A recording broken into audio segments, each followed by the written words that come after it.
guys really need to stop sleeping on Ray Latrobe. Ellie is back. Belle is back. This team, with Coach Livingston, has a new attitude. And they're going to do big things this year. Mark my words. Belle Blasi, nice take drive, and she'll get the basket. Stregas can't get it. Rebound by Stregas, up and good. Dominic, little 12-footer, up and good. Neil Dominic with 5. Oh, nice pass from Ellie Snyder.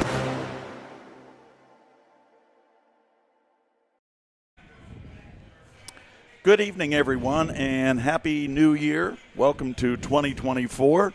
And on the Wildcat Network, we have a special treat for you tonight as we move into January. It's a doubleheader, a girls-boys doubleheader here at the Wildcat Den. Greater Latrobe girls will be taking on Penn Hills from 5A. And then in the nightcap, it will be the Latrobe boys against Kiski area. Bill Brown, joined tonight by Tristan Borland. Tristan, good to have you here. And we'll be bringing you, as we said, 2 games, and you're kind of doing double duty here, but I appreciate you helping out here with the broadcast, too. Oh, Bill, it's awesome to be here. I mean, this is what I did whenever I was in college, was calling basketball, both men and women's, whenever you get to the college level, not so much boys and girls. And even whenever I was in college, I helped out with the radio station down there in Render Radio, and we've had conversations before. You know a couple of the gentlemen that are down there in Indiana, PA. Yes. I do know some of them. One of them is named Marino, I believe. Yes, Todd Marino. Marino? He was actually the one that had my tutelage under. Like I was, Oh, really? They brought me in there as an intern, and they're like, okay, you're going to go with Todd. You're going to be his color for all these games. I got to go to Penn's Manor, Marion Center, and Blairsville, which actually Coach Livingston, that's her hometown. That's where she grew up in. So it's nice to kind of know that Heritage Conference and kind of where Coach Livingston is coming from. Because like I said, that's where she played her high school ball, was in Blairsville. So that is the case. Mackenzie Livingston is the new coach here at Greater Latrobe. She succeeds Mark Burkhart, who retired, and she has her hands full. She lost a couple of players from last season.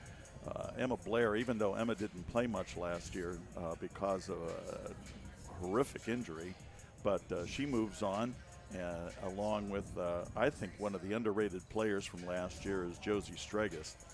She was a terrific basketball player, shooter, defense. She did everything for you. She was a hustler. So those two are gone. But Tristan, for Greater Latrobe, it all starts with Ellie Snyder. Oh, absolutely. Ellie Snyder, who, if we go back to my man Richard posting on the Wildcats Network Twitter, mentioning that Snyder actually over the weekend accepted a D1 offer to Evansville, Indiana. Now, I don't know as much about that program. They're not a Power 5 conference school. But still, D1, that's nothing to scoff at. I mean, people get D1 offers. I mean, that is a once-in-a-lifetime opportunity. She absolutely deserves it. She leads the team both in points per game at 18.5, rebounds per game at 12, and has 8 double-doubles on the season. Bill, if that doesn't tell you what kind of player she is, I don't know what will. But we also mentioned in our Wildcats Roundup to start the season, Ellie Snyder is not just a great player on the court, but off the court as well. She is a leader that we mentioned many times that I don't care what sport you're coaching, whether it's golf, cross country, football, it doesn't matter. You want a player like Ellie Snyder on your team, a player that can take control of the game both on and off the court. Absolutely. You mentioned 8 double-doubles. That comes in 9 games, so that says a little bit about how much she's contributing to the Greater Latrobe cause here. And also Carly Burke, she started as but she had a lot of playing time as a freshman. She was a starter last year, and now as a junior, she is contributing a great deal. And of course, Belle Blasi. She is kind of the quarterback of the team. She runs the point, and she has the senior leadership as well. No, you're absolutely right. In the homecoming queen, Belle Blasi. Yeah, we that's always right. mention She's the that. Homecoming queen. That's right. She's like you mentioned, the leadership on this team. A lot of questions going into the season, which we touched again on our Wildcats Roundup. Which, from what I hear, Bill, you're a big fan of our roundups from this year for basketball. Yes, very much so. They were well done. That was a very big question for coaches. Like, listen, a lot of your seniors, a lot of your leaders left. What are you going to do, especially because you're not a coach that's been here before? You know, she is not. This is her first season with Greater Latrobe, so there are a lot of questions surrounding that. But I think she's in good hands with having seniors like Snyder and like Belle Blasi. That's for sure. Senior leadership, you need that. You were telling me you've seen the girls play so far this season. Addison Toy, another senior, you say she's rounding nicely into a job with the team. No, Addison Toy, she has been a great force under the net, inside the paint. And for a lot of people who are a little new to girls basketball, it gets scrappy. It gets real scrappy down there. So having a strong absolutely. player like Toy in there, we, myself and Mike Yantrick, we went to the game at the Castle in Norwin. Lady Wildcats did lose that game, but Addison Toy was one of the players that we mentioned during our post game. Is that Addison Toy and Snyder were both players who had big points in that game. I believe that Toy had 10, if I'm not mistaken. So she was a big contributor, and I expect her to be a big contributor tonight because Penn Hills, Bill, they came here to play. Oh, absolutely. Penn Hills is a known basketball quantity, and they're going to give Latrobe all they can handle here tonight. As we mentioned, this is a girls-boys doubleheader tonight. We'll be bringing you this game first, and then in the nightcap, the Greater Latrobe boys in their first section game, I believe, taking on Kiski. So they open section play, and they're coming off some success. The girls 3-6 on the season. They had 2 victories right off the bat early against Richland and River Valley, and then they lost 6 in a row, and their last win coming last Friday night in the Latrobe Christmas tournament, they beat Plum. Ellie Snyder had 13 points in that game. Carly Burke 10, Belle Blasi had 9. And so they're coming off a win, so hopefully they'll have some momentum going into this game tonight. And I look at these stats that Richard brought us, and you know what I'm seeing, Bill? In the win against Richland, Snyder, 15 points, 12 rebounds. In the win against River Valley, Snyder had 29 points and 14 rebounds. So I would say, and I think this is as good of a segment as any to our Latrobe Chevy Ford keys to the game, that is going to be the key to the game for the Lady Wildcats to win for the first time this year in the Den. They need to have Ellie Snyder needs to have a double-double this season, or in this game, if she wants to win against Penn Hills. The losses for Latrobe, there's nothing to sneeze at. These are very good teams that the girls lost to. Indiana twice, once here at the Wildcat Den and also here at the Christmas tournament. And then Norwin, Oakland Catholic, McKeesport, and Baldwin. Those are all good teams. Ellie Snyder had 36 against Baldwin. So Holy smokes. that tells you a little bit about that.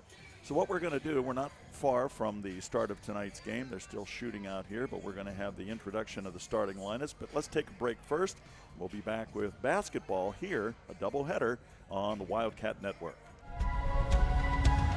I think we can agree it's been a crazy year for everyone. And we here at Latrobe Auto Group want you to know that we're in this together and we're here for you. Hi everyone, I'm Wendy Hyrack and I'm the finance manager here at the dealership. During the past year, we've all seen some pretty crazy things. Maybe your credit's been affected by some of those things. You should know that no matter what your credit situation is, great credit, good credit, bad credit, or no credit, Latrobe Auto Group wants to be your dealer and we specialize in credit challenges. Our credit team is just waiting to put you in a new car or truck that will start building your credit today and get you moving in the right direction. No matter what you've heard, our lot is stocked with new, pre-owned, and certified pre-owned cars and trucks. Vehicles that not only fall in line with the bank's parameters, but your budget. So whatever's been holding you back, put it aside, come on in, and together we can make it happen. Hi, I'm Chris Beddick, agent for State Farm Insurance, located conveniently on Route 981 here in Latrobe. We proudly offer auto, home, renters, life, and small business insurance since 2001. Need a good neighbor? Chris Beddick is there. Go Wildcats! We have the best Christmas hams here at Bardini's Country Smokehouse in Crabtree. They're national grand champions, super delicious, because we prepare them here with our award-winning process. So they're only at Bardini's. #1 for meats in Westmoreland, and #1 for Christmas hams. Hope to see you soon. And from all of us at Bardini's, Merry Christmas.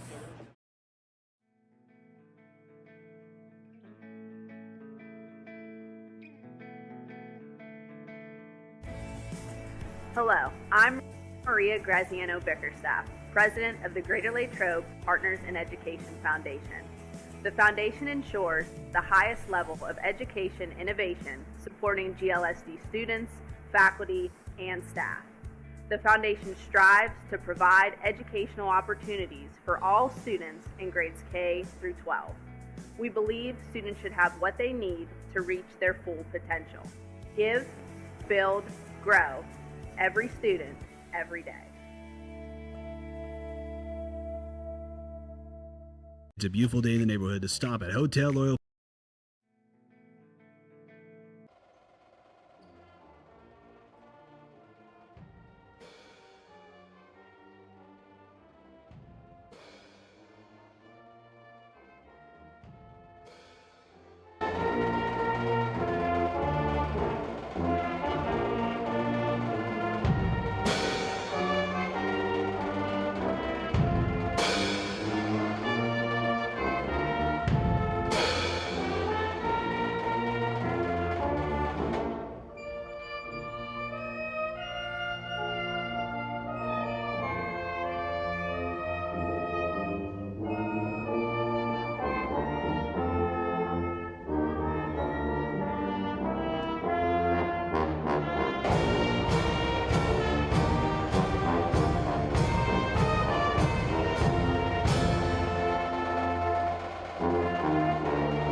And here we go. Let's get this contest started with the introduction of tonight's starting lineups.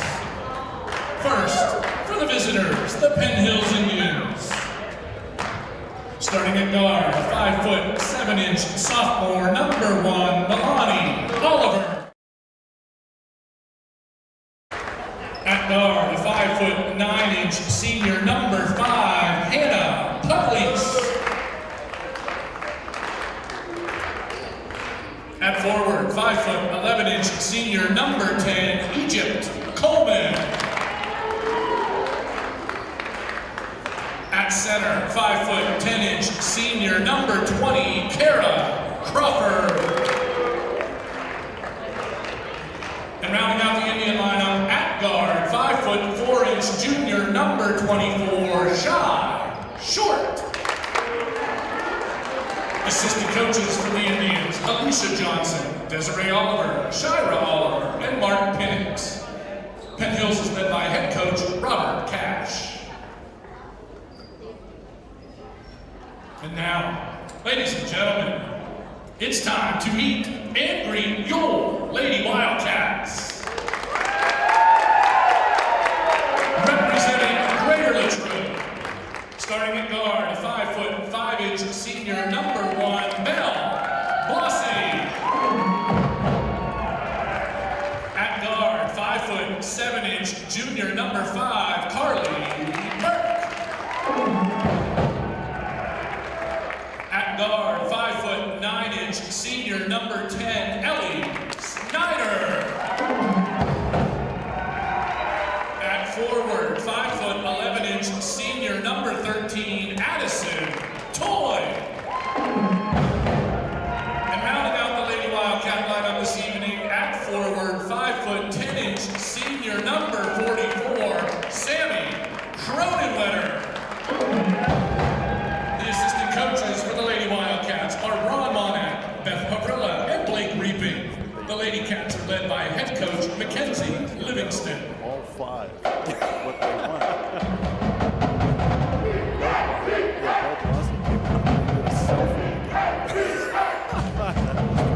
So, starting with it's Mel Blasi, Carly Burke, Ellie Snyder, and for Penn Hills, it's Milani Oliver, Hannah Pugliese, Egypt Coleman, Kara Crawford, and Shy Short.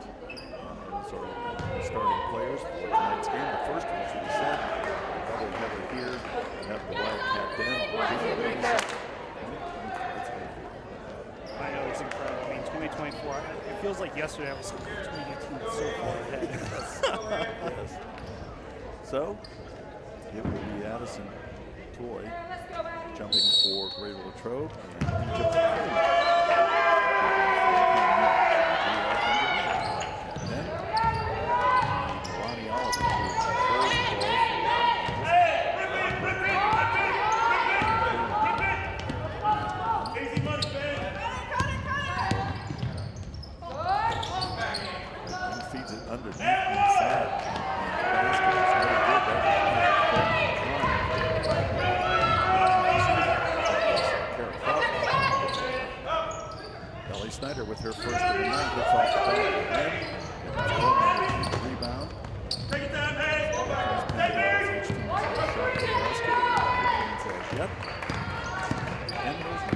Latrobe here.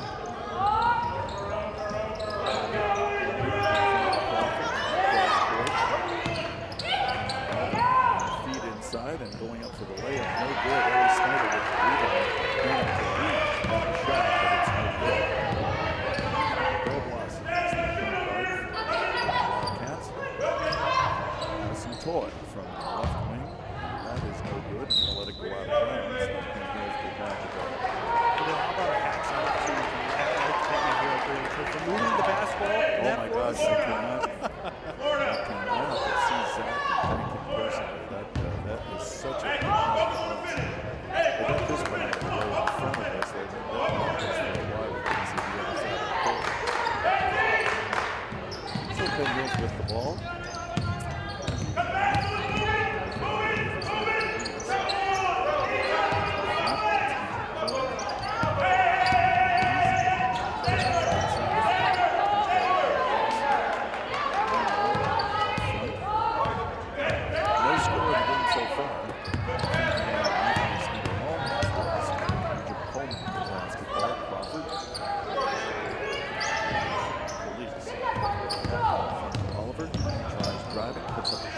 Doesn't go. Kick out to Madison Toy. And what are they going to do? Timeout on the floor. Oh, they want a timeout. A little early, don't you think? I was going to say they were on the break. They didn't like it. Is that a timeout on the floor? 30-second timeout called by Penn Hills. Lady Wildcats 3-6 coming into this game, but coming off from Penn.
Penn Hills foul number 24, shot short.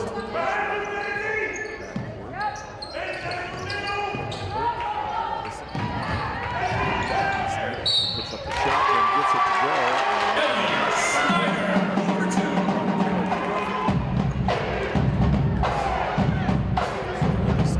First 2 points of the game. Penn Hills foul number 20, Karen Crawford. Snyder to the line. Really trying to make it a 3-point play here. First period, Greater Latrobe, Penn Hills. Wildcat Ben.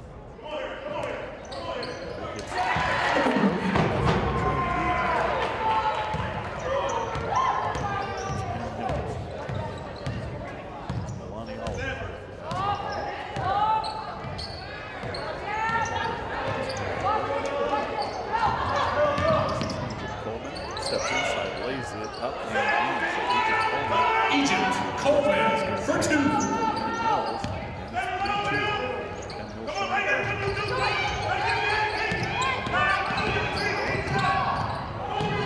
Hits off his foot and Mills controls it. The leads. 3-2 Latrobe leading. First period action. Steal. Whistle. White foul. Latrobe foul number 5, Carly Burke.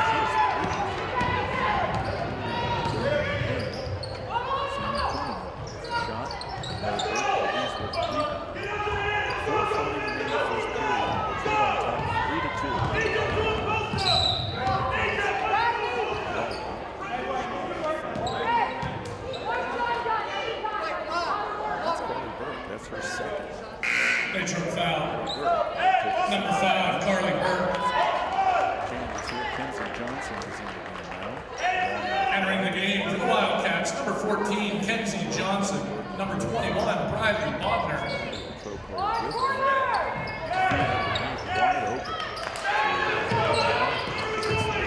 Milani Oliver for 2.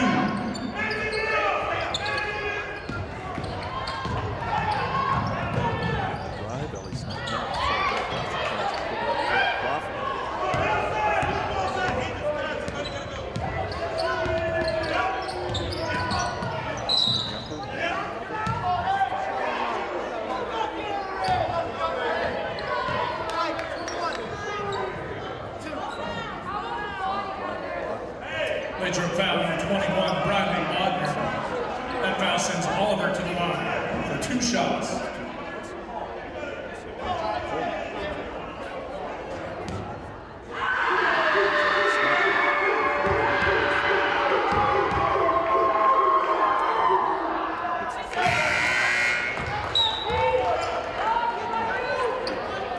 Entering the game for the Indians, number 0, Gia Desiree Cash.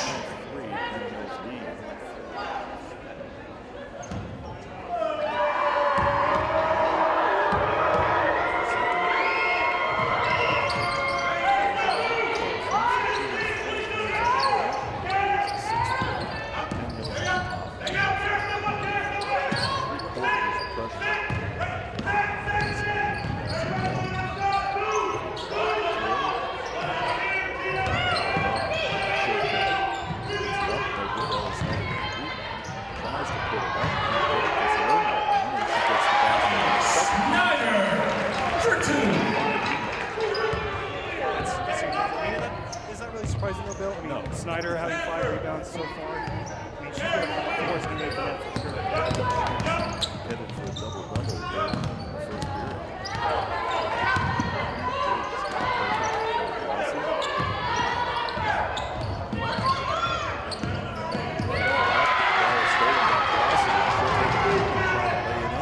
No good.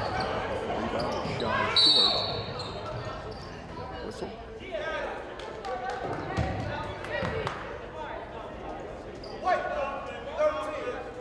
Addison Toy.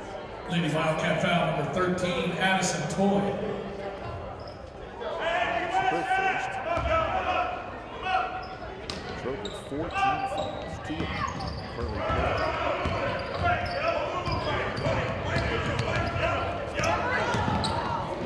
puts up a shot, banks it out. Milani Oliver for 2. 6 points. 6 of the 8 points.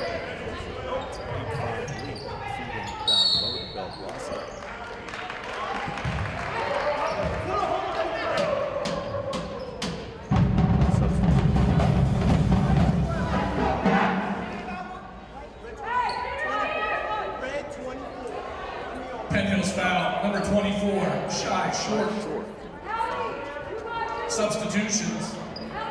For Penn Hills, number 10, Egypt Coleman. And number 12, for the Lady Wildcats, Emery Bridge. Bodner is out for long jumper ball. Doesn't go in. Back comes feet underneath, but the ball is stolen.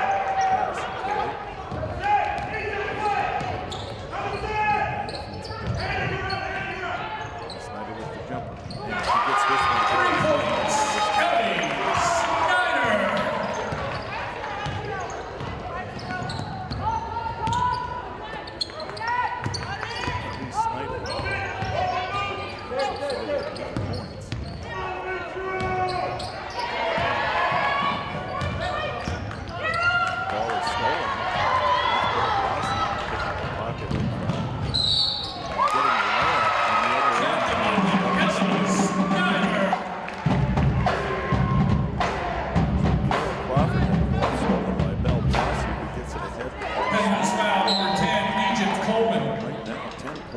Ellie Snyder.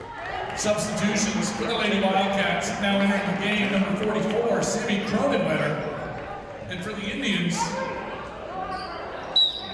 you may notice that that is also all the points Latrobe has. Are we really surprised, though? Well, yeah, I guess.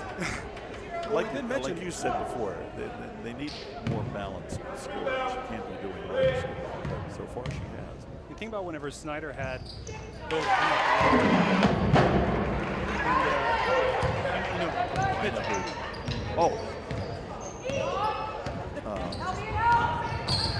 Josie Straight. Yes, Straight. Thank you. Yes. I don't know why I was blank on that. We say her name for 2 different schools. You think I would get it right? Jump shot attempt. Lady Wildcat foul number 12, Emery Bridge. That foul sends Melanie Oliver to the line. 2 shots. So Latrobe has 5 team fouls.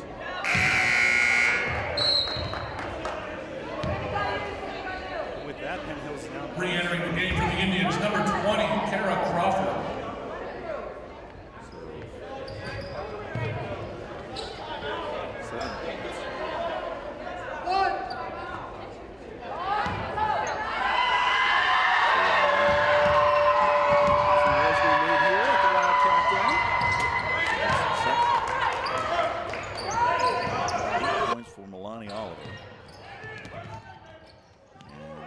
Basketball is Ellie Snyder.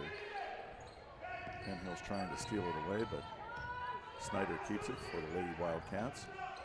Addison Toy has the ball knocked away, and Ellie Snyder throws it out of bounds just to avoid a fast break, but Penn Hills will have the basketball with 1:32 remaining in the first period. 11-10, Latrobe on top here. Bill, what a great way to start out 2024 season with a win. And so far, Lee Wildcats up 11-10, but 1 point in girls basketball. That's not quite the margin that you're looking for. Nope.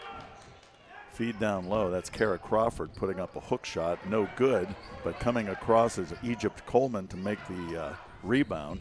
And then she has the basketball stolen by Addison Toy. And we're going to have a foul on Coleman as she pressured Belle Blasi.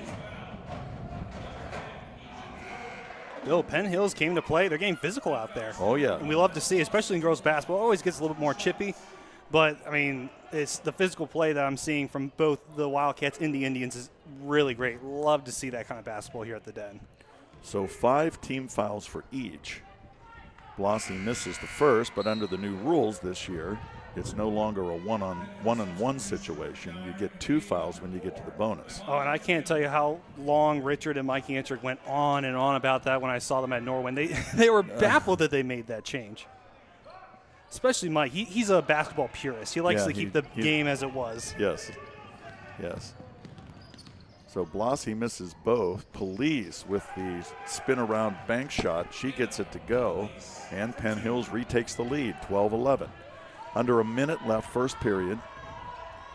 Greater Latrobe and Penn Hills here at the Wildcat Den. Blasi feeds out to Addison Toy. Short jumper for Ellie Snyder. Can't get it to go. And the rebound by Kara Crawford. And here comes Penn Hills the other way now. This is Melanie Oliver to Hannah Police. And she keeps it. Feeds underneath. That is Ivana Graham. And we have a jump ball as there was a scramble on the floor for it. How about Ellie Snyder on the defense there, Bill? I mean, she was the one that poked that ball away. But again, that's the senior leadership. Sometimes you got to take control, especially because, you know, Coach Livingston, these girls have seen this situation a million times in practice. She plays a complete game, that's for sure. I mean, defense and offense. Here's a three-point attempt, and she nails it. Her second 3 of the first period. And Latrobe goes back on top, 14-12. All 14 points for Ellie Snyder. I mean, Ellie Snyder, this is her senior year, Bill. She has that chip on her shoulder. She knows that she wants to go out with a big win. Helen Police tries to beat the clock, but she can't. So we've played one here at the Wildcat Den, and Latrobe, it's Ellie Snyder 14 and Penn Hills 12. And we'll be back with second period action right after this.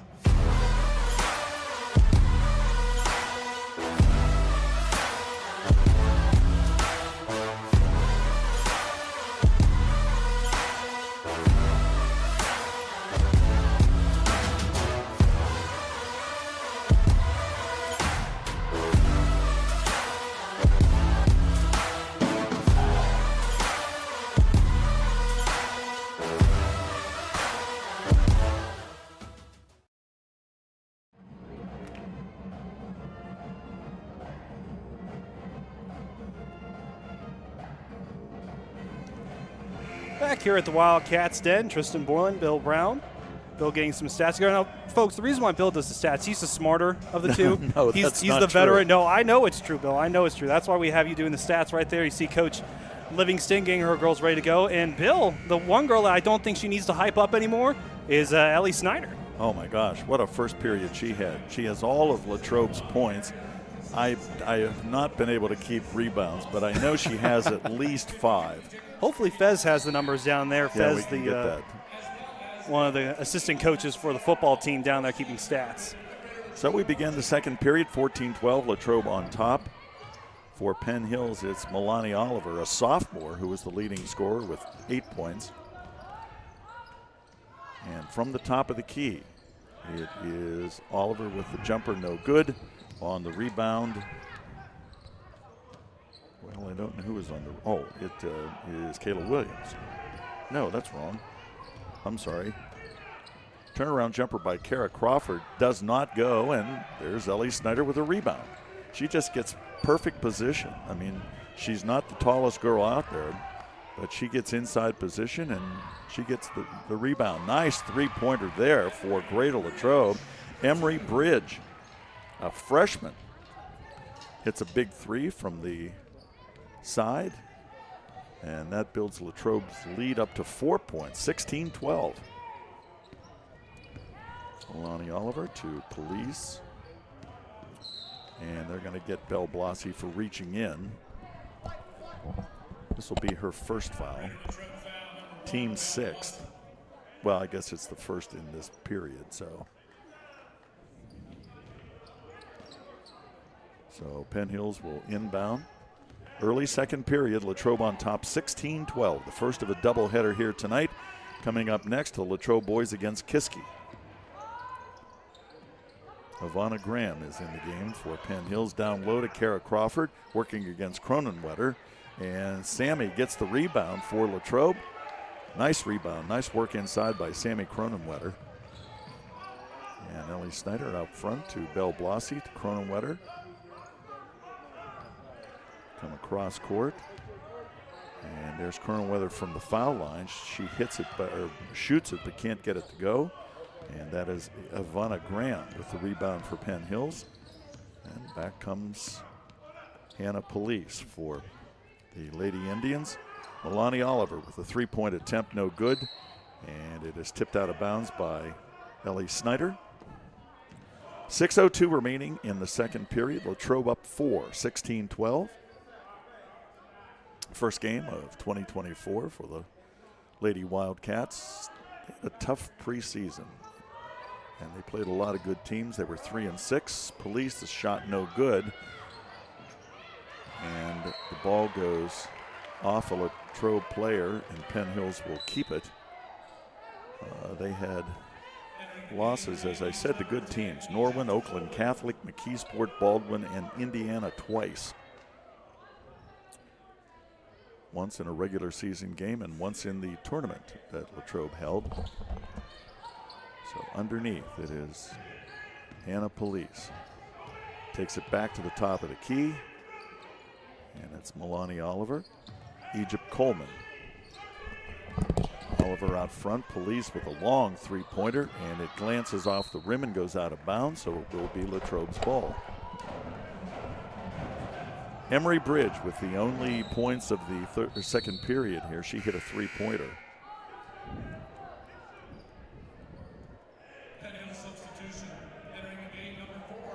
A lot of substitutions so far in this game for the Penn Hills Indians. But I mean, that just shows you the depth that they have at their bench.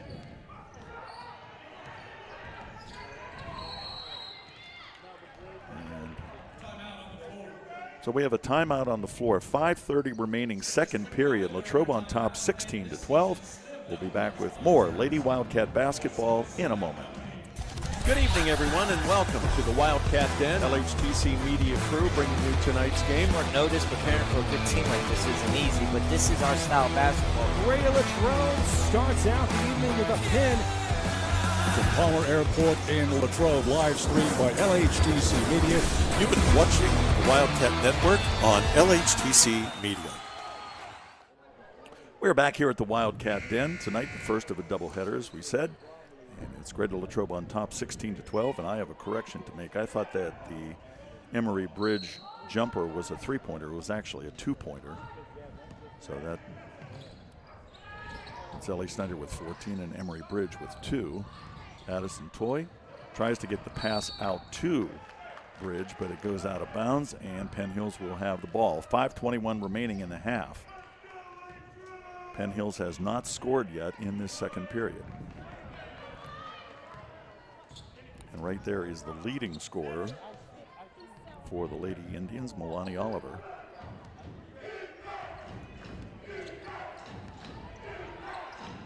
Hannah Police working against Belle Blasi. Back to Oliver. She's against Emory Bridge, and we have a reach-in foul. That's going to be on Belle Blasi, and that's going to be her second. So she has 2. Carly Burke, since she got her second, has not been back in the game. Maggie Myers is coming in now. She's in the game for Latrobe. So it's Myers, Cronenwetter, and Ellie Snyder across the forecourt, and then Belle Blasi and Emory Bridge in the backcourt.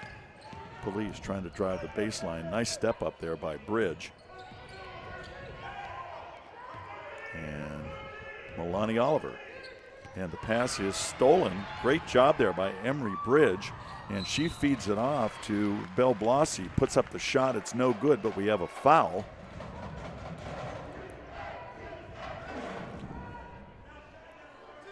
And that's Shy Short who committed the foul. That's her second.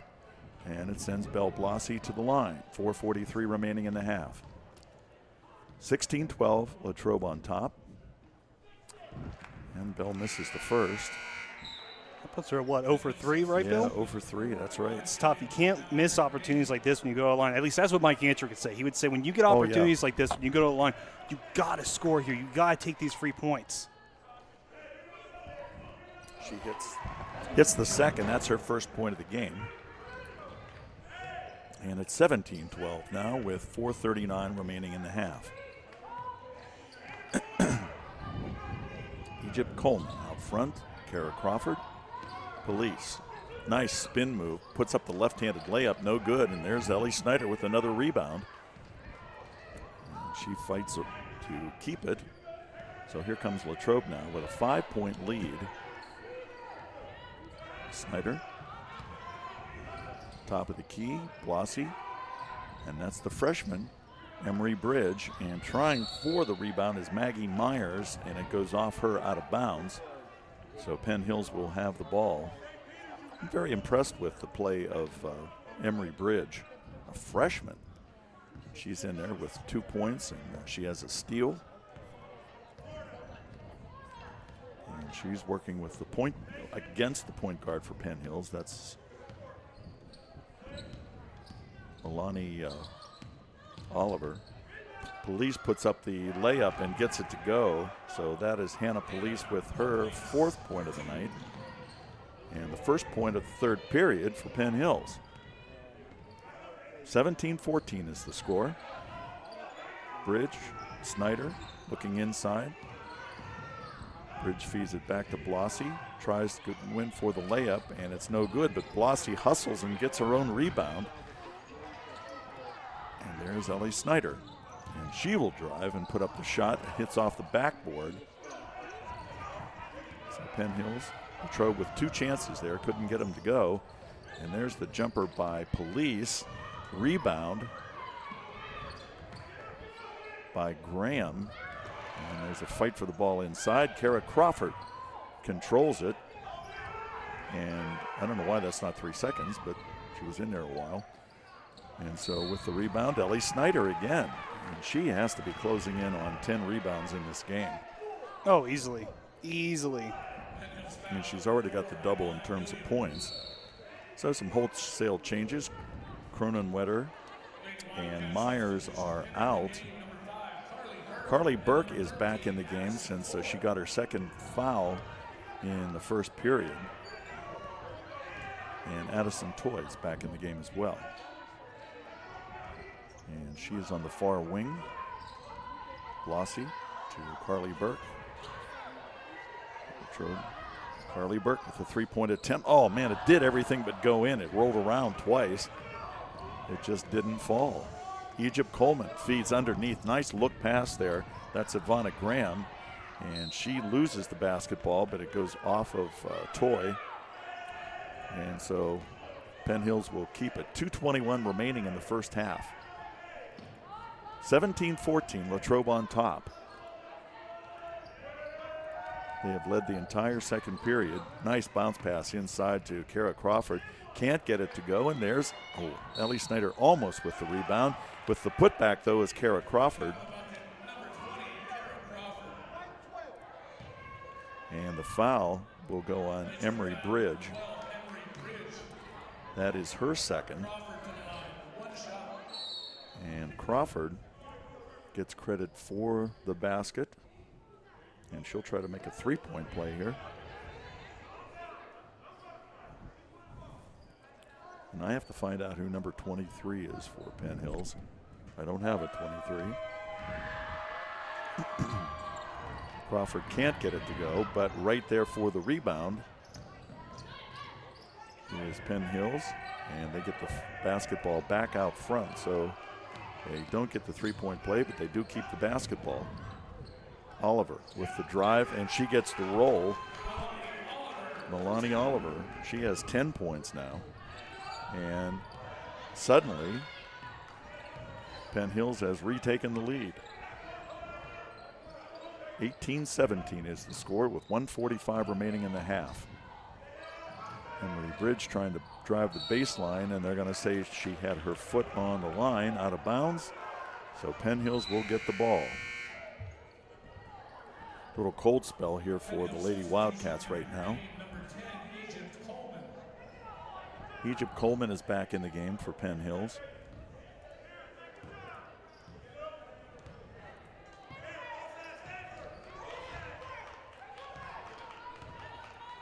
So here come the Lady Indians with 1:30 remaining, and they're up one.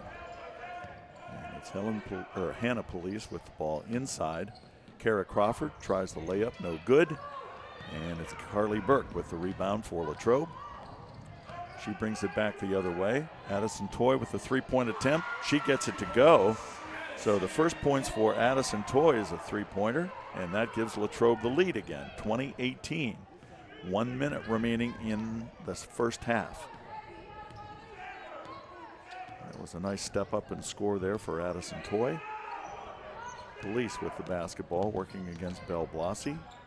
Spin around move, feeds it outside to Kara Crawford. And Egypt Coleman working against Ellie Snyder. And they go back out front to Milani Oliver and set up again. 35 seconds now left in the half.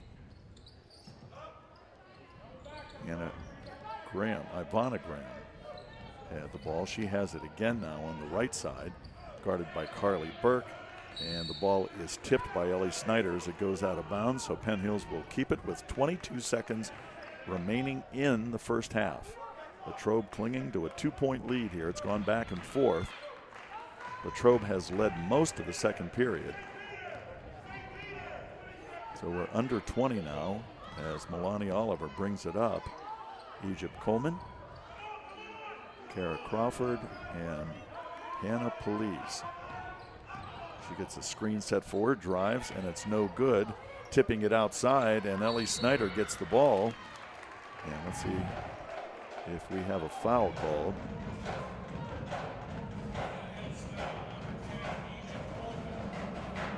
So the foul is on Egypt Coleman. That's her second. And Latrobe will have 2 seconds to try to do something with the basketball here. So they roll it in. Letting it come up is Belle Blasi. She let it roll, and she wasn't able to pick it up, so that we have a jump ball, but there's 0.4 of a second left. I thought for sure the period had ended, but the arrow is Latrobe's way. You almost hate to see the arrow go your way that way. You only have 0.4 of a second. You can't do anything with it, and then you lose the next time. Yeah, you just hope. So that's it for the first period here, an entertaining one. Latrobe trailed early. They battled back, took the lead, and held it for most of the second period. And it's a 2018 Latrobe lead right now. We're going to take a break, and we'll have some first half stats for you and talk a little bit about our nightcap game. The boys, Greater Latrobe, taking on Kiski area. And all of that is here on the Wildcat Network. We'll be right back. I think we can agree it's been a crazy year for everyone. And we here at Latrobe Auto Group want you to know that we're in this together and we're here for you. Hi everyone, I'm Wendy Hyrak and I'm the finance manager here at the dealership. During the past year, we've all seen some pretty crazy things. Maybe your credit's been affected by some of those things. You should know that no matter what your credit situation is, great credit, good credit, bad credit, or no credit, Latrobe Auto Group wants to be your dealer, and we specialize in credit challenges. Our credit team is just waiting to put you in a new car or truck that will start building your credit today and get you moving in the right direction. No matter what you've heard, our lot is stocked with new, pre-owned, and certified pre-owned cars and trucks.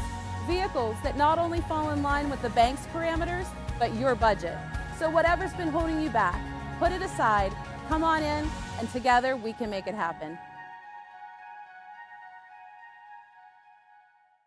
Hi, I'm Chris Beddick, agent for State Farm Insurance, located conveniently on Route 981 here in Latrobe. We proudly offer auto, home, renters, life, and small business insurance since 2001. Need a good neighbor? Chris Beddick is there. Go Wildcats! We have the best Christmas hams here at Barghini's Country Smokehouse in Crabtree. They're national grand champions, super delicious, because we prepare them here with our award-winning process. So they're only at Bardini's. #1 for meats in Westmoreland, and #1 for Christmas hams. Hope to see you soon. And from all of us at Bardini's, Merry Christmas.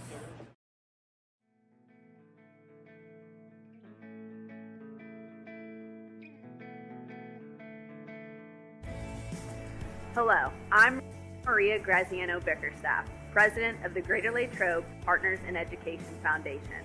The foundation ensures the highest level of education innovation supporting GLSD students, faculty, and staff. The foundation strives to provide educational opportunities for all students in grades K through 12. We believe students should have what they need to reach their full potential. Give, build, grow. Every student, every day. It's a beautiful day in the neighborhood to stop at Hotel Loyal Pizza in the heart of downtown Latrobe on Ligonier Street. Since opening our doors in 1953, Hotel Loyal Pizza has proudly served the Latrobe area.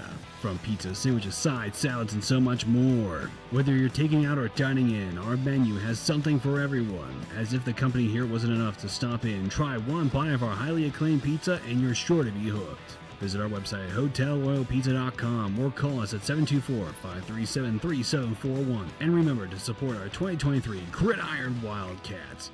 Go Cats! Good evening, everyone, and welcome to the Wildcat Den. LHTC Media Crew bringing you tonight's game. Short notice, preparing for a good team like this isn't easy, but this is our style of basketball. Greater Latrobe starts out the evening with a Penn from Palmer Airport in Latrobe, live streamed by LHTC Media. You've been watching the Wildcat Network on LHTC Media. Valley Dairy Restaurants. You never had it so good. For breakfast, lunch, dinner, legendary ice cream. In Latrobe, the Valley Dairy Restaurant on Colony Lane. Go Wildcats!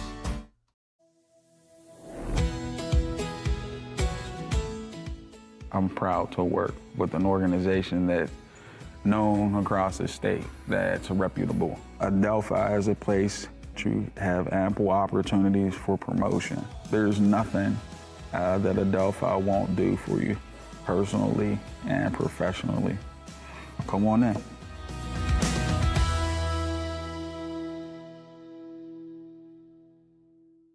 Hi, I'm Jason Brinker, and this is my family, Hannah, Charlotte, and Stephen, and we welcome you to Lepatich Brinker Funeral Home. Located on the corner of Weldon Street and Lincoln Avenue, we've been family-owned and operated and serving Latrobe and beyond since 1958. Whether you're pre-planning your own arrangements or celebrating a loved one's life well lived, we offer traditional and green burials, cremation, and aftercare services. Allow our family to walk with yours on one of life's most difficult journeys. Lepatich Brinker Funeral Home, where dignity prevails. Hey Gabby, catch this. Win with Bardini's. We're #1 for meats in Westmoreland. So many delicious varieties and flavors. Best meats, best holiday meals. So come in, fill this basket at our Country Smokehouse in Crabtree. Go Wildcats!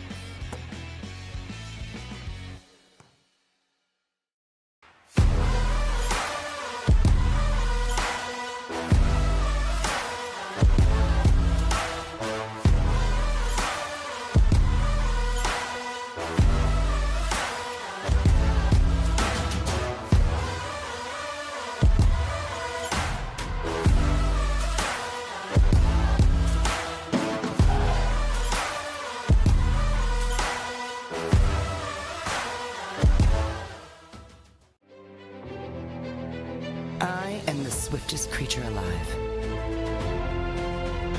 I can make it. I will make it. That's where we come in. The Collision Shop by Jason Mignon is your one-stop shop for all things auto body repair. Our experienced technicians and state-of-the-art facilities have you covered. Body repairs, refinishing, glass replacement, and more. Our friendly office staff is happy to assist you through every step of your vehicle's repair process. Visit thecollisionshopbyjason.com for our complete list of services. Welcome to Ligonier Valley Learning Center Incorporated, where little hands do big things. For 38 years, Latrobe Kinderschool has provided a continuum of quality services which promotes the emotional, behavioral, educational, and physical development of children. We've used a research-based curriculum that will help your child grow academically and socially. Guidance from our expert teachers, combined with our state-of-the-art play areas, will build your child's brains and bodies. Latrobe Kinderschool provides high-quality pre-K education for 3- and 4-year-old children at no cost to qualifying families through the pre-K counts. Our enrollment is always open. Visit our website, LigonierValleyLearningCenter.com, to apply today.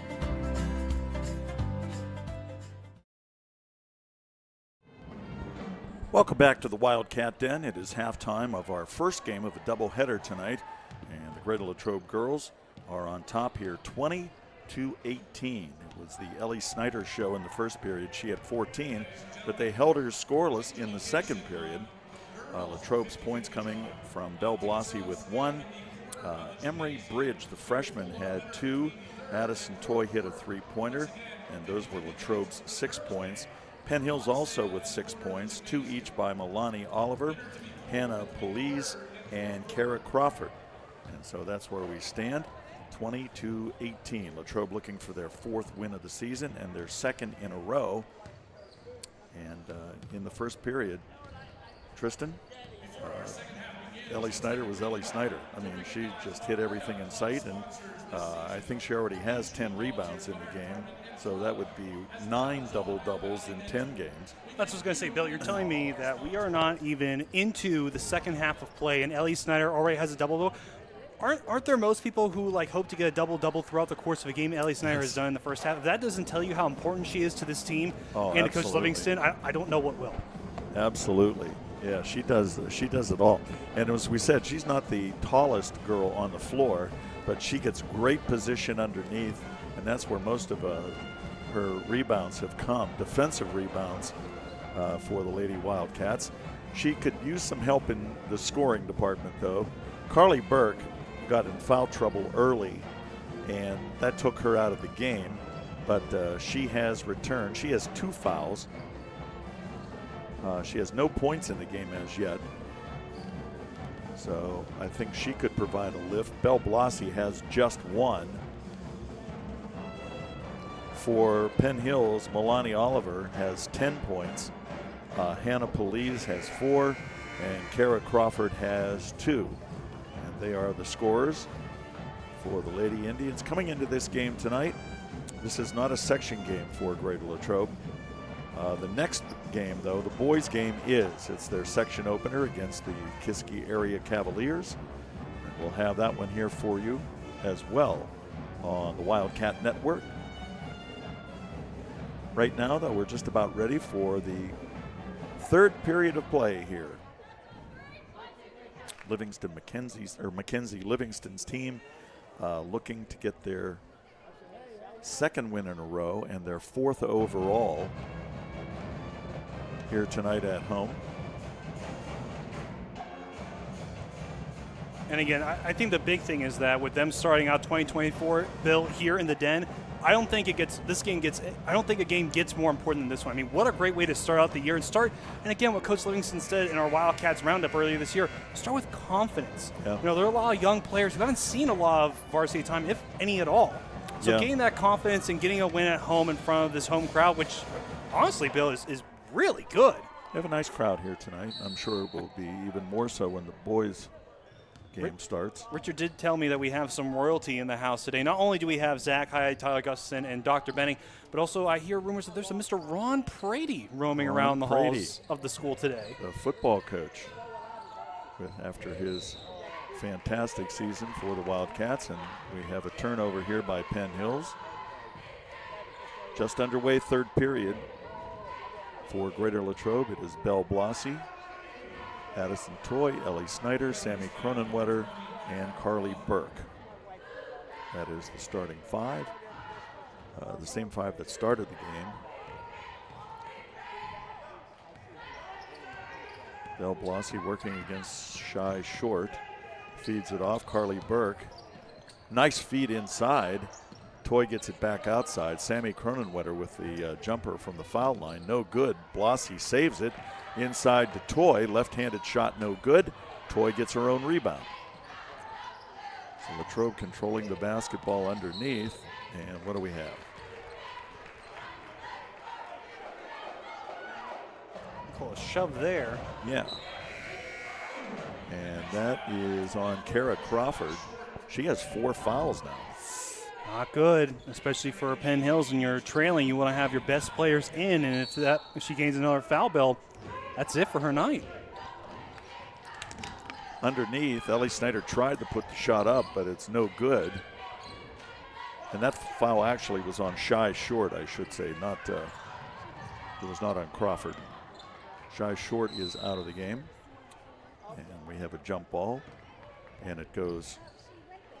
See, you get a jump ball now, and it's what is the Wildcats ball? All right. I was thinking they had the last one and they wouldn't get this one, but they did get this one, so I must have missed one. Well, there are some benefits to playing in the Den. Yeah, I guess.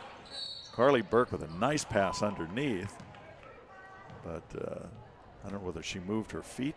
Anyway, Penn Hills will end up with the ball. Early third period here, just over a minute into the third period. Latrobe up 20-18. The Penn Hills Lady Indians. Robert Cash is their coach. Bill Ellis Snyder with 14 points on this game. So think about it, only 6 points came from other Lady Wildcats that are on that hardwood. It shows her dominance on this team. The layup by Police, she can't get it to go, but she gets her own rebound and scores. That is Hannah Police. She has 6 points now. And the game is tied at 20. Yeah, what's even more remarkable, Tristan, is that all 14 came in the first period, and they were all Latrobe's scoring in that period. She had all of Latrobe's points. That's incredible. And none in the second period, or the third period so far. Belle Blasi tried to drive the entire way, and she got stuffed, and so Penn Hills coming the other way, looking to take the lead. Hannah Police puts up the shot. Kara Crawford gets the rebound, and Sammy Cronenwetter comes down with the ball for Latrobe. Penn Hills has had some opportunities underneath, can't get them to go, fortunately for the Lady Wildcats. And if you're Lady Wildcats, you have to keep that defense going. If you slow down or you start to break a little bit, you're going to start to fall behind. Carly Burke with a three-pointer. Her first points of the night. Very timely, 23-20 now, Latrobe on top. Here in the third period. And that is Egypt Coleman to down low. Nice play there. Nice feed inside. And that was Kara Crawford with the basket. Snyder trying to drive. They double team her every time she touches the ball. Nice baseline drive by Addison Toy. She gets it to go. So Toy now with 5 points for Latrobe. Excuse me. And the Wildcats have the lead, 25-22. And, Bill, how about Addison Toy? Like I told you, at Norwin, that's what she did. She got up underneath, and she just, oh, my goodness, she drove that girl.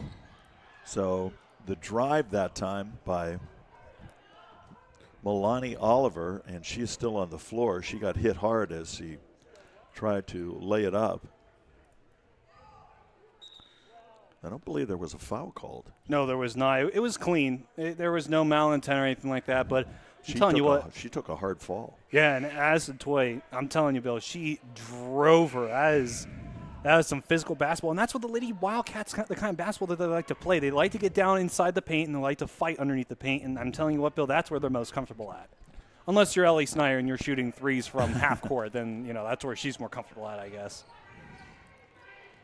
Carly Burke.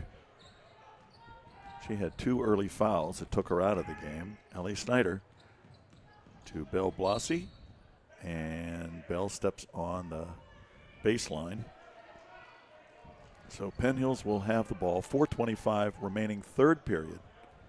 They lead by 3, 25-22. And it has helped the Lady Wildcats that Carly Burke is back in the game. Egypt Coleman. Ellie Snyder against her. Carly Burke against Milani Oliver. Nice feed underneath to Police, and she gets the layup. So Hannah Police now has 8 points. Ellie Snyder with her first shot of the second half. It's off the rim. And Coleman coming back for Penn Hills. Drives the entire way and lays it in. That is Egypt Coleman with 2. And now it's a 1-point lead for Penn Hills. So we have a timeout on the floor. 3:47 remaining in the third period. Penn Hills on top now, 26-25. We'll be right back in a moment. Hey, Gabby, catch this. Win with Bardini's. We're #1 for meats in Westmoreland. So many delicious varieties and flavors. Best meats, best holiday meals. So come in, fill this basket at our Country Smokehouse in Crabtree. Go Wildcats! It's a beautiful day in the neighborhood to stop at Hotel Loyal Pizza in the heart of downtown Latrobe on Ligonier Street. Since opening our doors in 1953, Hotel Loyal Pizza has proudly served the Latrobe area. From pizza, sandwiches, sides, salads, and so much more. Whether you're taking out or dining in, our menu has something for everyone. As if the company here wasn't enough to stop in, try one bite of our highly acclaimed pizza and you're sure to be hooked. Visit our website, hotelloyalpizza.com, or call us at 724-537-3741. And remember to support our 2023 Gridiron Wildcats. Go Cats! Welcome back to the Wildcat Den. 3:47 remaining third period. Greater Latrobe trailing right now. Penn Hills 26-25. And we're seeing Kenzie Johnson in the game for the Lady Wildcats. Carly Burke now running the point. And that's Ellie Snyder looking to drive. Spin move, puts up the shot, no good. And the rebound by Egypt Coleman. And she comes running back the other way. And she will take it the whole way for the layup. It can't go. Coleman gets her own rebound. And Hannah Police with 8 points in the game. She's working against the freshman, Emery Bridge. Short turnaround, doesn't go. Ellie Snyder with the rebound. And Latrobe coming back the other way. 3 minutes remaining in the third period. 1 point lead for Penn Hills. Addison Toy, she has 5 points on the night. Carly Burke out front. Ellie Snyder, long range 3. Hits off the back of the rim. Kenzie Johnson trying for the rebound, can't get it. They try to tie up the Penn Hills player, and Police brings it back the other way, and she drives the entire length, gets the basket. So she has 6 points in the period, 10 in the game. And Emery Bridge with the foul. That's her third.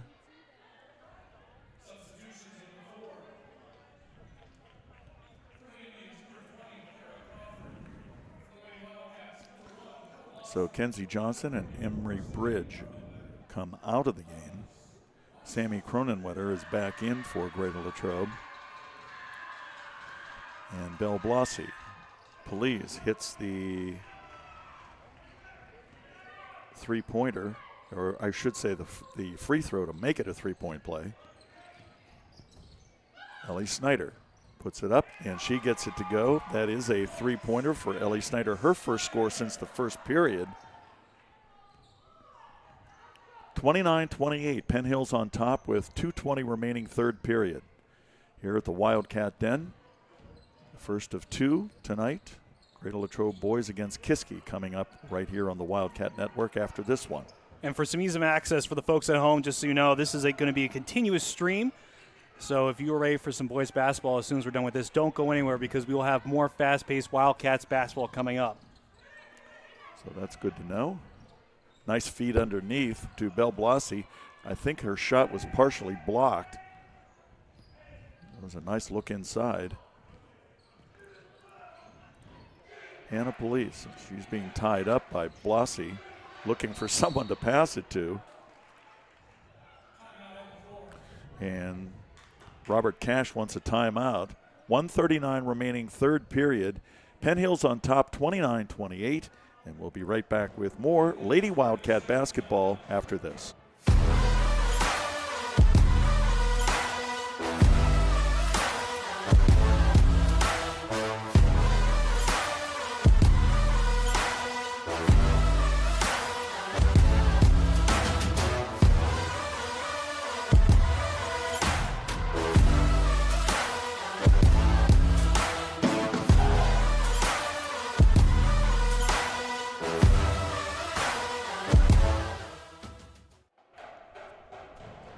Back here at the Wildcat Den, you're hearing the Greater Latrobe Pep Band. They'll be around for the second game as well. 1:39 remaining third period. It is Penn Hills. The Lady Indians on top 29-28. This game has gone back and forth throughout. So the Lady Indians, this is a sophomore. This is Milani Oliver. Feeds it down to Hannah Police, and they're going to call Belle Blasi on the hold there. That's her third foul. Another Wildcat starting to get a little bit up there in the foul counts there, Bill. That's definitely a player the Lady Wildcats don't want to lose to fouls. Carly Burke with 2 and Addison Toy with 2. Hannah Police. Cross court, Oliver. To Kara Crawford. And Police feeds it out on the far baseline, tries to get it into Crawford. The ball is knocked away by Belle Blasi, and Ellie Snyder comes down with it. And Belle Blasi will try to take it in for the layup, and we're going to get a foul on Kara Crawford. That will send Belle Blasi to the line. 14 fouls for Penn Hills, and that's the third for Kara Crawford. Yeah, a little bit of a foul-heavy game, Bill. I mean, nothing too egregious, but again, it's a little sloppy. Maybe the winter break was not was a little bit too much. And Blasi hits the first. She now has 2 points in the game. Bill, I just can't get over the fact that we can see the scoreboard from being up here in the nest. Yes, we can see the Latrobe roster. Fight on the scrum on the floor there. Everyone going for it. We'll call a jump ball, and it will be Penn Hills with the arrow. Just under a minute remaining third period. Bill, how lucky are we to be here? I mean, 29-21 with under a minute left to go in the third period. I mean, this is going to be a battle to the very last whistle. Really, it should be. It has been, as we said, it's been back and forth the whole way. Hannah Police down low to Kara Crawford. Spin move, left-handed layup, and she gets it to fall. So Crawford now with 4 points in the period, 6 in the game, and a lead again for Penn Hills. Ellie Snyder from the top of the key. Three-pointer.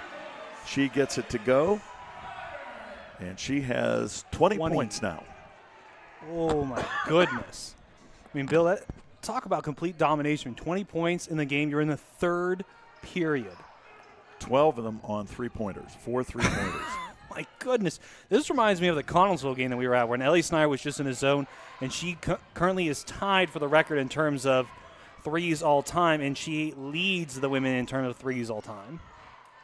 Milani Oliver tried to put up the shot, but time runs out. So the third period has come to an end. The three-pointer by Ellie Snyder gives Latrobe the lead again. They lead at 32-31.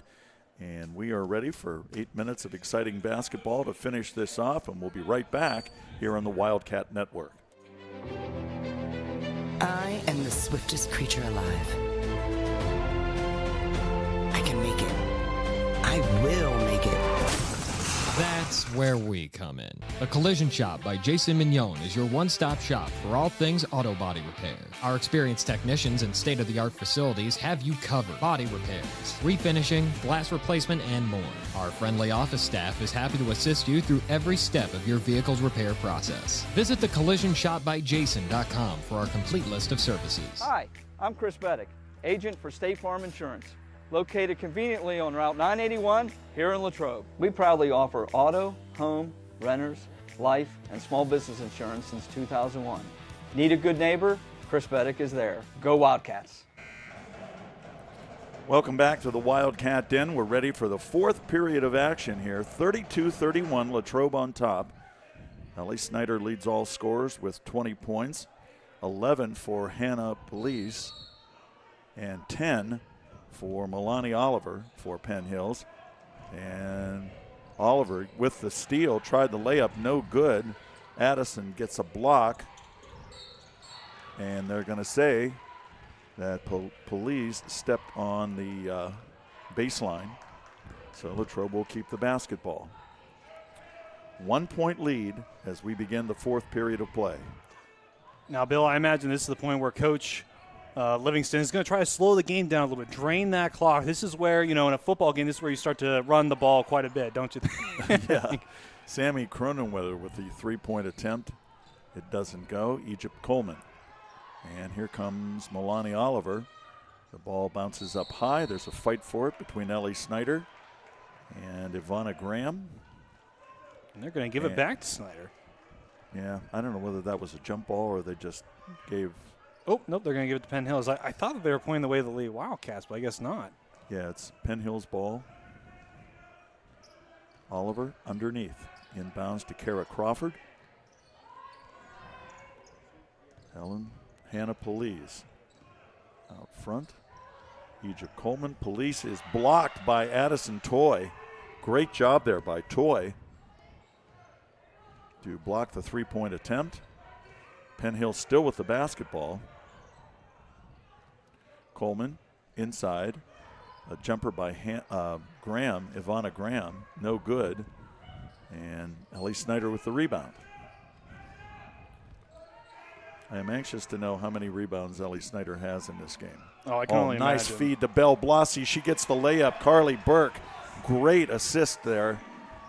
And Blasi with her first field goal of the night. It's now a three-point game, Bill. Yep. That was a great look by Carly Burke.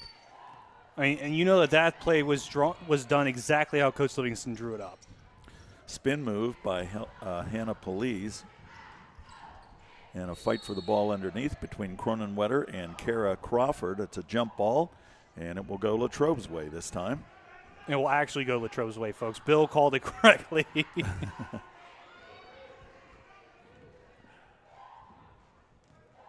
So Latrobe with a three-point lead, 34-31, 6:20 remaining in the game. Latrobe looking for their second win in a row, their fourth in the season. We're going to get a reach-in foul here on Milani Oliver. I think that's her first foul. I would agree. Looking up at the scoreboard again, which we can see because Zach Hyde moved the basketball net. I would agree, Bill. That is her first foul. Eternally grateful to Zach for that. I know that many commentators up in this booth have complained about for many, many years. So Latrobe with the basketball.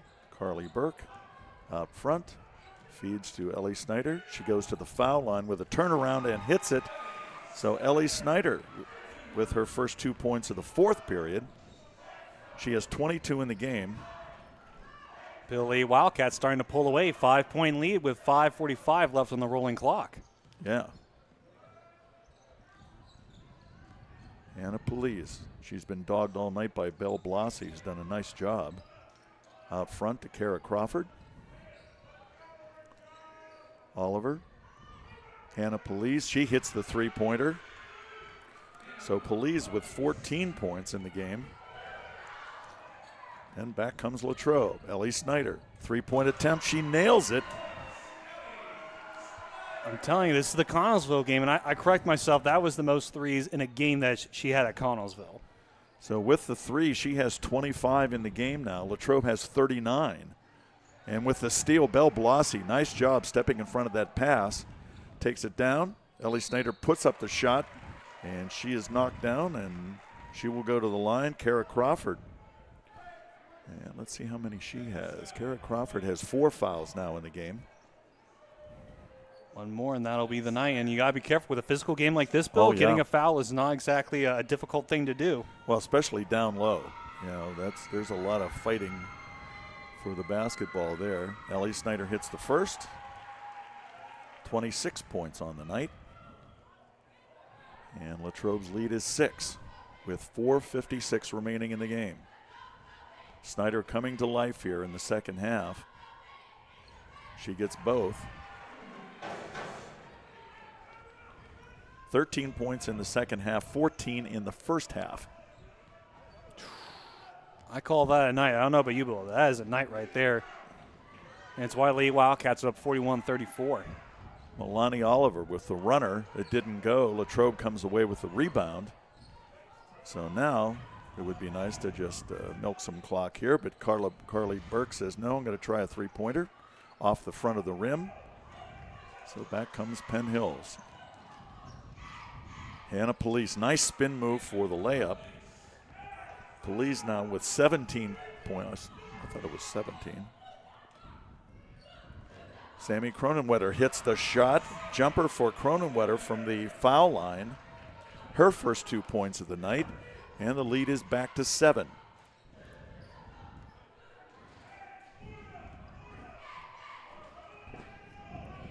Greater Latrobe looking for their second win in a row. Big one here against Penn Hills. Addison Toy almost with the steal. Hannah Police, she's done a lot of scoring for the Penn Hills girls. Really nice effort, though, on her by Belle Blasi. Oliver with the three-point attempt. It's off the back of the rim. And Kara Crawford gets the rebound. Even though she didn't have position, she does get the rebound. And scores, and a timeout on the floor. Crawford now with 8 points. 43-38, Latrobe on top. 3:30 remaining in the game. We'll be right back with the conclusion of this game right after this.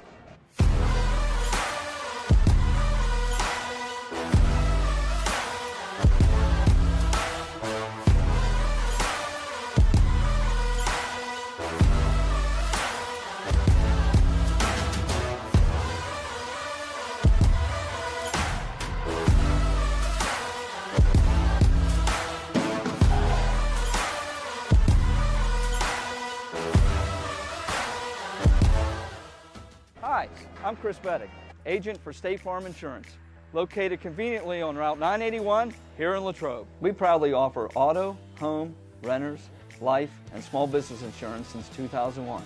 Need a good neighbor? Chris Beddick is there. Go Wildcats. We're back here at the Wildcat Den, and it's coming down to the exciting conclusion here in the girls' game, the first of our doubleheader tonight. Greater Latrobe on top, 43-38, 3:30 remaining in the game, and Latrobe inbounding the ball under Penn Hills' basket. And right now, full court pressure by Penn Hills. And they set a screen. They get Belle Blasi open. She'll bring it down. And she feeds it off. Sammy Cronenwetter with the jumper, and she hits this one. 2-pointer for Cronenwetter. She has 4 in the period. That was a big one. The lead is back to 7 now for the Lady Wildcats with just over 3 minutes remaining. Egypt Coleman. Oliver down low. Crawford puts up the shot. Cronenwetter with the rebound. Nice job by Sammy Cronenwetter, the senior. 4 big points in this 4th period. And a nice feed once again to Belle Blasi by Carly Burke. She wasn't open, but Addison Toy was. Toy gets the basket, and the lead is 9. And the clock continues to run. 2:40 remaining in the game. Latrobe offense coming to life here in the 3rd and 4th periods. And other people scoring besides Ellie Snyder, although she has certainly done her share. And we're going to get a traveling call on Hannah Police. 27 points for Ellie Snyder. 2:25 remaining in the game. Snyder will inbounds. And she gets it to Blasi, back to Snyder. Up to Carly Burke. Burke ahead to Addison Toy. Back to Carly Burke. She's been in the second half. Addison Toy with the jumper, no good, and the rebound by Penn Hills. Trying to steal it is Belle Blasi, but she knocks it out of bounds. And so Penn Hills will have it with just over 2 minutes remaining. They're down 9 points in this game. Latrobe has done a really nice job on them in this 4th period. Only 8 points for Penn Hills in the period. Hannah Police. Egypt Coleman. Kara Crawford hurt. The pass is stolen by Carly Burke. She comes down, puts up the left-handed layup, and draws the foul. Carly Burke now. Bill, a 3-point play coming up. Yes. She has 5 on the night and could be 6 here in a moment. Carly Burke has sparked a resurgence here when she came back in the game.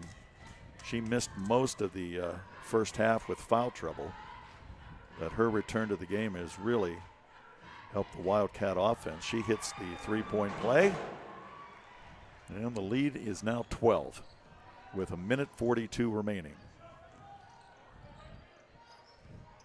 Egypt Coleman with the drive, and we're going to get a foul. Egypt Coleman, a senior for the Lady Indians, will go to the line. And down by 12, Bill. Again, Mikey Antrick, I know that he's at home watching. We apologize that he's not able to be here today. He would say they need to score here. This is where the points really start to add up if you can't score at the line, and Penn Hills knows it. That's why they were able to drop that one in. Well, Coleman hits the first. She now has 5 points in the game.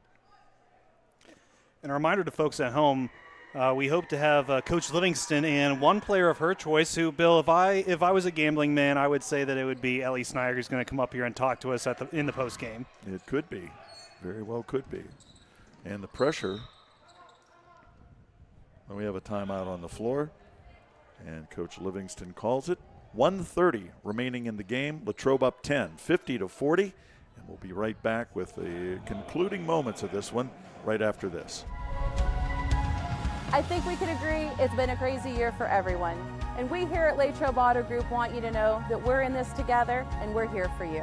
Hi everyone, I'm Wendy Hyrak and I'm the finance manager here at the dealership. During the past year, we've all seen some pretty crazy things. Maybe your credit's been affected by some of those things.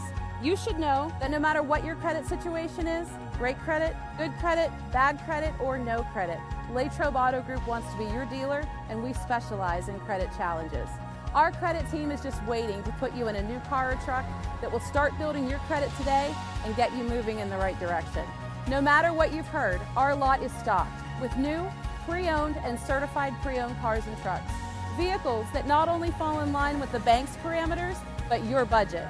So whatever's been holding you back, put it aside, come on in, and together we can make it happen.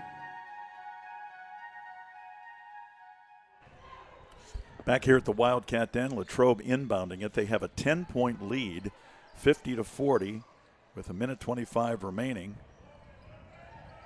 And Latrobe trying to beat the pressure, and they do. Now they're just going to slow things down. Feed to Addison Toy. Nice cut and a layup for Ellie Snyder. Nice look there by Addison Toy. 28 points on the night, 29 points on the night for Ellie Snyder. And like I said, we don't have the rebounds up here, but I'm with you, Bill. It has to be at least 12 or 13 at this point in the game. I was going to say she definitely has more than 10. Egypt Coleman gets the basketball back for Penn Hills. I know that Coach Livingston keeps track of those kinds of stats. She's the one that sends it to us whenever we do updates on our Instagram, so I imagine she'll be able to tell us those exact stats whenever she comes up here during the post game. Police with the spin move and the layup. She has 8 points in the period. Sammy Cronenwetter underneath. She gets the easy layup. She has 6 points in the period. 20 points for Latrobe in the fourth quarter. That's what it's all about. Nice move inside by Oliver, but it can't get the ball to go. Carly Burke was waiting for the ball. Sammy Cronenwetter didn't know it was coming, and it kind of glanced off her head. But Burke was able to keep it under 10 seconds now. And the Lady Wildcats will get their fourth win of the season, their second in a row, here at home at the Wildcat Den, and that does it.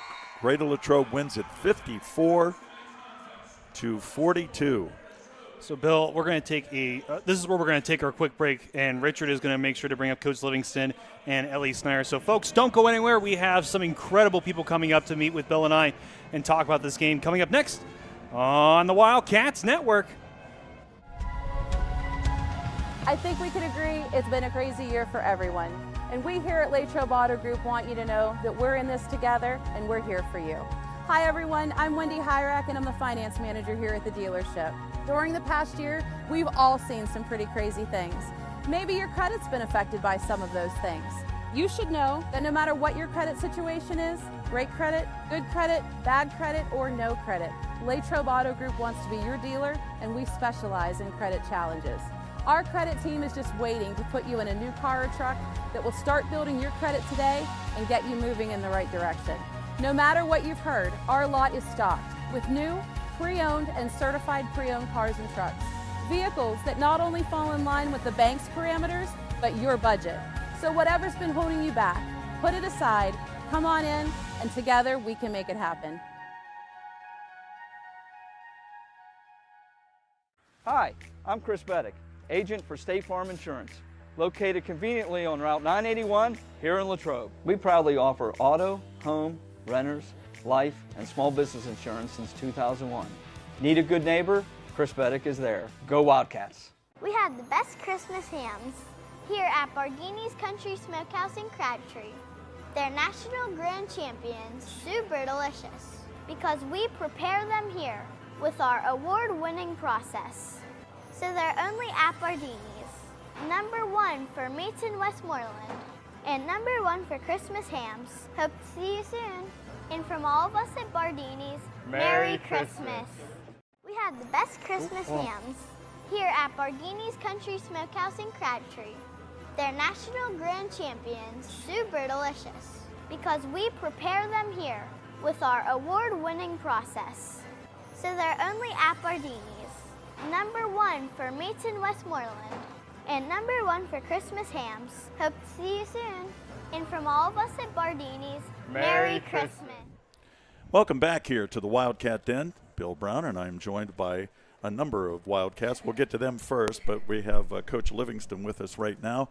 Coach, that was a really solid second half by your team. Yes. I think we actually, after we got through that little bit of the third quarter, we finally started to execute those plays how we should have in the first. But once we finally got in the rhythm, executed the plays, I think they looked phenomenal. You had, what do we have here, 22, you had 22 points in the fourth quarter. Yeah. Our fourth quarter seems to be our quarter. I'm just glad we finally were able to win the other 3 this time, so that's a plus. So, in the first period, it was all Ellie. Ellie had 14 points, and Latrobe had 14 points. But you got some balanced scoring, and you got a really nice defense from your team, I thought. I mean, we switched it up. I said, you guard your girl, take responsibility, because our help hasn't been there in the past few games. So they took ownership in themselves to stop their own man, and I think that's been something we're running with now. Carly Burke got in foul trouble early, and she was out almost the entire first half. But I just seemed like when she came in the second half that helped move things along for you guys. Yes, Carly's, being a junior playing with these seniors, she has a lot of poise for a junior, so she can kind of calm things down for us. And these 5 practice day and night together, so they kind of have that good rhythm. So I think her going out, even though I think Emery Bridge, a freshman, really stepped up for us. Yeah, she did. So that was huge, but yeah. So having her back definitely helped. You played a tough exhibition schedule. You had a number of very tough teams, and you took it on the chin a little bit. But do you think it helped you now moving into as you get ready to start section? I do. I think, ever since our holiday tournament, like we said, coming off new year, new break, we're going to be a different team now. We're going to own our defense, and we're going to go from there. So. Okay. Well, congratulations on the win. Let's get some of the girls in here too. Thank you. Let's start with Ellie. Ellie, of course, what can I say? Another double-double for you. As near as I can tell, Richard was telling us, you have 9 double-doubles in 10 games. That's incredible. Thank you. And you were hitting threes tonight. Let's see, how many did you have? 1, 2, 3, 4. 12 points off threes, 29 points in the game. So, and not only that, but great job on the boards. I thought you did a really good job. You're not the tallest, but you get great position. Is that something you work on, or? Yeah, it is, and it takes a lot of effort. I really Sure. try to get the rebounds. So. Well, you did tonight, and the scoring. Do you have nights where it just doesn't work for you? But yeah, I do. Sometimes if I'm not shooting the great, I try to drive it in more, and if I don't make my layups and stuff, I try to shoot. There are nights that you miss? I don't believe that's a true thing. I think you're lying to us now. You had some nice cuts. You guys looked for each other, and you run a nice offense. Yeah, I feel like our team chemistry this game was a lot better than previous ones. Well, congratulations on the game tonight, 29 points. And I wish I knew how many rebounds. I can't tell you. But, easily a double-double, easily. If I was in gambling man, which I'm not, but if I was, I would say 13. That would be my guess. All right, well, let's get Belle in here next. And great game, Belle. I mean, you have the hard job. You were on. Bill, it's Queen Belle. Queen yes, Belle. That's true. She worked very hard to get that title. That's true. You were working against Hannah Police, and she's tough. She's good. She's very, very good player. And you were on her all night, dogging her. I mean, you Thank you. She had what she finished with. She had 18, but they were. 18. She earned 18 points with you. Thank you. Yeah, I love playing defense. I take pride in getting to guard their best players. So that's really what I have fun doing and what I like to do. So. Would you say that that's your primary? I mean, I know you're the playmaker too, but is defense like a big thing for you? Yeah, I mean that's what I like to do. So that's what I really take most pride in with my game, probably is my defense. Well, 4 points on the night too, so you did okay there too. All right. So good game for you. Thank you. And congratulations. Let's get you. Addison in here. Addison, nice job. Hit a 3 in the second period. That was great. That really took some of the pressure off Ellie too, because you hit that. Ellie's a very good shooter. Yeah, but you hit it. That was a nice one too. Finished with 7 on the night. So how'd you feel about your game? I think we played good as a whole. We have a lot of more team chemistry than we have in past games, so we've played really well tonight. And 2 wins in a row now. Yes. As I said to Coach Livingston, you guys played a tough exhibition schedule. I mean, you had Norwin and I forget who else, Oakland Catholic, and so those are good teams. Yes. So when do you start section play? Do you know? Oh, you. Catholic and McKeesport, but. Yeah. Oh, okay. No, that's it. They're in our upping section. Okay. Senior night. Senior night already. Holy cow. Yeah, it's Thursday, right? Yes. We will have that here on the Wildcats Network. Yes. Well, listen, girls, congratulations on the win tonight. You played a really nice game. and you put it away in the second half. You scored 20 in the first half and 34 in the second. So that's what you want to do. 22 in the fourth quarter. That's you really picked it up. Yeah, you really did. We really played together as a team today. It felt good. That game felt really good. Well, again, congratulations. Thanks for coming up here. We appreciate it. Thank you. Okay. You too.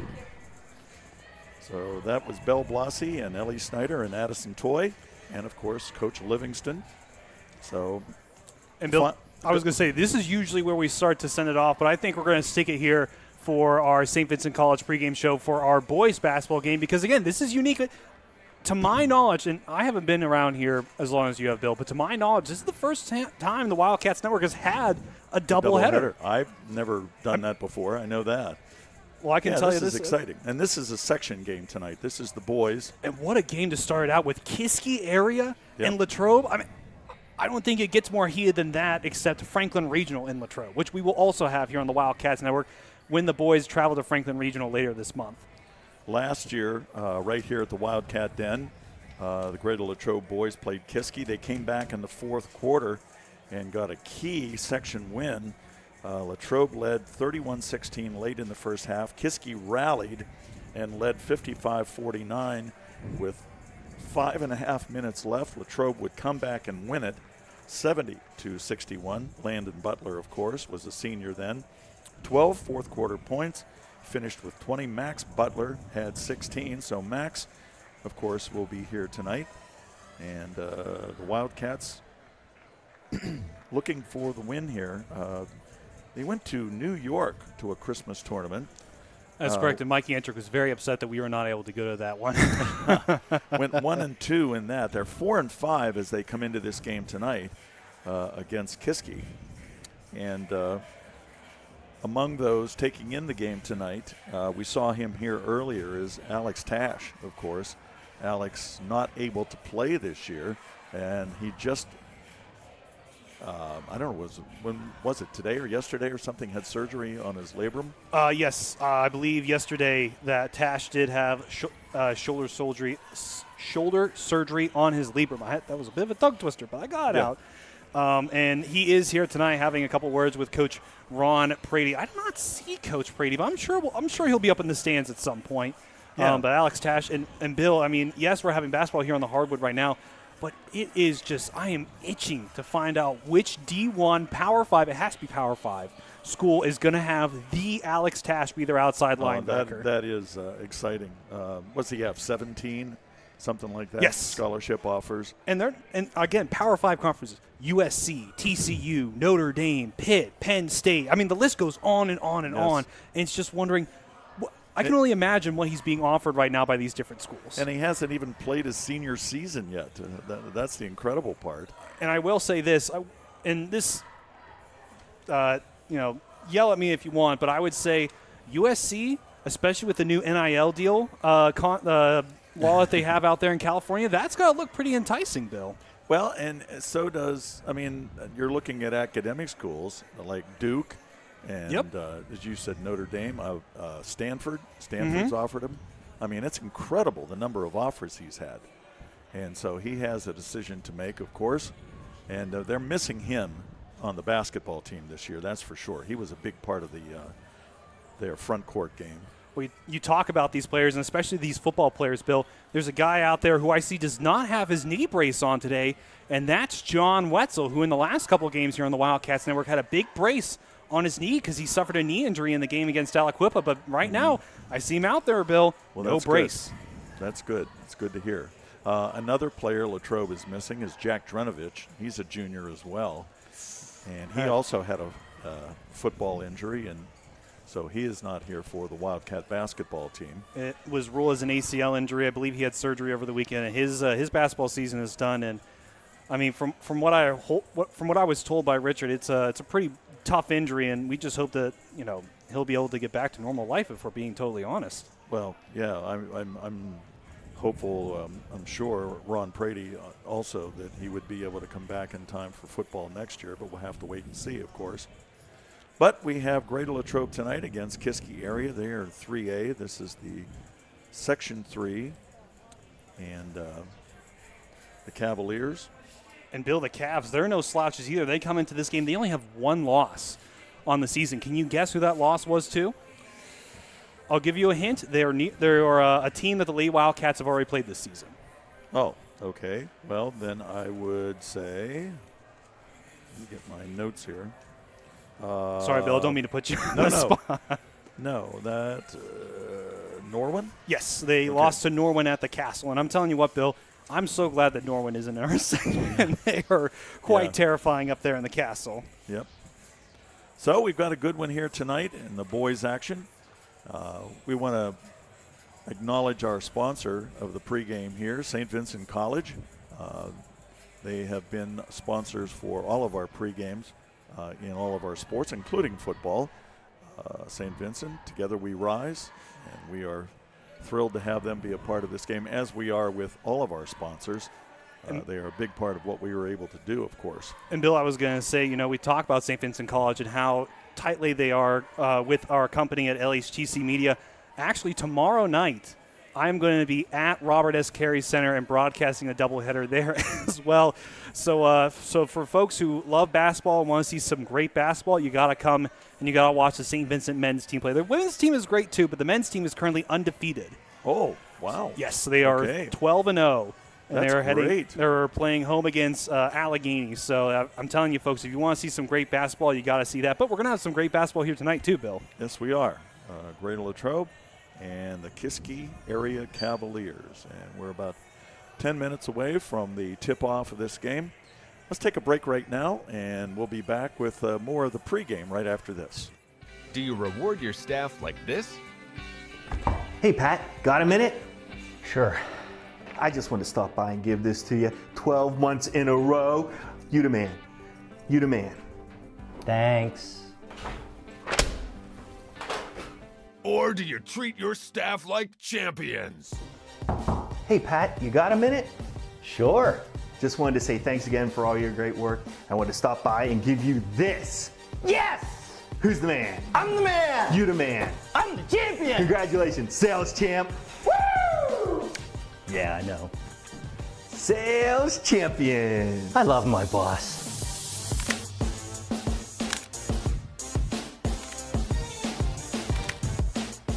Treat your staff like champions.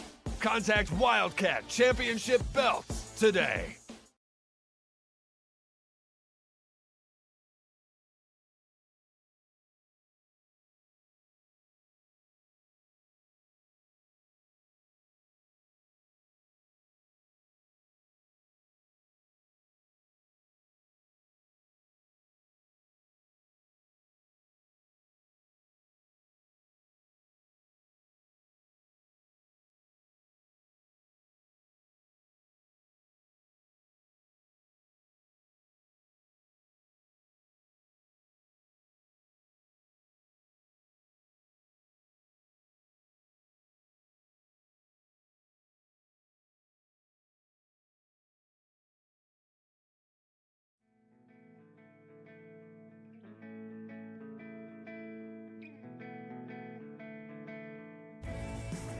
Hello, I'm Maria Graziano Bickerstaff, President of the Greater Latrobe Partners in Education Foundation. The foundation ensures the highest level of education innovation supporting GLSD students, faculty, and staff. The foundation strives to provide educational opportunities for all students in grades K through 12. We believe students should have what they need to reach their full potential. Give, build, grow. Every student, every day. Welcome to Ligonier Valley Learning Center Incorporated, where little hands do big things. For 38 years, Latrobe Kinder School has provided a continuum of quality services which promotes the emotional, behavioral, educational, and physical development of children. We've used a research-based curriculum that will help your child grow academically and socially. Guidance from our expert teachers, combined with our state-of-the-art play areas, will build your child's brains and bodies. Latrobe Kinder School provides high-quality pre-K education for 3- and 4-year-old children at no cost to qualifying families through the pre-K counts. Our enrollment is always open. Visit our website, LigionierValleyLearningCenter.com, to to apply today.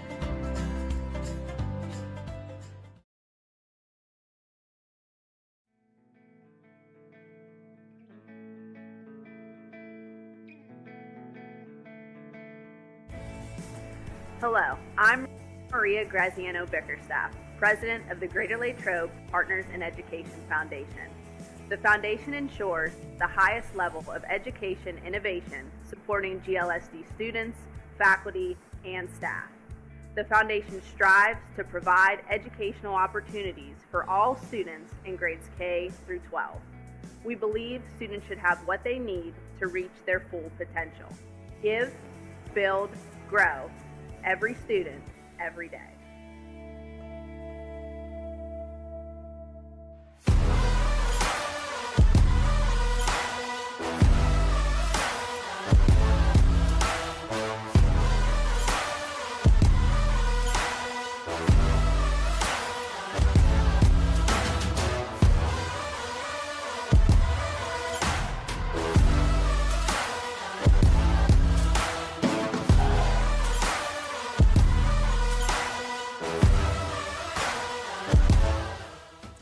Good evening, everyone, and welcome to the Wildcat Den. LHTC Media Crew bringing you tonight's game. Short notice, preparing for a good team like this isn't easy, but this is our style of basketball. Greater Latrobe starts out the evening with a pin from Palmer Airport in Latrobe, live streamed by LHTC Media.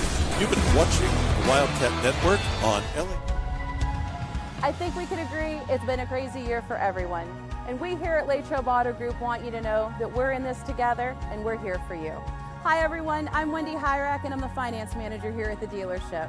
During the past year, we've all seen some pretty crazy things. Maybe your credit's been affected by some of those things. You should know that no matter what your credit situation is, great credit, good credit, bad credit, or no credit, Latrobe Auto Group wants to be your dealer and we specialize in credit challenges. Our credit team is just waiting to put you in a new car or truck that will start building your credit today and get you moving in the right direction. No matter what you've heard, our lot is stocked with new, pre-owned, and certified pre-owned cars and trucks.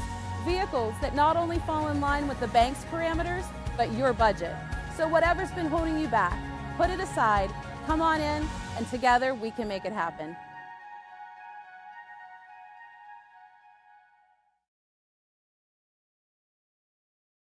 It's a beautiful day in the neighborhood to stop at Hotel Loyal Pizza in the heart of downtown Latrobe on Ligonier Street. Since opening our doors in 1953, Hotel Loyal Pizza has proudly served the Latrobe area. From pizza, sandwiches, sides, salads, and so much more. Whether you're taking out or dining in, our menu has something for everyone. As if the company here wasn't enough to stop in, try one bite of our highly acclaimed pizza and you're sure to be hooked. Visit our website at hotelloyalpizza.com or call us at 724-537-3741. And remember to support our 2023 Gridiron Wildcats. Go Cats! Valley Dairy Restaurants. You never had it so good. For breakfast, lunch, dinner, legendary ice cream. In Latrobe, the Valley Dairy Restaurant on Colony Lane. Go Wildcats! Hi, I'm Jason Brinker, and this is my family, Hannah, Charlotte, and Stephen, and we welcome you to Lepatich Brinker Funeral Home. Located on the corner of Weldon Street and Lincoln Avenue, we've been family-owned and operated and serving Latrobe and beyond since 1958. Whether you're pre-planning your own arrangements or celebrating a loved one's life well lived, we offer traditional and green burials, cremation, and aftercare services. Allow our family to walk with yours on one of life's most difficult journeys. Lepatich Brinker Funeral Home, where dignity prevails. Hey Gabby, catch this. Win with Bardini's. We're #1 for meats in Westmoreland. So many delicious varieties and flavors. Best meats, best holiday meals. So come in, fill this basket at our Country Smokehouse in Crabtree. Go Wildcats!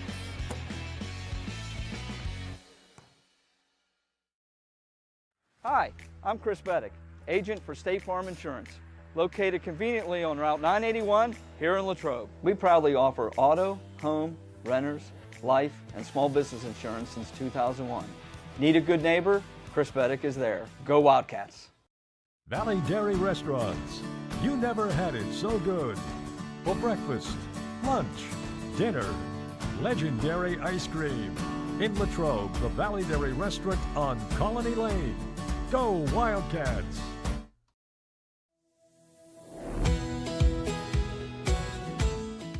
I'm proud to work with an organization that's known across the state, that's reputable. Adelphi is a place to have ample opportunities for promotion. There's nothing that Adelphi won't do for you personally and professionally. Come on in.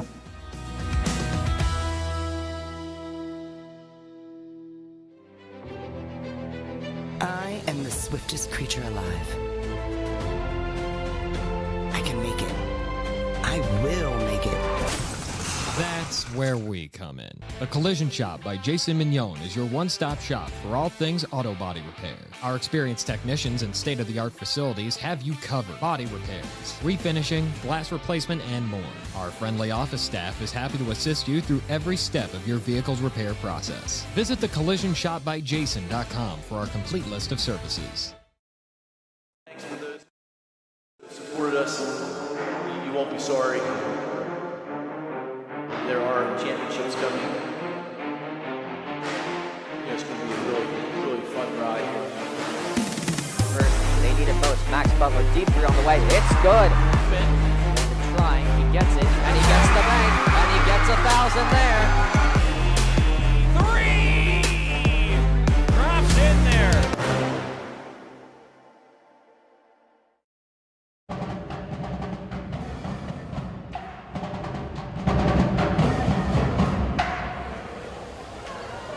Now, we ask you to please rise and remove your hats as we honor America with the performance of our national anthem by the Greater Latrobe Wildcat Pep Band.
Starting lineups. First, for the visitors, the Kiski Cavaliers. Starting at guard, 6'2" senior number 1, Isaiah Gonzalez. At forward, 6'1" sophomore number 2, Amari Gonzalez. At forward, 6'3" senior number 3, Terry Martin. At guard, 6'1" junior number 12, Colin Keller. And rounding out the Cavalier lineup, at guard, 6'2" junior number 14, Carson Heinley. Assistant coaches for the Cavaliers, Christian Clayton, yours touchstone, Richie Smith, Isaiah Gonzalez Sr., and Steve Scorpion. The Cavaliers are led by head coach Corey Smith. And now, ladies and gentlemen, it's time to meet and greet your 2023-2024 Latrobe Wildcats. Representing Greater Latrobe, at guard, 6'2" junior number 2, Max Butler. At guard, a 6'2" senior number 3, Darius Davis.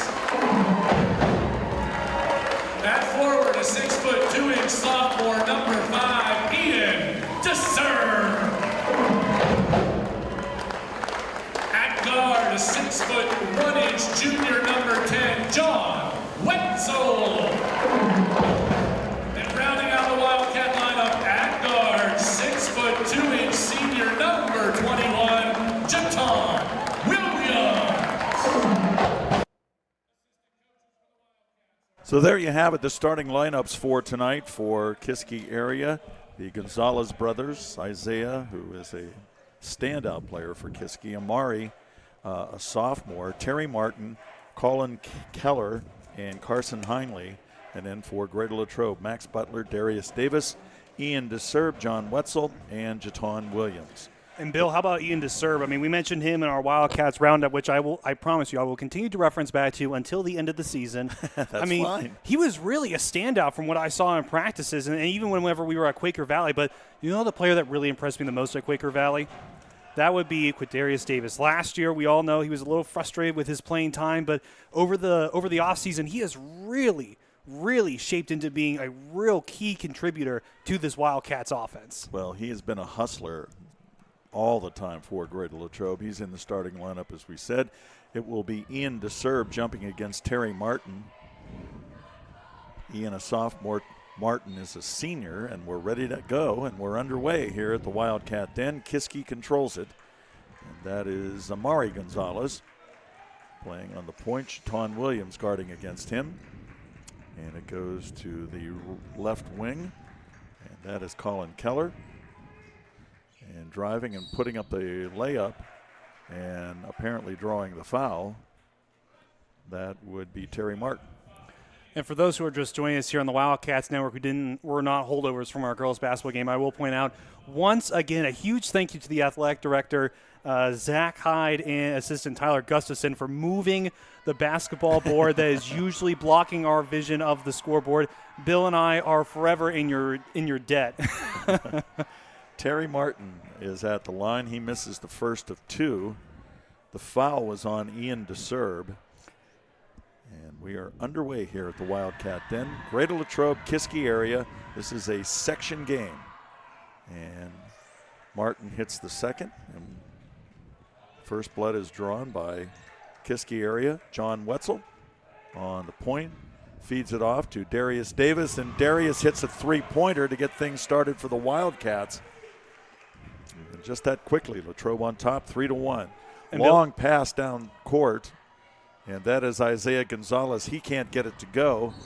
And the ball will go off Gonzalez, and Latrobe will keep possession. And how about the hustle by Quadarius Davis getting down there, making that block? But, Bill, that three from the corner, that's exactly what we saw. He was 3 of 4 for threes when we were at Quaker Valley. I'm telling you what, Quadarius Davis, a huge part of this offense. So here come the Wildcats. Max Butler. That's Davis with the basketball out front to John Wetzel. Wetzel drives the lane, can't get it to go. Ian DeSerb with the putback. Great rebound score by DeSerb, and Latrobe is up 5-1 early. Once again, they try the long pass to Isaiah Gonzalez, and once again, it doesn't work out for Kiski. And that, Bill, that's the second time they've done that. They let Gonzalez kind of run deep down the court, and then they just chuck it to him, hoping that he's one-on-one, and that time Wildcats were able to sniff it out. I think that is the pace that Coach Wetzel likes to talk about in practice. You know, that level of intensity that they have in everything that they do. Jaton Williams gets it inbounds to Wetzel. He tries to drive in and lay it up, and we are going to have a foul. We actually have that foul here on our Bardini's instant replay. A shout out to Gary Bardini. They're going to call a charge on John Wetzel, so he draws his first foul. That's interesting, Bill, that they call a charge on that. Again, see, I appreciate the referees here at the Whitfield, but again, just an interesting call, especially after what we could see on the Bardini's instant replay. So Gonzalez to Colin Keller, and he lays it up with a little runner underneath layup, and Keller gets it to fall. 5-3, I should say, is the score. After running down the court with that, Jaton Williams is called out of bounds on the baseline, so Kiski will inbound it for you, Bill. Early first period here. Latrobe on top 5-3. And the Cavaliers coming down.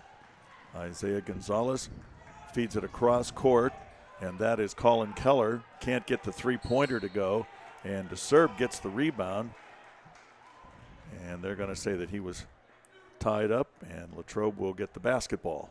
Well, does 6'2" Ian DeSerb using every inch of that frame to come up and get that? You know that we saw DeSerb dunking when we were at practices for the roundup. He just would just whoop, whoop, dropped it right in there. It was like watching Shaq. He's a big kid. Some would even say that's a big man basketball right there, the kind of basketball that Ian DeSerb likes to play. We're going to get a blocking foul here. And that is on Isaiah Gonzalez. So Latrobe will inbounds on their half of the court. 5-3 the score early here. John Wetzel inbounds it to Jaton Williams. Seems Pell back wants to kind of let the offense set up a little bit here, Bill. Davis to Wetzel at the top of the key. And they're trying to set up now. Max Butler with the basketball. Feeds it to Darius Davis. Back out front to Butler. He'll try a three, and he'll nail it. Max Butler with the three-pointer. So 2 threes for Latrobe, one by Davis and one by Butler, and it is an 8-3 game. Feed down court. Amari Gonzalez is fouled as he tries to get the layup. Darius Davis is the one that's fouled there. And again, last season, Quadarius Davis having a lot of foul trouble. But again, I'm just I keep bringing that up because I'm so impressed with the kind of player that Quadarius Davis has evolved into this season. I mean, it just boggles my mind how well he has really turned it around. That's his first foul. Amari Gonzalez misses the first.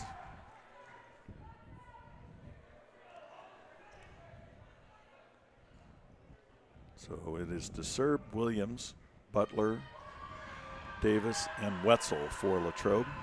Now that's John Wetzel. That's not Brad Down. Yeah. Nailing the second is Amari Gonzalez, his first point of the night. 8-4 is the score. Latrobe on top. Max Butler feeds it inside to DeSerb, back out to Davis. Drives the baseline. Nice pass to DeSerb. He can't get it to go, though. Good rebound by Kadarius Davis, and then keeping the basketball is DeSerb. Jaton Williams with the little runner. It won't fall. Latrobe had lots of looks, but they couldn't get one to go. So back comes Kiski. And with the short left-handed layup, that's Isaiah Gonzalez, his first points of the night. 8-6 now the score. Athletic Director Zach Hyde joining us up here. Zach, we're not in trouble, are we? Okay, Zach says we're not in trouble, so we're all good. We've been thanking you about 15 times for that basket being down, Zach. You've gotten more thank yous from our staff here. Max Butler with the three-point attempt, rims out. Kadarius Davis with the rebound. Nice job. Wetzel. Max will try again, and this time he gets it. Max Butler, his second three. And we have a timeout. 4:54 remaining first period. Latrobe on top, 11-6. And we'll be right back with more basketball after this. It's a beautiful day in the neighborhood to stop at Hotel Loyal Pizza in the heart of downtown Latrobe on Ligonier Street. Since opening our doors in 1953, Hotel Loyal Pizza has proudly served the Latrobe area. From pizza, sandwiches, sides, salads, and so much more. Whether you're taking out or dining in, our menu has something for everyone. As if the company here wasn't enough to stop in, try one bite of our highly acclaimed pizza and you're sure to be hooked. Visit our website at hotelloyalpizza.com or call us at 724-537-3741. And remember to support our 2023 Gridiron Wildcats. Go Cats! Welcome back to the Wildcat Den. Bill Brown, Tristan Borland, and we are here for the second of our doubleheader tonight. Cradle Latrobe boys against Kiski area. And Latrobe on top right now, 11-6 is the score. 2 threes by Max Butler, one by Darius Davis. And Ian DeSerb with a rebound basket. That's Latrobe scoring.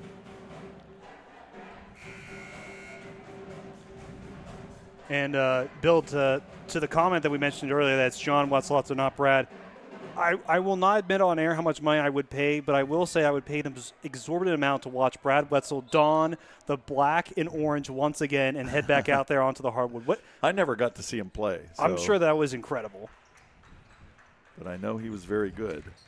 And so is his son, yes, John Wetzel, so also a very talented basketball player. And quarterback, too, by the way. Oh, yeah. Feed inside, and the layup for Kiski. That was Owen Pearson, a senior. So it is 11-8 Davis. Darius Davis with his second 3 of the night. So, Bill, right now the Wildcats remind me a lot of the Bearcats who were right down the road over at St. Vincent. You know what? They're as a team, they are 43% from 3, and the Wildcats are looking just like that. Isaiah Gonzalez's shot is short. Darius Davis with the rebound. Ian DeSerb trying to get a bounce pass to Jaton Williams, but it's stolen.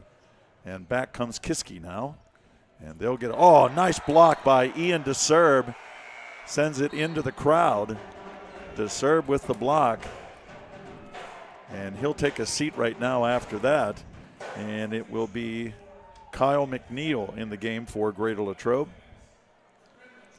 And again, a big thank you to Bardini's Country Smokehouse for sponsoring the instant replay of the huge play there by DeSerb. I mean, what about the hustle, Bill? The hustle from these Wildcats. That all comes from their practices. I don't think there's a moment where the Wildcats are not running in their practices with Coach Wetzel. Well, that's a big part of what they do. And when you don't have a lot of size, you have to be quicker than some of the teams you play, and that's they have the stamina to do it. They run all the time. So here comes John Wetzel now, 14-8 Latrobe on top, 3:40 remaining first period. Max Butler to Wetzel. He was looking for a pass underneath. Instead goes to Davis. And it's Jaton Williams, top of the key. McNeil. Kyle McNeil tries to go cross court. It's stolen by Isaiah Gonzalez. And he will drive in. And McNeil blocks him. Great job by McNeil on Gonzalez. And here's Pearson. It is Isaiah Gonzalez getting pressure. Kadarius Davis with the steal. Gets it ahead to Max Butler. He'll get the layup. Great job by Darius Davis. Butler now with 8 points in the first period. 16-8 Latrobe. Here comes Kiski. A feed over to Gonzalez. This goes off his foot. But they're going to say that, what do we have, a foul? I saw a fist go up. We'll have to see here. Yeah, they're going to call a foul there on Quadarius Davis, who comes out, and Ian DeSerb heads back in. So he's got 2, but he has played a whale of a game so far. Oh, absolutely. And again, I can't stress this enough how impressed I am with Quadarius Davis. I mean, he is really turned it around. And it just, I wonder if that comes with being a senior. You know, when you have that level of expectations for your John Wetzel seniority. tried to, yes. I'm sorry, I didn't. No, you're good. No, you're good. Tristan, but John Wetzel reached in and made the the player travel. So the turnover gives the ball to Latrobe with 2:47 remaining in the first period. Bill, I was going to say, I assure you are never going to cut me off. The people are not here to hear me ramble about Quadarius Davis. They are here to watch this basketball game, and I don't blame them. This is a great game so far. Yeah, Latrobe playing very well here in the first period. Jaton Williams with the basketball. Top of the key to McNeil. DeSerb. Wetzel underneath to McNeil. He couldn't get the layup to go, but DeSerb gets the rebound. Great job by Ian DeSerb. Nice look by Wetzel. And Latrobe pressuring all over the floor now.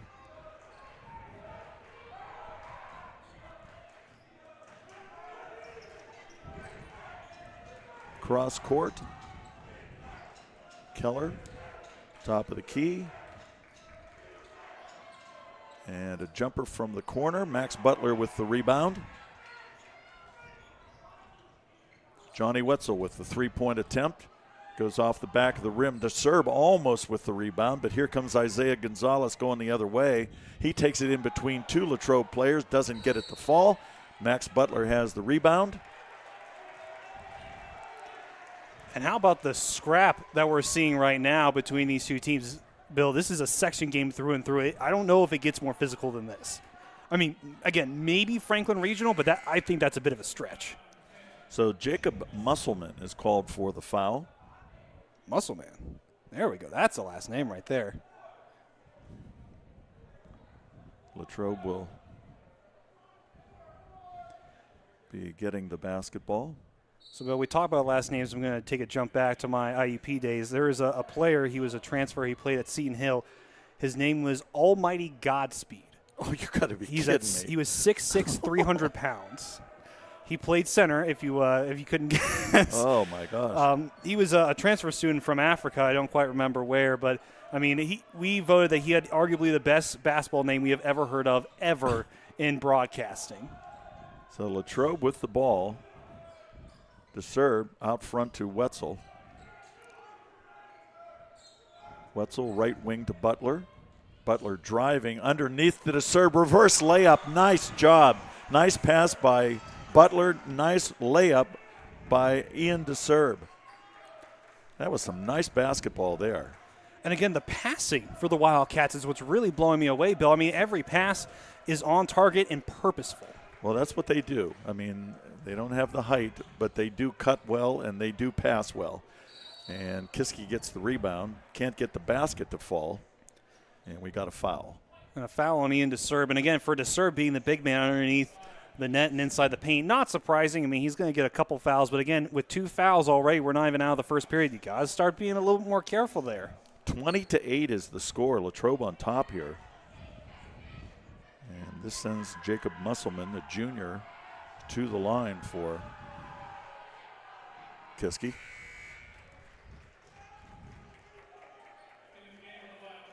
He has his first.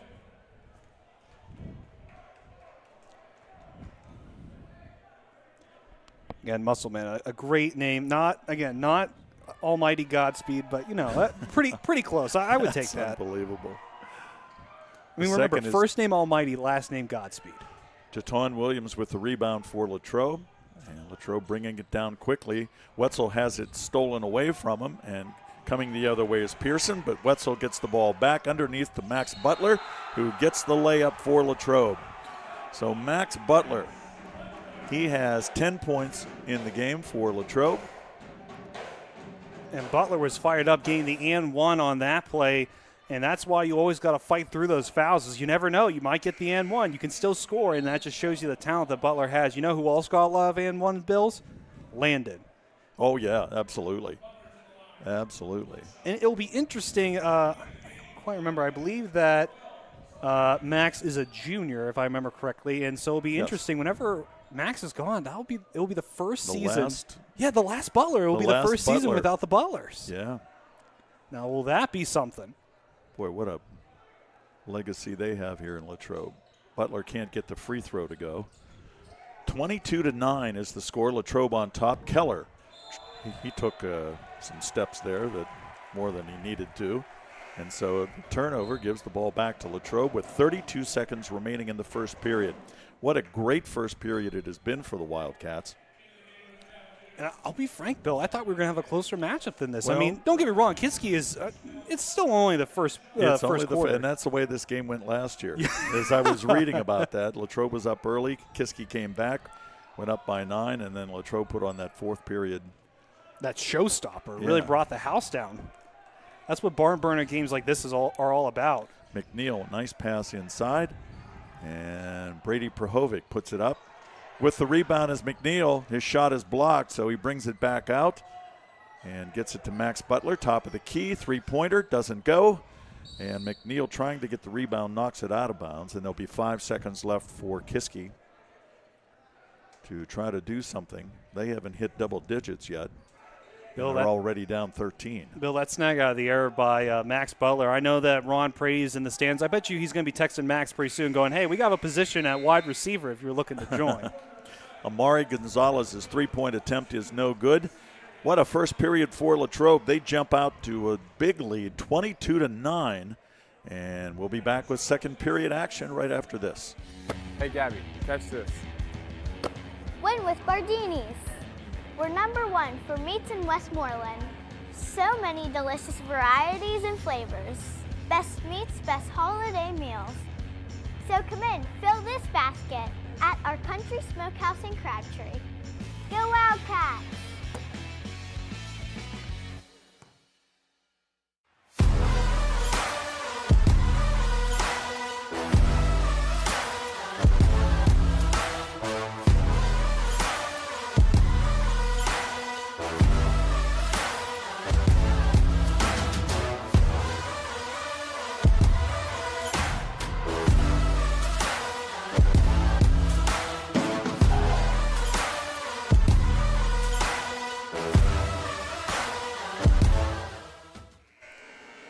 back. Oh, Go ahead. ahead, Bill. Go ahead, No, Tristan. Bill. I'm just here pushing the buttons. You're the star of the show. No. No, you're right. Neither of us the star of the show. The real star of the show is Richard running the camera down there for us. Yeah, King I'll say. Richard. He's doing a terrific job, Richard Hillwig.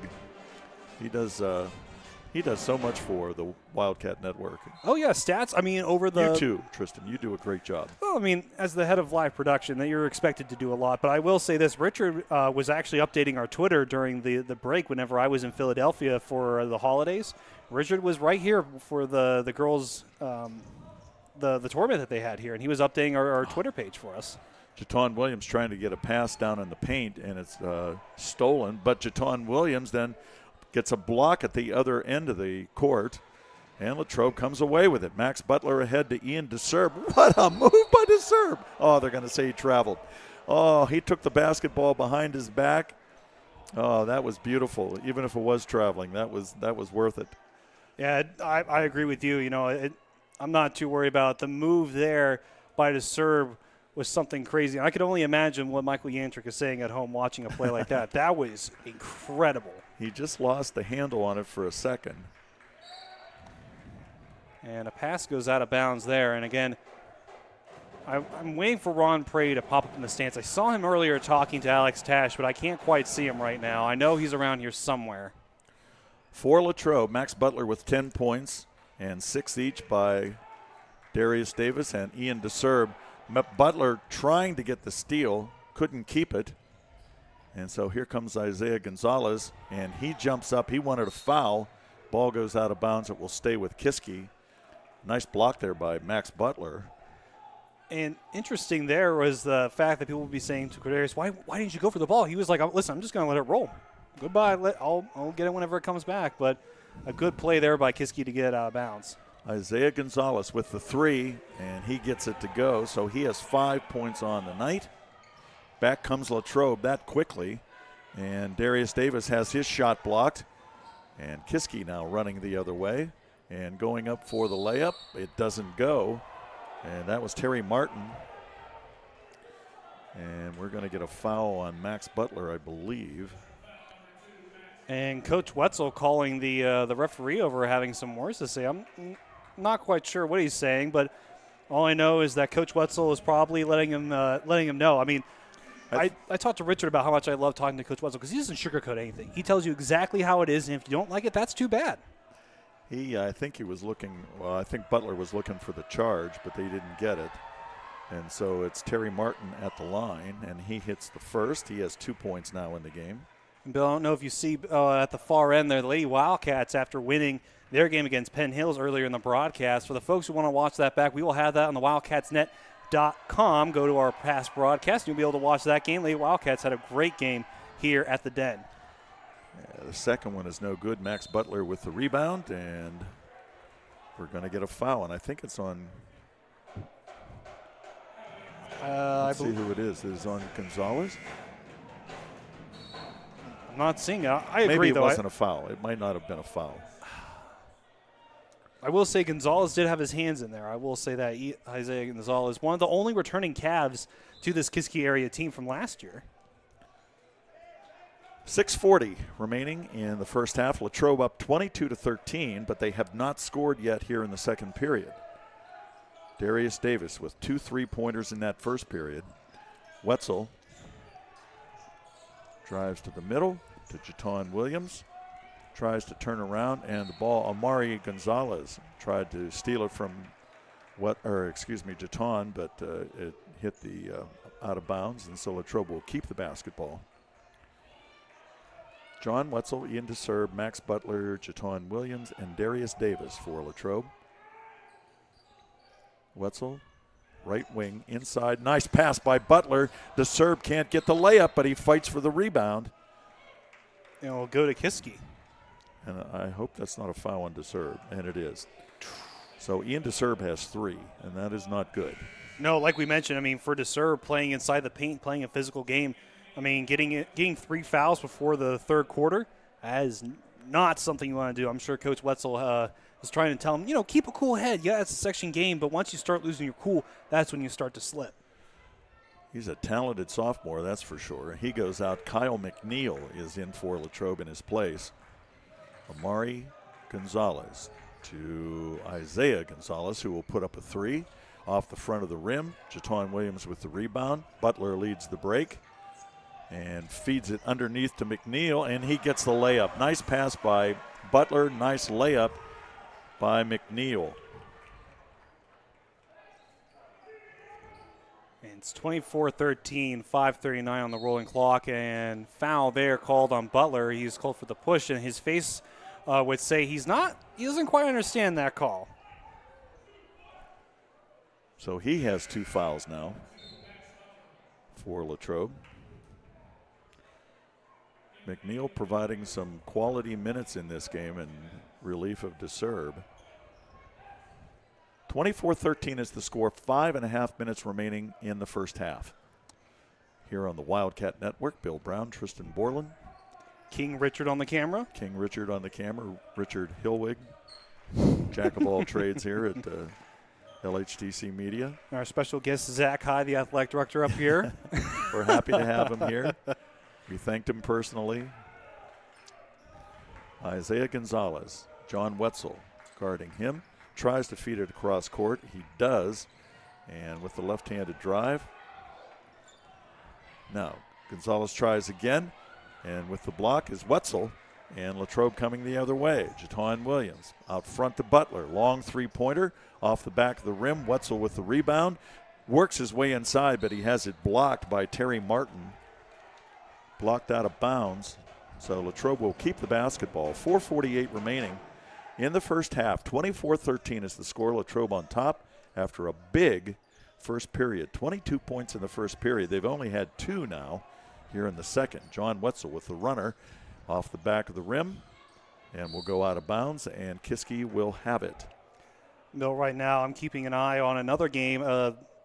For those who don't know, Wildcats are going to be traveling on Friday. They're going to go back into the jungle, and they're going to play the McKeesport Tigers. We'll have them on the Wildcats Network. Right now, McKeesport is in the first quarter of play against Gateway. That has to be a good basketball game. Yeah. So the Gonzalez brothers are out front here. Isaiah, the senior, has the basketball at the top of the key. Now Amari, the sophomore, looking. Oh, a nice feed underneath, but it is knocked away by Max Butler. And Latrobe controlling the rebound. Butler with the rebound for the Wildcats. And they don't waste any time. They're running all the time. The ball is stolen by Amari Gonzalez. Feeds underneath. Terry Martin with the left-handed layup, and he gets the basket. So Kiski's chipping away here. 24-15 the score. And cross court, McNeil thought about the three-pointer. Max Butler won't think about it. He'll take it. And it doesn't go. And now one Gonzalez to the other. Amari, he had a chippy layup, but he couldn't make it. And a long pass out of the hands of Wetzel. And here comes Pearson. And Pearson gets the layup and the basket. Owen Pearson. And he draws the foul. And, Bill, what were you saying before this game started? I was like, oh, my goodness, it's not that close. The Wildcats are just running away with it. But, no, now it's a 7-point game. And Kiski is right now, and I'm sure Coach Wetzel will not be happy about saying this. Right now, I feel the Cavs have a little bit more gas in the tank than the Wildcats do. 8 points in the period so far for Kiski, just 2 for Latrobe. That was Kyle McNeil with a layup. And it is Owen Pearson looking to complete a three-point play. He doesn't. So the game is 24-17 with 3.5 minutes remaining in the first half. Latrobe 4-5 on the season, looking for a section victory here. Kadarius Davis with the three-pointer, no good. Max Butler tried for the rebound, and it goes off of, let's see, that would be Jason Flem for Kiski. So Jaton Williams will inbound for the Wildcats. Colin Keller returns to the game for Kiski. And Williams feeds it. There's nobody back there, and Colin Keller will take the free basketball and get a free layup is what he gets. So 2 points for Kiski, and it's now a 5-point Latrobe lead. John Wetzel with the layup. Nice drive, nice right-handed layup. And Wetzel stops the bleeding here for a minute as he gets the two-pointer. 26-19. Kiski's starting to roar back a little bit here, Bill. Wildcats need to be a little more on their heel. and play a little bit more man defense, I feel. Well, they have a couple. Oh, nice three-pointer there by Colin Keller. And he's quickly got 5 points in the period, and the lead is 4. Jaton Williams with the basketball. Down low to Butler, and he's double-teamed underneath, trying to get rid of it. Gets it out to Darius Davis. Jaton Williams with the jumper, and that's a three-pointer for Jaton. His first points of the night, and it comes at a good time, 29-22. So there's a timeout on the floor, 2:23 remaining in the first half. Latrobe on top 29-22, and we'll be right back with more Wildcat basketball in a moment. I'm proud to work with an organization that's known across the state, that's reputable. Adelphi is a place to have ample opportunities for promotion. There's nothing that Adelphi won't do for you, personally and professionally. Come on in.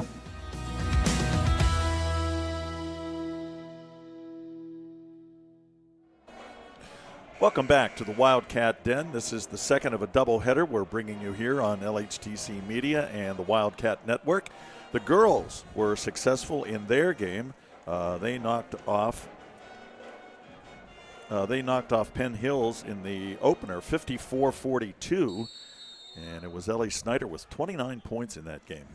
And 14 rebounds on top of that. I mean, yes. A double-double for her. And guess what? Lee Wildcats win. I told you our keys to the game, which were brought to us by Latrobe Sherry Ford. She needed a double-double to win, and she got it. She got it. Driving in is Colin Keller. They're going to get him for a double dribble. So now Max Butler to inbound it. And, Bill, what I've been really impressed by Max Butler is the chippiness of this game. He's been able to keep a cool head, and that can be sometimes it's easier said than done, especially in a section game. Yep. So Latrobe with the 7-point lead and the basketball here. Kyle McNeil to Darius Davis. John Wetzel, the coach's son, with the basketball. McNeil. Nice feed underneath the Butler. His shot is blocked. They're going to call a foul, though. Kiski wanted the block. That was Amari Gonzalez, but that will send Max Butler to the line. And for Amari Gonzalez, that's his first. It is the team's second in the period. And he is flabbergasted. Yeah, he thought he had the ball. So, Bill, what I'm noticing down there in the student section, I guess it's Jersey night for the Wildcats Den. That's what it looks like. I'm seeing a lot of Winter Classics down there. I know that we just had the Winter Classic where the Krakens played Vegas. I did not get to see the final of that game. Did you get a chance to see it? No, I did not. The Penguins weren't in it, so I wasn't too interested. Yeah, that's how it is. Butler hits both. He now has 12 points in the game. He leads all scorers. And it is 31-22. Latrobe on top with 1:35 remaining in the second period. Cross-court pass. Amari Gonzalez back over. And it's Colin Keller to Gonzalez. Keller feeds to the corner. And putting up the shot is Terry Martin, and it bounces up off the top of the backboard. So Latrobe will get the basketball. Noah Timmons is in the game for Kiski. Coach Wetzel conducting his team and letting them know. I can only imagine what play Coach Wetzel has written up for this kind of a game that's going on right now. John Wetzel. Nice pass inside to Kadarius Davis. He gets the layup. Good job by Wetzel. Nice job by Davis. And he has 8 points in the game. Really solid game tonight by Kadarius Davis. Kiski, it's Keller at the top of the key. And tried to get it back out front to him, and he was going away. And so it goes out of bounds, and Latrobe will have it with 38.9 seconds left in the half. Bill, that's the second pass in the half that just went wild for Kiski. I imagine that coach is going to have some things to say. They need to get their passes a little bit tighter if they want to keep up with the Wildcats in this game. So, Johnny Wetzel to Jaton Williams. Cross court to Wetzel. Max Butler in the corner Jeton back out front. They're playing for one shot here. Piers. And this is the beauty of not having a shot clock in high school basketball. Now they got to get a play going here with 7 seconds. Wetzel drives, loses control of it, and they're going to say he charged. Yes, they're going to call him on the charge. So it's Kiski's ball now with 4 seconds.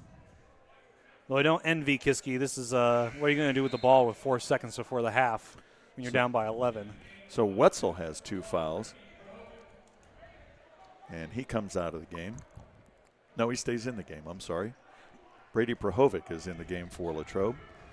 And Isaiah Gonzalez, just unopposed, takes it in for the layup. So Kiski gets the last score of the period, but Latrobe leads it by 9. 33-24 is the score here at halftime. So Tristan and I will be back with stats and some other stuff. And here on the Wildcat Network, we'll be right back in a moment. I think we can agree it's been a crazy year for everyone. And we here at Latrobe Auto Group want you to know that we're in this together and we're here for you. Hi everyone, I'm Wendy Hyrak and I'm the finance manager here at the dealership. During the past year, we've all seen some pretty crazy things. Maybe your credit's been affected by some of those things. You should know that no matter what your credit situation is, great credit, good credit, bad credit, or no credit, Latrobe Auto Group wants to be your dealer and we specialize in credit challenges. Our credit team is just waiting to put you in a new car or truck that will start building your credit today and get you moving in the right direction. No matter what you've heard, our lot is stocked with new, pre-owned, and certified pre-owned cars and trucks. Vehicles that not only fall in line with the bank's parameters, but your budget. So whatever's been holding you back, put it aside, come on in, and together we can make it happen. Hi, I'm Chris Beddick, agent for State Farm Insurance, located conveniently on Route 981 here in Latrobe. We proudly offer auto, home, renters, life, and small business insurance since 2001. Need a good neighbor? Chris Beddick is there. Go Wildcats! We have the best Christmas hams here at Barghini's Country Smokehouse in Crabtree. They're national grand champions, super delicious, because we prepare them here with our award-winning process. So they're only at Bardini's.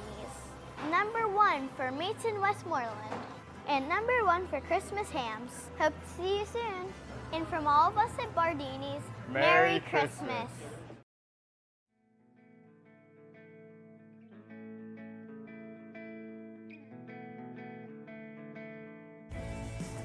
Hello, I'm Maria Graziano Bickerstaff, President of the Greater Latrobe Partners in Education Foundation. The foundation ensures the highest level of education innovation supporting GLSD students, faculty, and staff. The foundation strives to provide educational opportunities for all students in grades K through 12. We believe students should have what they need to reach their full potential. Give, build, grow. Every student, every day.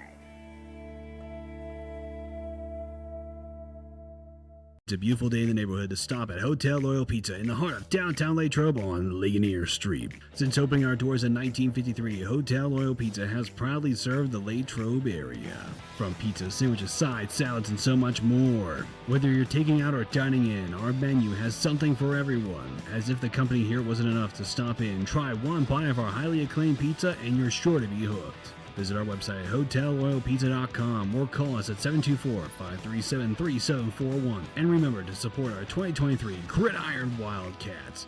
Go Cats! Welcome back to the Wildcat Den.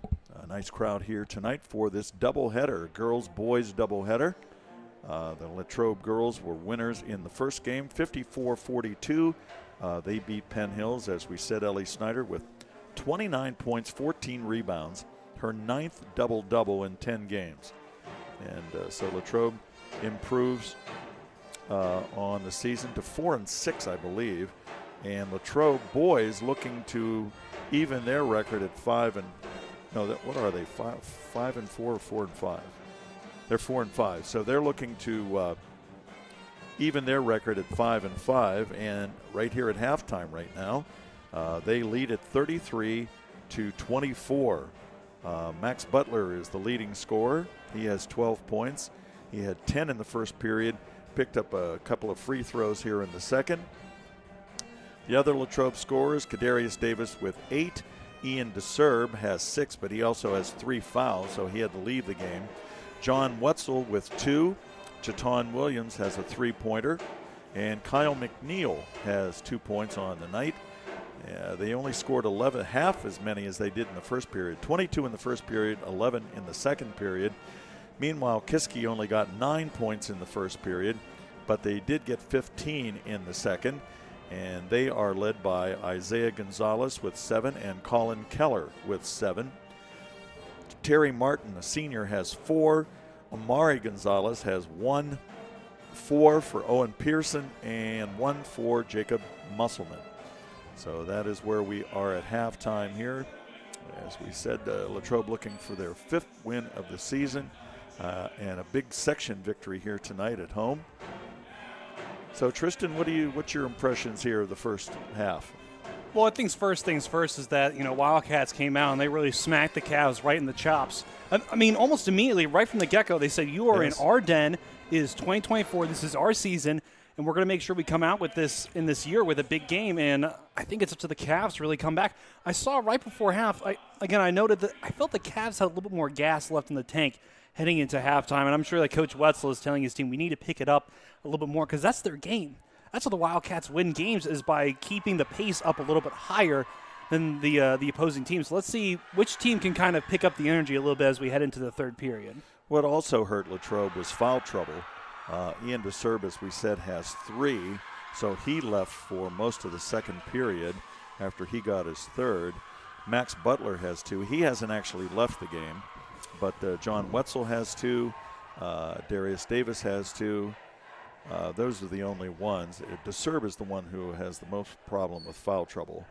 Yeah, being a big man in the paint, I was going to say, Bill, that's not surprising. But again, a player like Ian DeSerb, who we've mentioned many times in our roundup, he's going to be a key contributor to this game. He's going to be that player underneath the hoop and the tall guy. Let's be honest, Wildcats as a team are vertically challenged. He's a nice player. He is a sophomore, but he really does well. And I echo what you had to say about Darius Davis. He has really performed well here tonight, doing it all. He had 2 3-pointers in the first period. He hustles all over the court. He has 2 fouls as well, but he's blocked shots. He's gotten rebounds, so multiple he's threes. Playing well, yeah. And I think that's a big thing, is that the Wildcats as a whole, and I've talked about this whenever I do our St. Vincent broadcast, my color commentator, Rick DeRubis, a shout out to Rick. We talk a lot how the modern basketball is not played in the paint anymore. It's outside the paint from the three-point line, and the Wildcats are really doing that, and they're doing it well. That's why I think they're leading this game. It's because they're able to shoot from 3 and do it well. The Bearcats, we've mentioned ad nauseum here on the Wildcats Network, over at St. Vincent, the men's team is undefeated, and they are 43% from 3 on the season so far as a team. Well, that's the difference. I mean, that's the difference in basketball today that I can see. Back in the day, when Larry Bird. Yeah. I mean, if you didn't have big men, it was an inside game. But now, if you can shoot the 3, you're on a par with anybody. You don't have to worry about height disadvantage. If you can shoot the 3, you can play with anybody. I mean, you think about Shaquille O'Neal whenever he was in the game. Like you said, that's when the tall man was it. But then Steph Curry came into the league, and it just completely changed. Yeah, height did not matter. It was all about shooting. That's for sure. And Brad Wetzel recognizes that, and he does a great job of taking advantage of that. He knows that he doesn't have the height of some other teams, but he compensates with it by they run the break. They look for pass cutters, and they shoot the 3. I mean, they really do. They've got some kids that can do it. Davis has 2 threes. Max Butler has 2 threes tonight. Chaton Williams has 1. And John Wetzel had a couple just rim out. So, yeah, that's the difference. I was going to say, you mentioned, Wildcats especially take advantage of those 3-point shots. And you can't talk about 3-point shooting without talking about Max Butler. Yep. He has had multiple 3-point shots in this game, him and Quadarius Davis. And again, I keep going back to this because Quaker Valley, 3 of 4 from 3 in the first quarter of play. What?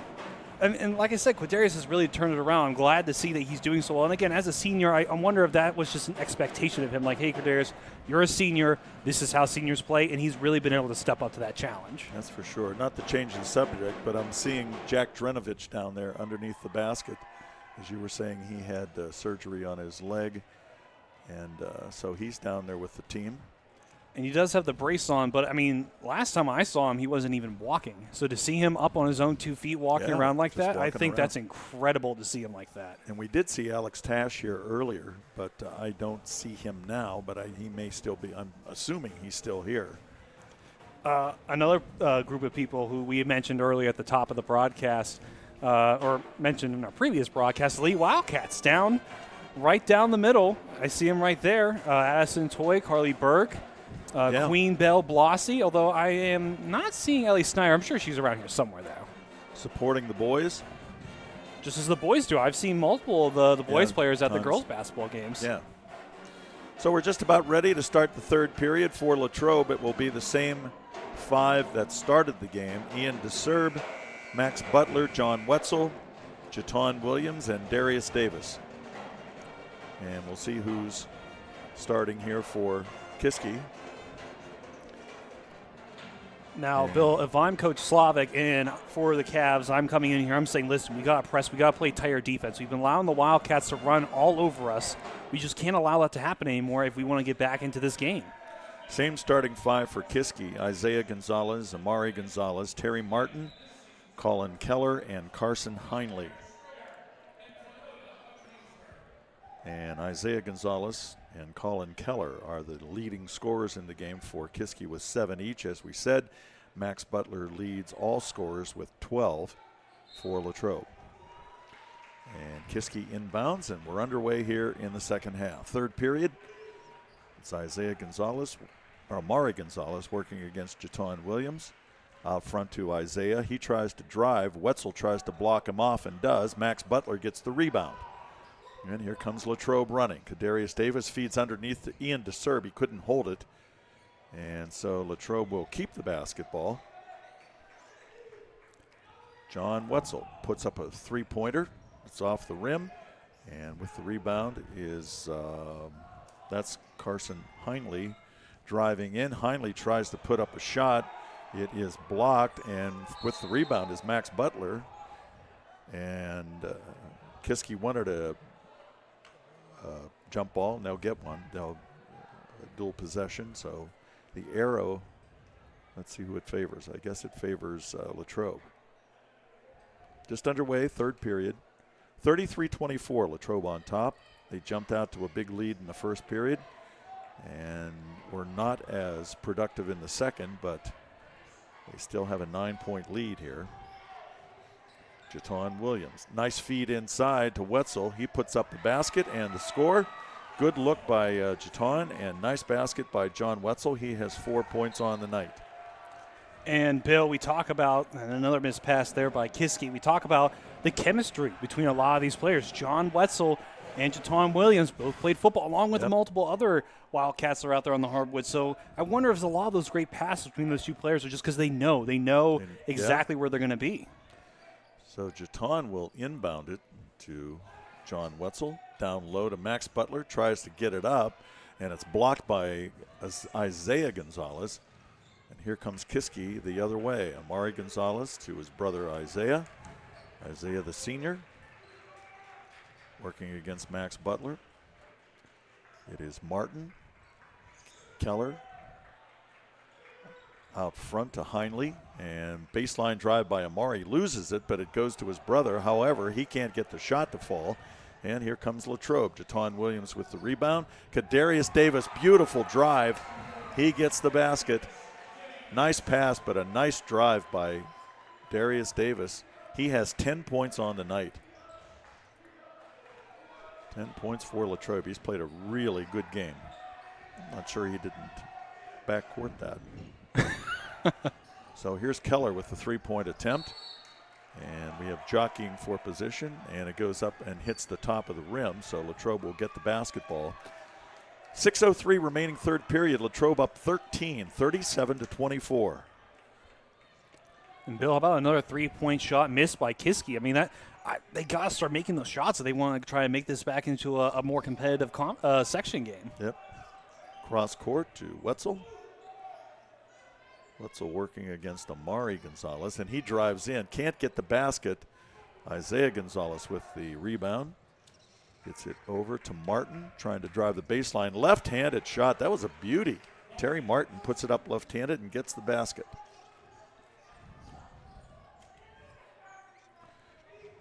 John Wetzel, Darius Davis. This time he can't get it to fall, but Max Butler gets the rebound, and he goes to the floor. Service a little slow to get up there. He whacked his head pretty hard on that hardwood there, Bill. I'm sorry, that was not Max Butler. That was Ian DeSerb, and yes, he did. He did hit the floor with his head. See, back in the day, they would just say, "Oh, come on, kid, you just got your bell rung a little bit. It's all right." Yeah, it's a completely different situation now, that's for sure. And thank goodness, by the way. Yeah, that's right. That's the way it should be. Jaton Williams looking to inbound. Finally, he gets it out to Wetzel, but he has to go into the backcourt to do it. Wetzel, nice save. And a pass underneath to Jaton Williams. Out to Max Butler with the three-point attempt, no good. Jaton Williams with the rebound and puts it in. Rebound score by Jaton Williams. He has 5 points on the night. Jaton's holding his hand. He really hurt himself in that last layup. He's holding his wrist. Yeah, that doesn't look good. Kyle McNeil comes into the game. I wonder if he stoved his finger or something like that going for that layup. But I hope it's something like that. It worries me that he keeps holding the wrist. Bad wrist, yeah. And that is the wrist, folks, that he has taped at the moment. So Jaton has 5 points in the game. Latrobe up 13. Drive by Isaiah Gonzalez, and he gets it to go. And he now has 9 points for Kiski. Kyle McNeil with a three-point attempt, no good. And trying to get the rebound, but he can't keep it in bounds. And that was Carson Heinley, who tried to throw it off of Darius Davis's body. Owen Pearson is in the game now for Kiski. He replaces Terry Martin. I wonder if Heinley throws a shot put or something like that, because he is whipping that ball at these players. He sure did. Maybe he plays baseball or something, because he is whipping that ball. So, John Wetzel looking to inbound it, gets it to Kyle McNeil. He'll put up a three-point attempt. No good, and it will go out of bounds. And the ball will go over to the Cavaliers. Nothing wrong with taking that shot. I mean, Wayne Gretzky said that, you miss 100% of the shots you don't take, so you got to take those shots when you can. Yep.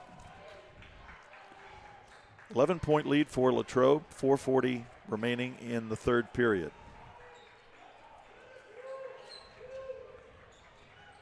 Owen Pearson with the basketball. Out front to Keller. He'll take a foul line jumper and can't get it to go. Fight for the rebound. Nice job there by Heinley. And he goes down hard, and let's see what we got. He got throttled by Butler. And don't get me wrong, I'm not saying that Max, grabbed him and slammed into the hardwood. Max went for that layup, and when he brought his arm down, he kind of caught Heinley on that, bringing it back down. Ian DeSerb is called for the foul, and that's his fourth. So he comes to the sideline.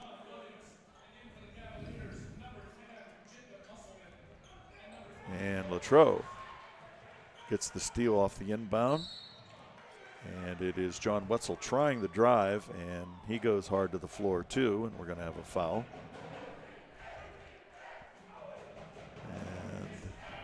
And that will be on 14. I think that's Carson Heinley, his second. John Wetzel goes to the line. Latrobe with an 11-point lead. DeSerb, the only Latrobe player really in foul trouble. I'm sure Coach Wetzel would like to keep it that way. Yeah, yes, absolutely. But he has 4, so we may not see him for a little while. Yeah, unless this game starts to get a little tight, I imagine that Ian DeSerb is going to be shut down for the night. And again, nothing wrong with that. You don't want your players to get in foul trouble, because if he gets another foul, that's it, done. Whether you need him or not, he's no longer available. Wetzel can't get either to go. Kyle McNeil went over the back of a Kiski player, so Kiski will get the basketball. Carson Heinley is inbounding for the Cavaliers. Long pass down court to Owen Pearson. Pearson feeds a driving Heinley, and the basketball is blocked, and it goes out of bounds, and Kiski will keep it. 4:12 remaining in the third period. The second of our doubleheader here tonight on the Wildcat Network. We hope you've enjoyed it. We certainly have enjoyed it bringing it to you. From the top of the key and misses everything. Isaiah Gonzalez saves it though. And it's back to Gonzalez. Max Butler trying to guard the baseline against him. Pushes him out. Tries to feed. Well, he does feed it across court. And Gonzalez goes to the front court to Pearson. And with the basketball now is Jacob Musselman. He tries to put up the layup. It's no good. And Jaton Williams with the rebound. Scrapping there with Heinley. And you know what, Bill? I love it. That's a section game right there. These are players who want to this win badly. Although I will point out that Jaton Williams, the Wildcat in that scrap, his right hand is wrapped right now, covering up his thumb. So, and that's a shooting hand, too. So I hope that it's nothing too serious. Yeah, me too. He is back in the game. That's the good news. And he keeps holding that hand. Again, that makes me kind of nervous. So Max Butler inbounds it to Darius Davis. They try to trap him, and they're going to say he stepped out of bounds. 3:37 remaining third period. Latrobe up 11, 39-28. And Brad Wetzel wants a timeout. So with 3:37 remaining in the period, Latrobe with the 11-point lead. We're going to take a break. We'll be right back with more basketball on the Wildcat Network. I think we can agree it's been a crazy year for everyone. And we here at Latrobe Auto Group want you to know that we're in this together and we're here for you. Hi everyone, I'm Wendy Hyrak and I'm the finance manager here at the dealership. During the past year, we've all seen some pretty crazy things. Maybe your credit's been affected by some of those things. You should know that no matter what your credit situation is, great credit, good credit, bad credit, or no credit, Latrobe Auto Group wants to be your dealer and we specialize in credit challenges. Our credit team is just waiting to put you in a new car or truck that will start building your credit today and get you moving in the right direction. No matter what you've heard, our lot is stocked with new, pre-owned, and certified pre-owned cars and trucks. Vehicles that not only fall in line with the bank's parameters, but your budget. So whatever's been holding you back, put it aside, come on in, and together we can make it happen.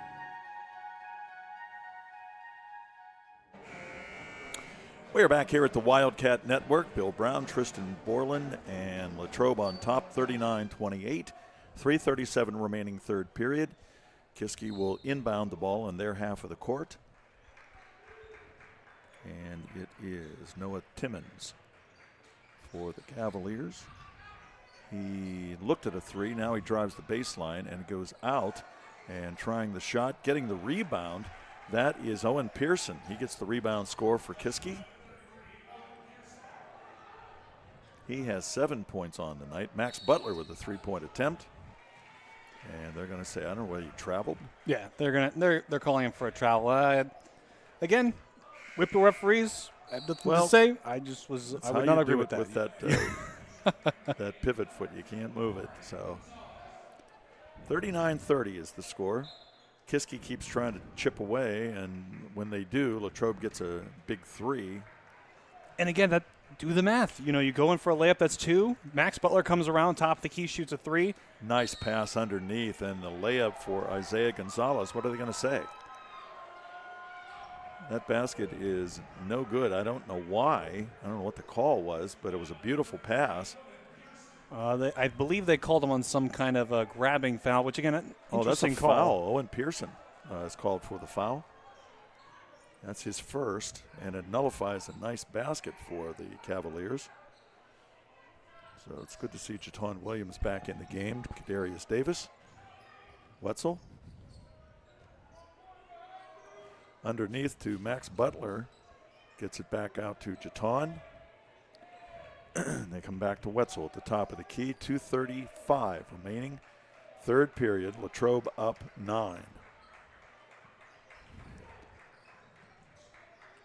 And the press coming there by Cavs and the ball going off of Max Butler. And just couldn't hold it. It's interesting, Bill. We've talked all evening about how great the Wildcats are with passing. That one just kind of got away from Butler a little bit. Yeah, the pass was fine. I don't know whether he took his eye off of it, but he couldn't hold it. So Here comes Kiski with a chance to cut it to 7 or less. I wonder if Jaton Williams helps his teammates on catching the ball. I don't know.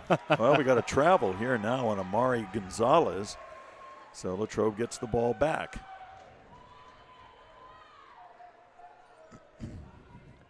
Latrobe had 22 points in the first period, just 11 in the second period, and so far in this period, only 6.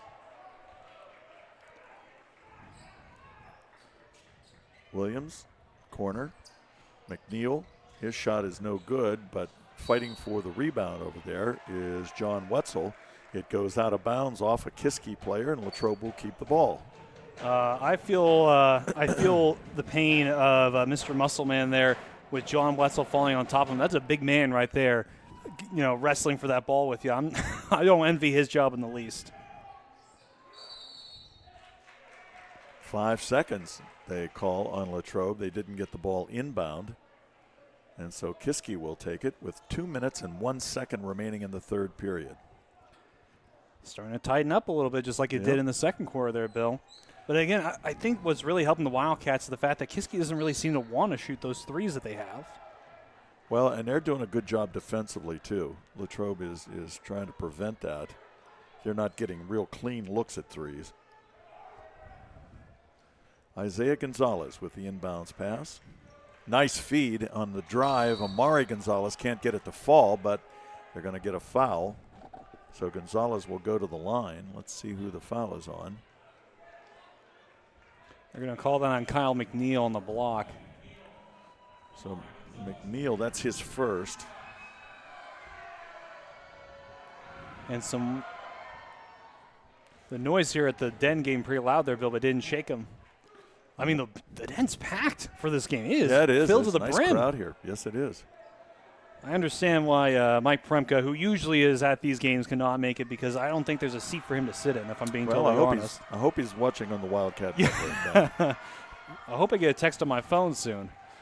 Gonzalez with his second. He gets 2, cuts the lead to 7 for Latrobe.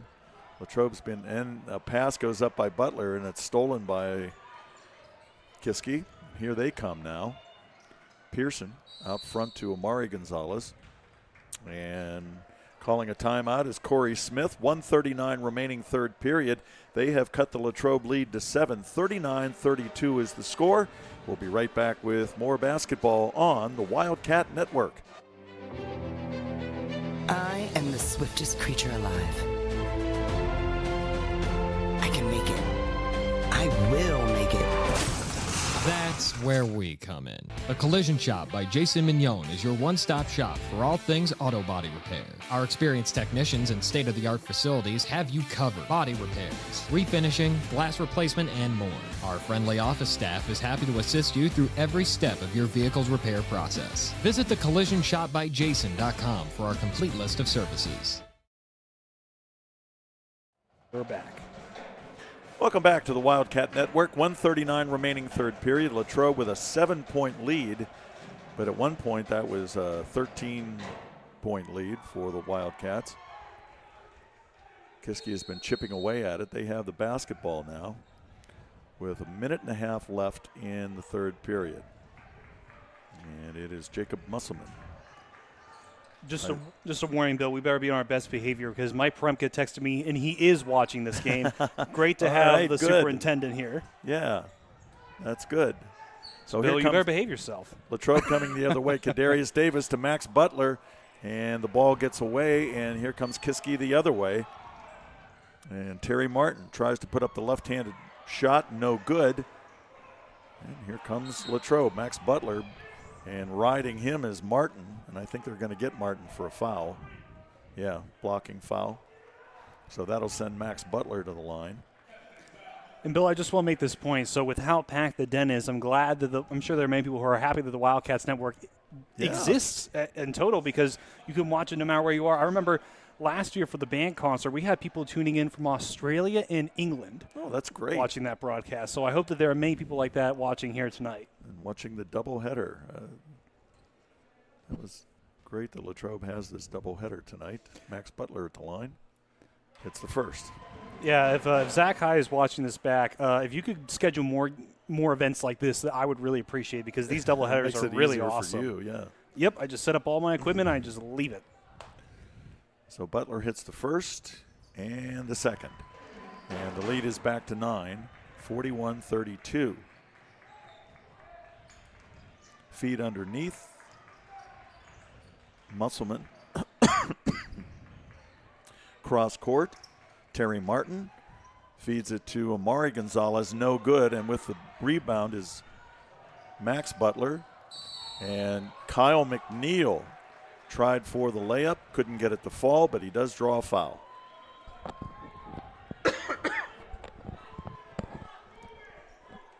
And that is on number 10. That is Jacob Musselman.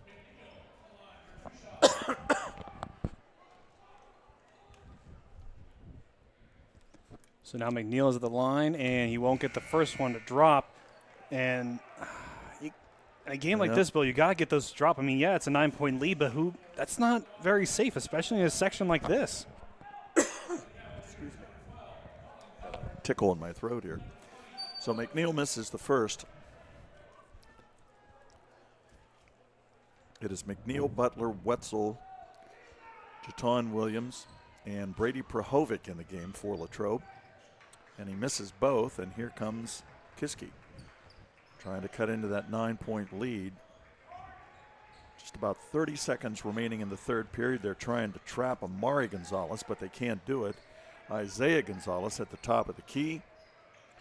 And he goes over. And with the ball now looking for a cutter. That was Noah Timmons.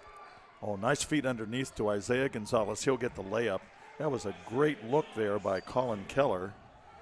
And Isaiah Gonzalez gets the basket. Brady Prahovic with the long three. No good. And they're going to try to throw it down court, and it's no good. So that brings the third period to a close. Kiski cutting away at Latrobe's lead. At one point it was 13. Right now it's 7. 41-34 is the score. And we'll be back with the final 8 minutes of this doubleheader here tonight at the Wildcat Den in just a moment. Do you reward your staff like this? Hey, Pat, got a minute? Sure. I just want to stop by and give this to you. 12 months in a row. You the man. You the man. Thanks. Or do you treat your staff like champions? Hey, Pat, you got a minute? Sure. Just wanted to say thanks again for all your great work. I wanted to stop by and give you this. Yes! Who's the man? I'm the man! You the man. I'm the champion! Congratulations, sales champ. Woo! Yeah, I know. Sales champion. I love my boss.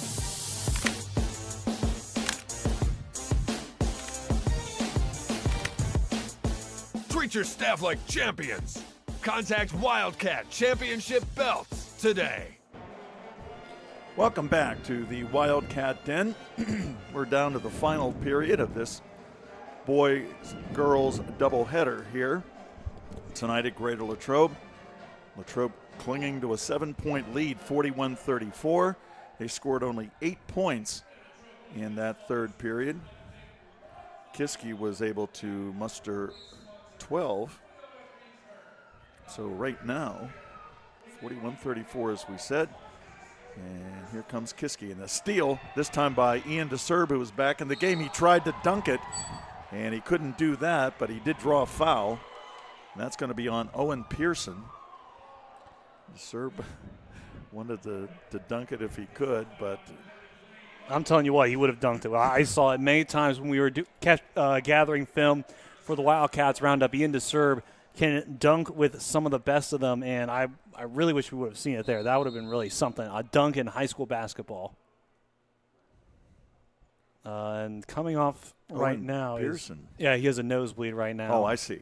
So he has to come to the sideline. And coming into the game is Carson Heinley for him. Shove the old cap up in the nostril, and he'll be right back in. So DeSerb is playing with 4 fouls, but he's as aggressive as he's ever been. I mean, he doesn't let up at all. He misses the first. He has 6 points in the night, but he got into foul trouble. He got his 4th in the third period, and he's just getting back in the game now. He's a sophomore with a lot of promise, and he hits the second. And something from our roundup talking about the serve, Coach Wetzel says, you know what? I don't think he's done growing it either.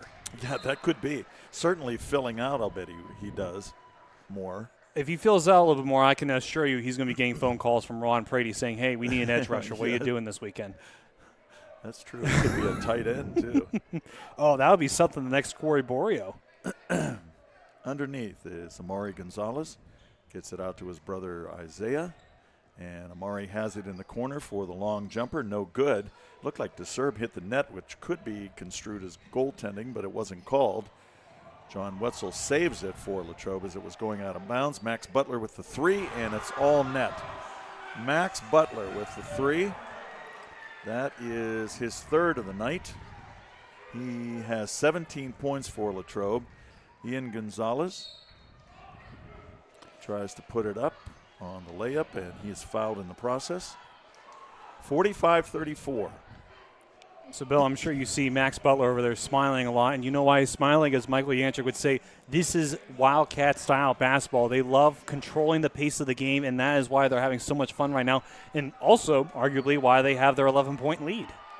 Max Butler now with 3 fouls in the game. Max trying to get the den a little bit more hyped up. He says, come on, guys, I need a little more noise out of you. Yeah, that's true. Or as some would say, we need more noise out of Yin's guys.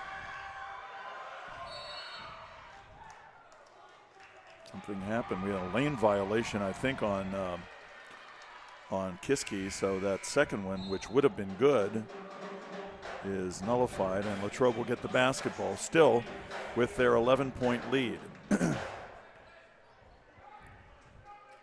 So Max Butler will inbound it from underneath the Kiski basket. 7:17 remaining in the game. And the pass is completed. Darius Davis. Here comes John Wetzel. Crosses court. Now he's going to try to drive the middle.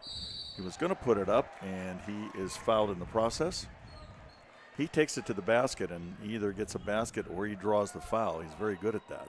And what's even more important, Bill, whenever you talk about driving in and getting the foul, now you got to be able to take the pressure of being at the line and trying to drop in those two. Let's see if Wetzel can do it.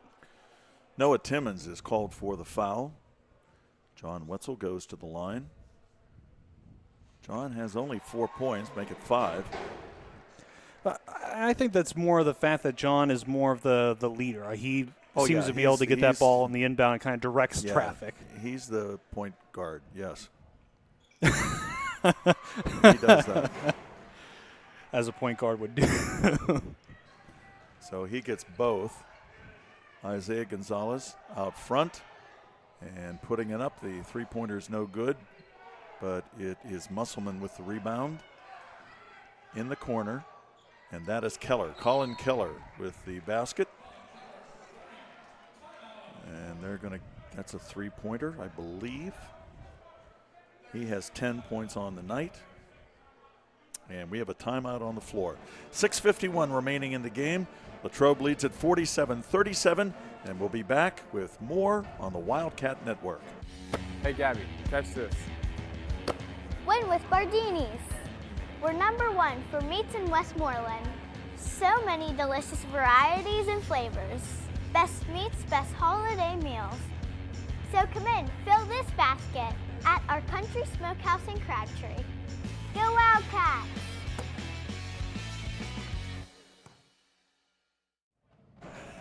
Welcome back to the Wildcat Den. We have 6:51 remaining in the game. Latrobe with a 10-point lead, 47-37. They also have the basketball. Max Butler leading all scorers with 17 in the game, including 3 three-pointers. And John Wetzel kind of running the show here for Latrobe. Kadarius Davis has had a really nice game. Ian DeSerb looking to pass, and he'll hand it off, and it goes off the foot of Wetzel. And so just a little Miscommunication there. And it will go to Kiski. Only down by 10. Kiski is certainly not out of this game, not in this section. Anyways, this 10-point lead is nothing to really look at and go, oh, yep, this game's over. Kiski has 3 3-pointers in this game. One by Gonzalez, one by Terry Martin, and Latrobe comes up with the basketball. Here comes Max Butler, feeds underneath to DeSerbe, who gets the layup. Nice look there by Butler, and a nice layup by DeSerbe. I thought DeSerbe was going to slam that one down, Bill. I had my fingers crossed. 9 points for Ian tonight. And the lead is back to 12 with 6 minutes remaining in the game. Nice feed underneath, and that is Musselman. Jacob Musselman with the layup off a good look by Colin Keller. And here comes Latrobe right back down court. John Wetzel trying to drive. Tries to put up the layup to Serb almost with the tip in. Couldn't get it to go. Back out front. Max Butler will try the 3 and misses everything. And so Kiski will have the basketball. That's rare to see Max Butler miss everything. Yeah, it's I saw him grabbing his calf, so I wonder if he's starting to cramp up a little bit. I mean, he's been out there for a good amount of time. That's true. I mean, it's tough. In Coach Wetzel's offense or on Coach Wetzel's team in general, I mean, it starts to take a toll on your body if you're out there for too long. I'm not sure he's sat tonight. I'm trying to remember when he was out of the lineup. I can't name it. I can't name one. Seems to me he's been here the whole game, playing everything. And they're going to get a foul on Jaton Williams. And Bill, I want to go back a second to that last sequence that we had there. Did you notice the fact that Ian DeSerbe got 2 offensive rebounds? Yeah. I mean, that's domination inside the paint right there, and that is what Coach Wetzel told us that he wanted DeSerbe to do at the beginning of the season. 2 fouls on Jaton Williams. Amari Gonzalez cross court. Back out to Gonzalez. Wetzel trying for the steal, can't do it. Isaiah Gonzalez goes to the floor, and then Jaton Williams falls on top of him. And then we get a push. And Coach Wetzel shouting at his team to get over here now. He doesn't want anybody getting caught in the scrap. That's exactly right. And everybody getting pushed to the side. Coach Wetzel asking the referees, hey, what are you going to do here? And this is a tough situation. I mean, when Jaton got the ball, he was over top of a Kiski Cav, and apparently number 14, Bill Carson Heinley. Yeah. He apparently took some offense to it. And you know what? Some would say, boo on him, but you know what? You defend your players. You defend your teammates. So that's for sure. There's blame to go all around. So they're sorting this out. The officials are in the middle of the floor. We'll see what they call here. We have a technical foul on Carson Heinley, what you mentioned, Tristan. With the shove. And again, you protect your teammates. I know, it's not great, but you protect your teammates. If you think something's not right, you gotta stand up for yourself. But maybe keeping it on the hard would have been a better option. Corey Smith, I'm sure, is saying, hey, he fell on top of my guy. So we'll have a technical on Heinley, and Wetzel will go to the line to shoot the free throws. And the Den is roaring about that. John hit his last 2, but he's also missed several. So let's see if he can get the 2 technicals here. And he doesn't. Misses the first. He looks over at Coach Wetzel. He knows he's going to be doing 100 free throws in tomorrow's practice, that's for sure.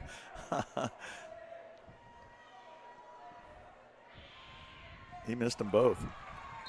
Yep, that's 100 free throws for sure. So John Wetzel misses the 2 technical free throws. Latrobe will keep the basketball. 5:17 remaining in the game. They have a 10-point lead.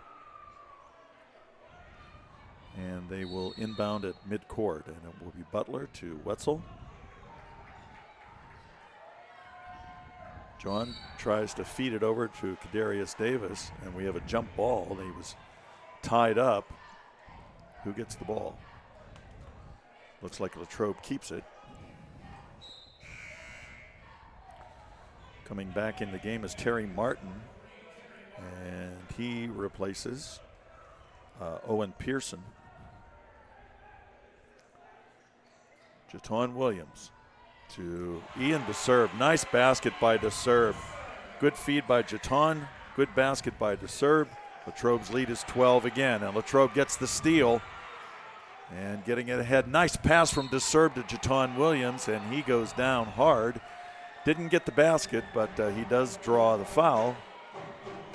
And that will be on Martin, and that would be his third. You have to wonder when these fouls start to rack up, Bill, do you wonder if some frustration is starting to mount for the Cavs? I mean, for me, sure. It would be. I mean, to start out the season with a loss at the Den, that's got to be incredibly frustrating, especially after the season the Cavs have had so far. So Jaton Williams at the line. And he misses the first. We're going to be doing a lot of free throws at that next practice. I'm telling you what, Bill. And it's like you said, if Mike Andrick was here, he would be pointing out the fact that they need to be hitting these. Because that's the point of getting the foul, is to get the free two, right? Put this game out of reach. It's a 12-point lead, but in this section, no lead is safe. So he hits the second.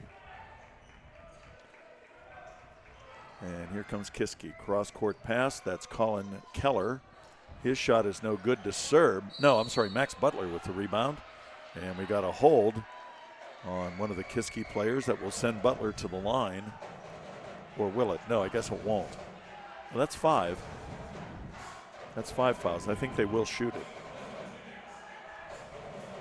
Yep, I'm seeing them give the 2. All these fouls, though, have definitely slowed down the game. I know, we were cruising along there, Bill. We were moving right along. I imagine that the officiates were like, listen, we were here for one game already. Let's kind of move this along a little bit. So Max Butler goes to the line. He has hit 4 free throws tonight. He's also hit 3 threes. And he makes the first. I can't imagine what it would be like to be the last of the Butler brothers. Oh, I don't envy that at all. The pressure that would be on him. I mean, all of his brothers were exceptional basketball players. And even his dad, Richard told me that his dad, one of the assistant coaches for Coach Wetzel, was also a phenomenal basketball player. And that's not to say Max isn't an exceptional basketball player either. I mean, he is. But I mean, to be a Butler, that's a different level of tough. pressure. Yeah, that's really. And just open on down the lane. Isaiah Gonzalez goes in for an easy layup. And the lead is back to 12. I would say that being a Butler brother, being the youngest one, is almost as daunting of a task as being the brother of Patrick Mahomes. Wetzel's shot is no good. What a rebound by Ian DeSerb earlier. He got a big rebound for the Wildcats. Max Butler has spent a lot of time on the floor here tonight. And Butler's cramping up right now. I see him. He was stretching out that toe. I saw his calf got all cramped up, and he's moving again. Again, Bill, like you said, when was the last time Butler sat in this game? I can't tell you. He has. I don't know that he has sat. Maybe for the starting lineups. I think the last time his butt was on one of these seats over here. Very impressed with the play of Ian DeSerb tonight. He had foul trouble that's kept him out of the lineup a little bit. But when he's in there, he has been very good. I think what's even more notable, Bill, is the fact that we know when Ian DeSerb is out, you see the Wildcats, they change up their play because they don't have their big man underneath. They shoot from outside a little bit more. So, and again, think about it. Sophomore. That's a sophomore down there at 6'2". That's true. He's only going to get bigger and better as his years at the school progress. Jaton Williams makes the second. 54-41, 4:21 remaining in the game. And we'll be back with more Wildcat basketball after these messages.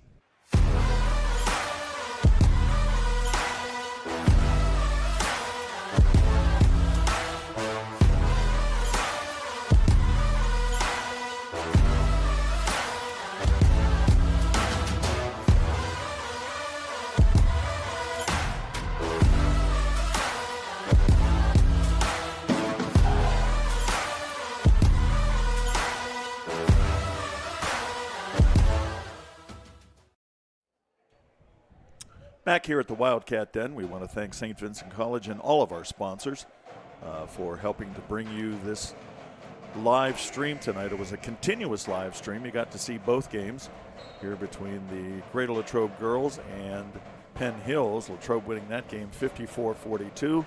And Latrobe on top in this one, 54-41.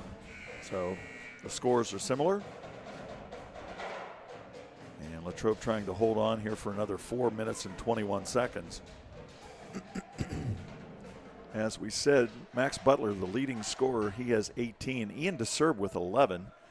And then it is Jaton Williams with 7 and John Wetzel with 6 for the Wildcats. Isaiah Gonzalez has 13 for Kiski. And it is 10 for Colin Keller. He has the basketball right now. Back to Isaiah Gonzalez. Cross court. Back out front. Nice feed underneath, and that was Terry Martin. And getting the basket is Owen Pearson. So nice passing there by Kiski area to get the basket. Cuts the lead to 11. Under 4 minutes now remaining in the game.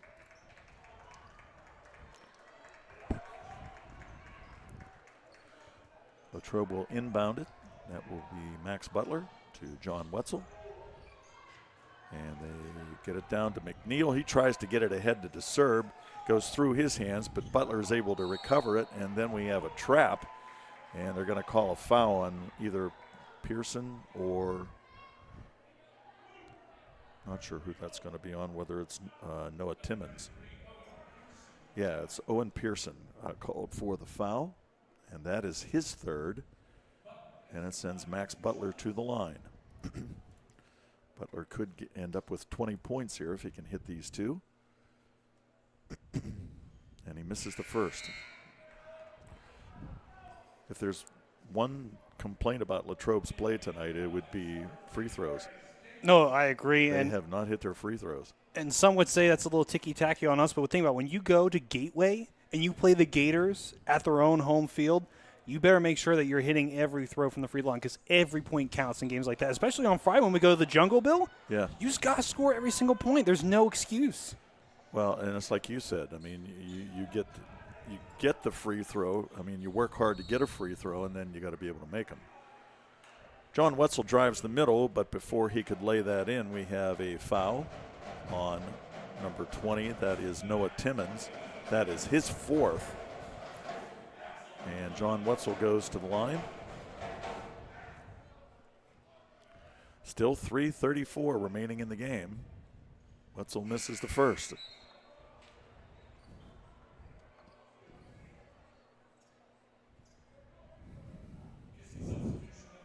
I think you're right, Tristan. There may be free throw practice tomorrow at. Oh my goodness! I can only imagine. That will be brutal. Maybe we'll send Richard over and have him observe that for us and tell me who had the most free throws. Once again, Wetzel misses both. Getting the basket there is Carson Heinley. And that cuts the lead back to 9. And then we have a scramble for the basketball. Terry Martin getting in there with Max Butler, and Butler is still down. Again, flexing his legs. Yeah. I think he is cramped. And I mean, hats off to Butler. It's tough to play in the den and play in Coach Wetzel's style of ball and be out the entire time. I mean, Bill, I don't know about you. After the first period, I would have been cramping. I probably would have laid down on the floor for a little bit. I would have never been in shape enough to play for Brad Wetzel. That's the thing. You got to be. You have to be an athlete. That's for sure. You got to be in shape. Yes, that's true. That's what he's got. He's got 5 or 6 athletes. You know, they're. And some of them have proven it on the football field as well as here on the basketball court. And 2 that we don't get to see, Alex Tash and Jack Drenovich. Can you imagine this scene if they had Alex Tash and Jack Drenovich? I would love to know how they would be playing with Jack and Alex Tash.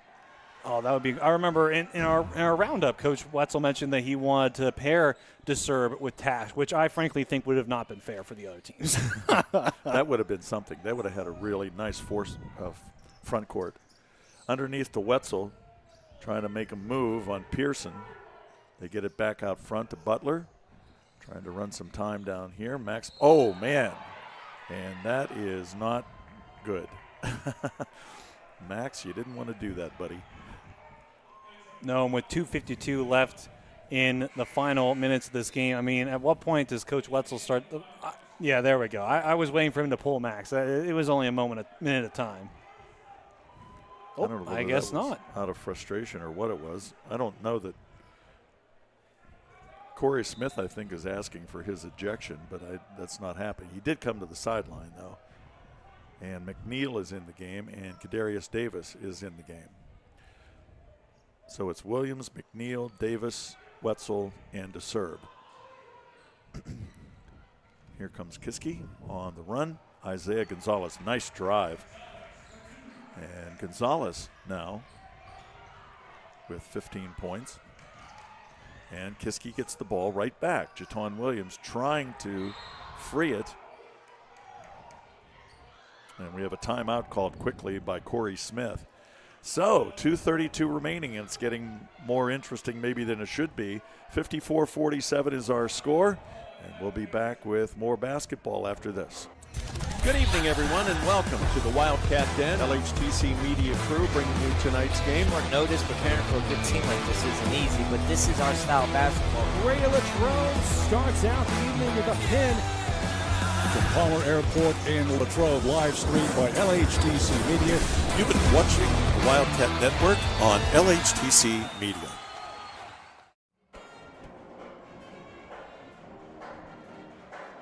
Back here on the Wildcats Network, Tristan Borland and Bill Brown, the veteran, on the headset with me this evening. And Bill, I mean, I don't think boys basketball gets better than this. No. Not only this section, but just this atmosphere that we have right now at the Den.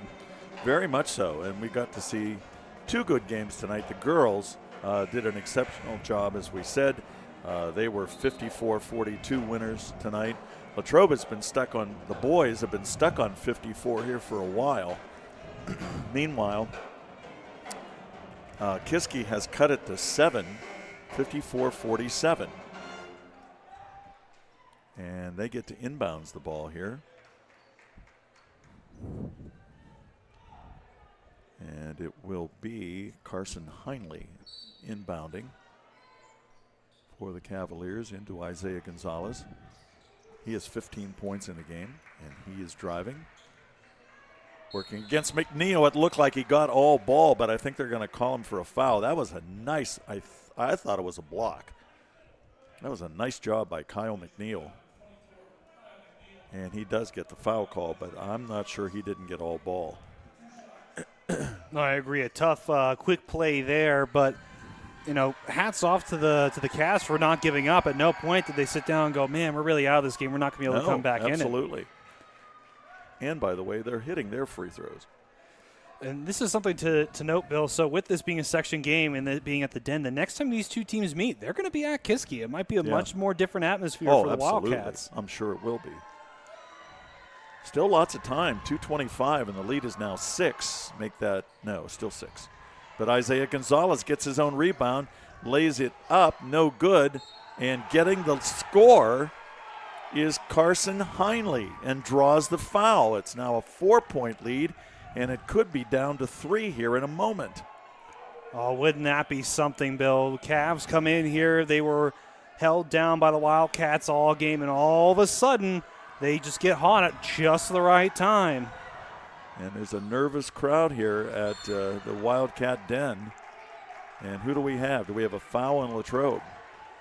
I do believe so. I think the Cavs are going to go back to the line, a holding call there on Quadarius Davis, who is flabbergasted. He's out. That's his 5th.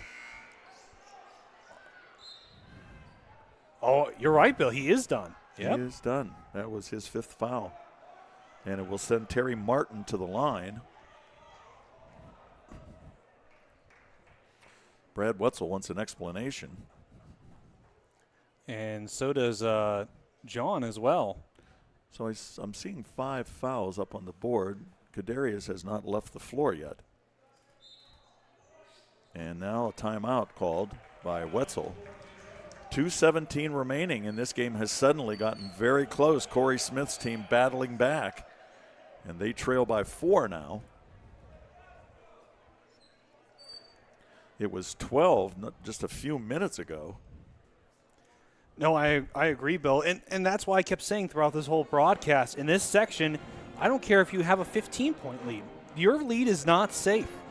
This is one, as Brad Wetzel mentioned in our Wildcats Roundup, this is hands down, top to bottom, one of the most difficult sections to play in 5A. And we're seeing why right here. I mean, no game is ever down and out. You always have a chance to come back. So I'm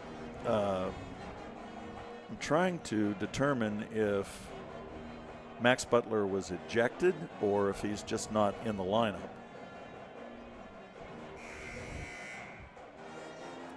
Well, I thought that was Kadarius Davis who was ejected. No, it's Max. You're right. Well, Kadarius Davis should be out of the game with 5 fouls unless the board is wrong. He's coming out on the floor, so apparently that was not his 5th. Someone should tell the board operator.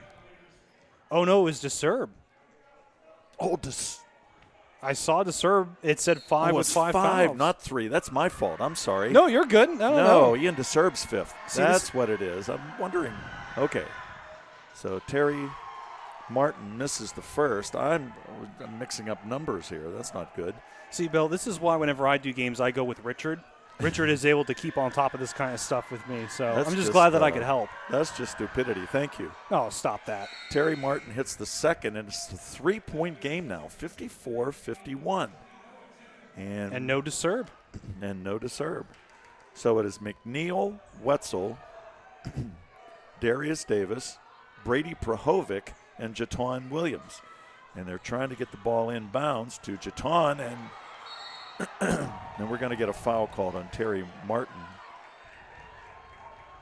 Jaton went down hard. I thought that was a foul on him, but they're going to call the one on Prahovic, or the one that fouled Prahovic, or McNeil, I guess it is. So McNeil will go to the line. This game is taking too long to finish. It'd be different if it was just one game, but because this is our second game of the night, we're pretty much like, I just all right, mean it's time to wrap it up. From the standpoint that the longer we go, Latrobe the lead gets less and less. We need to get this over with. No, that's true. That's a big free throw there by Kyle McNeil. Again, that helps pull away a little bit more. Well, it's back to 4 at least. But there's lots of time, 2:14. Oh, yeah, we're not down under a minute. We still have plenty of time for this to kind of start to get a little bit more of an interesting game. McNeil hits both. He has 10 points in the game now. And Latrobe trying to play pressure defense. What are they going to call? I don't think Jaton touched him. He actually tried to avoid contact. I don't think he touched the. Wow, I don't agree with that one. We had a pretty good angle here, and it looked like Jaton tried to just leap around him. I didn't think he actually made contact with Isaiah Gonzalez, but Gonzalez goes to the line, and Jaton has 3 fouls.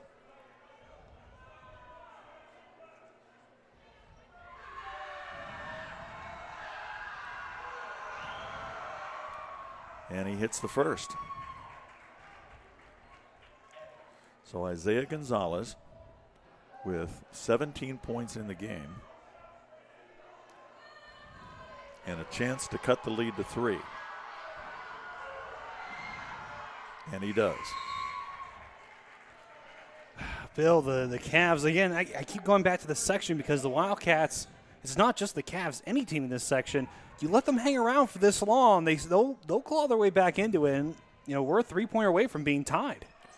So Kyle McNeil gets the ball to Jaton Williams, ahead to John Wetzel. He had it knocked out of bounds. Gonzalez wanted the ball to go to Kiski, but the official says no. I like something that Coach Smith did right there. Gonzalez was trying to wave to him and he said, no, just get back to the side of the field. The play was called. Just get back. We'll play our defense. So here's McNeil with the basketball to Kadarius Davis. And it comes over to McNeil. John Wetzel. They're trying to trap him in the back court. He gets a pass across to Jaton. Jaton's going to drive and can't get the layup to go, but there's Davis with a big rebound for Latrobe. Darius Davis with a huge rebound there. And Latrobe keeps possession as we go down toward a minute and a half left in the game. John Wetzel tries to drive in, and he'll draw a foul, which is good. And Wetzel is still down. He's got to be exhausted. He's another one of those players who I think John's been out maybe once or twice in this game to sit down. So he's got to be another one of those players who is completely gassed right now. Owen Pearson now with 4 fouls. Wetzel needs to make these. He has missed his last 4. And we have some wetness on the floor, and Zach is down there to wipe things up. Zach Hyde, a man of many talents. Yes, he is. Yes, he is. So John Wetzel goes to the line. 3-point lead for the Wildcats. A minute and a half left in the game. And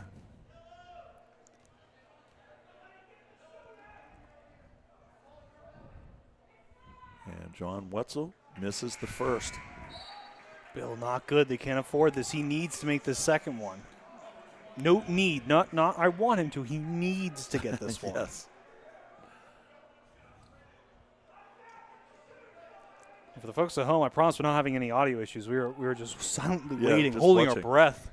And John gets the second. So the lead is back to 4. And here comes Kiski. A nice feed underneath to Isaiah Gonzalez, and they're going to call Wetzel for the foul. He wanted a charge. His face would agree with that. All right there, Bill. I think he needed to pick his jaw up off the floor. That's for sure, and include along with himself. That's 3 on John Wetzel. Isaiah Gonzalez goes to the line. He's hit his last 3 free throws. 1:26 left in the game. Misses the first.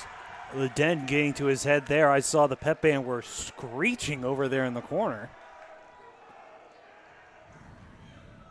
So the score at 57-53.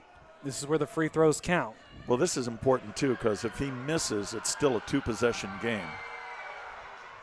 But he hits it. So now, with a 3-pointer, they could tie it. And how about going into overtime, Bill? And the double header. Oh, my gosh. I think our servers would crash from how much data we'd be sending out. So Kyle McNeil will inbound. A minute 26 remaining in the game. He gets it inbound to Davis, to Wetzel, and here comes Kyle McNeil up ahead to Brady Prahovic. And Latrobe with the basketball. Wetzel almost had it taken away, but he gets it ahead to Davis, McNeil, Jaton Williams. And now he's going to drive in, and they're just passing it around. They want somebody to foul them. Yeah, they're trying to slow this game down and try to drain out a little more of that clock. That's what they have to do. A minute 1 left. And unfortunately, they're thinking that maybe John Wetzel's the one to foul. Wetzel unwrapping his wrist. John has missed 5 of his last 6, but he made the last one he shot, so that's encouraging. Again, I think we're going to be seeing a lot of free throws in practice, Bill. I know I keep saying it, but seriously, if I'm Coach Wetzel, that's the one negative I take away from this game is that these free throws are unacceptable. I mean, they could have had this game iced pretty much if they were hitting free throws. I mean, look at that. 4 fouls, 4 fouls, 4 fouls, 3 and 1 right now on the court for Kiski. So Wetzel, if he makes this one, it gets it back to a 2-possession game, which is important. And gets it. Okay, so John Wetzel has the basket. He has 8 points. Here comes Kiski. And Isaiah Gonzalez, they let him right down the middle for a layup. Uncontested. So Latrobe now has time's running down. Brady Prahovic. And they're going to, I think he's going to go to the line. Brady Prahovic. Let me just say what an outstanding football player he is. Absolutely. He's a really nice little running back.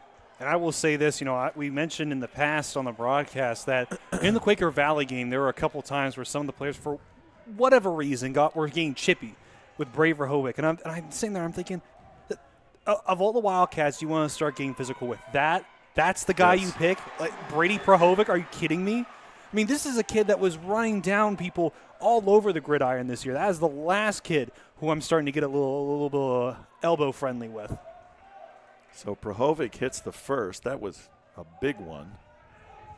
This is just as big, and he can't get it to go. And here comes Kiski with the rebound, and 40 seconds remaining in the game.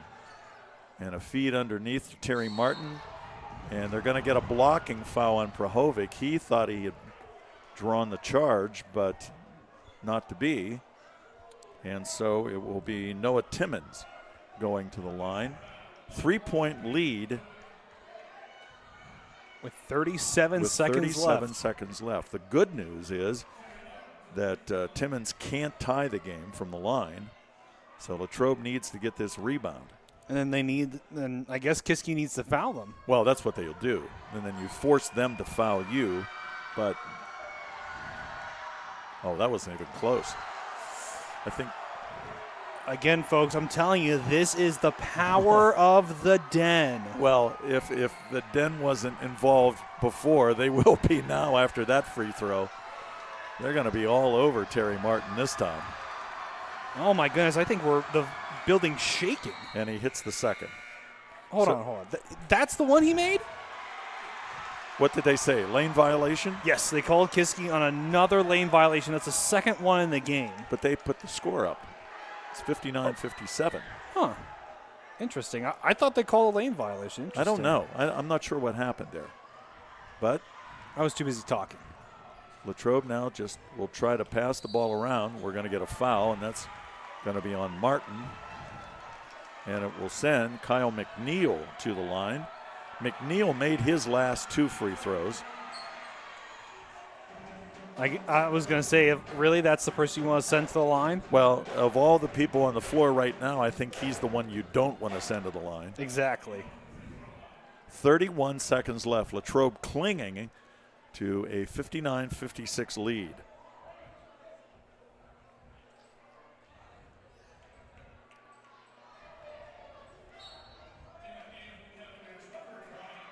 Noah Timmons is in the game now for Kiski.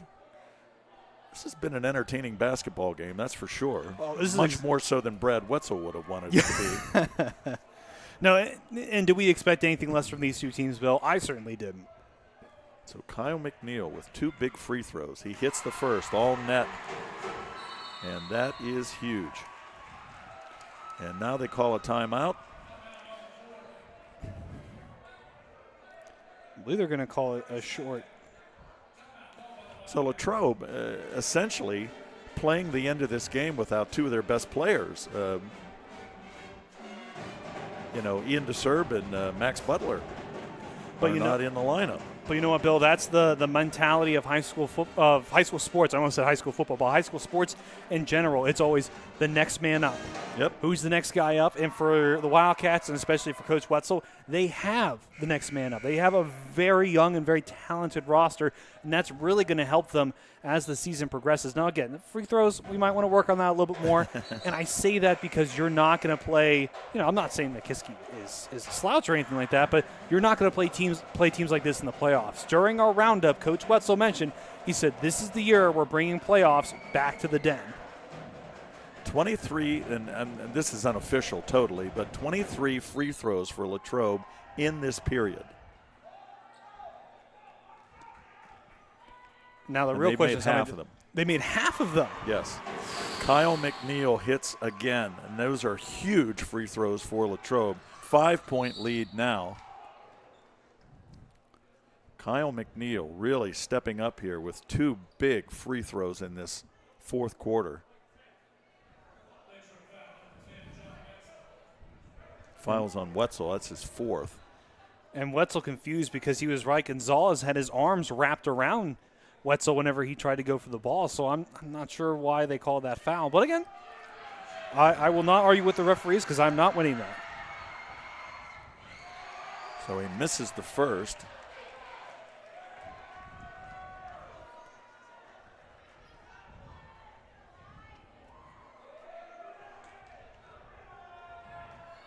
.9 seconds remaining. Gonzalez hits the second. So Latrobe has to get the ball inbounds, and they didn't. And now we have a foul on the Wildcats.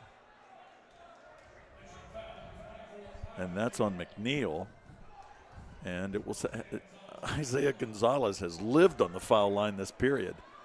And he's done very well with that. I mean, 22 points in the game, and I imagine that at least 10 of them are from the free throw line. Well, he can make that 11 because he made another one. So he's only missed 2 that I have, but again, my scorekeeping is not official. The lead is back to 3 and could be down to 2. With 24 seconds left. And he hits both. So Latrobe has to inbounds the basketball. Kadarius Davis will bring it up.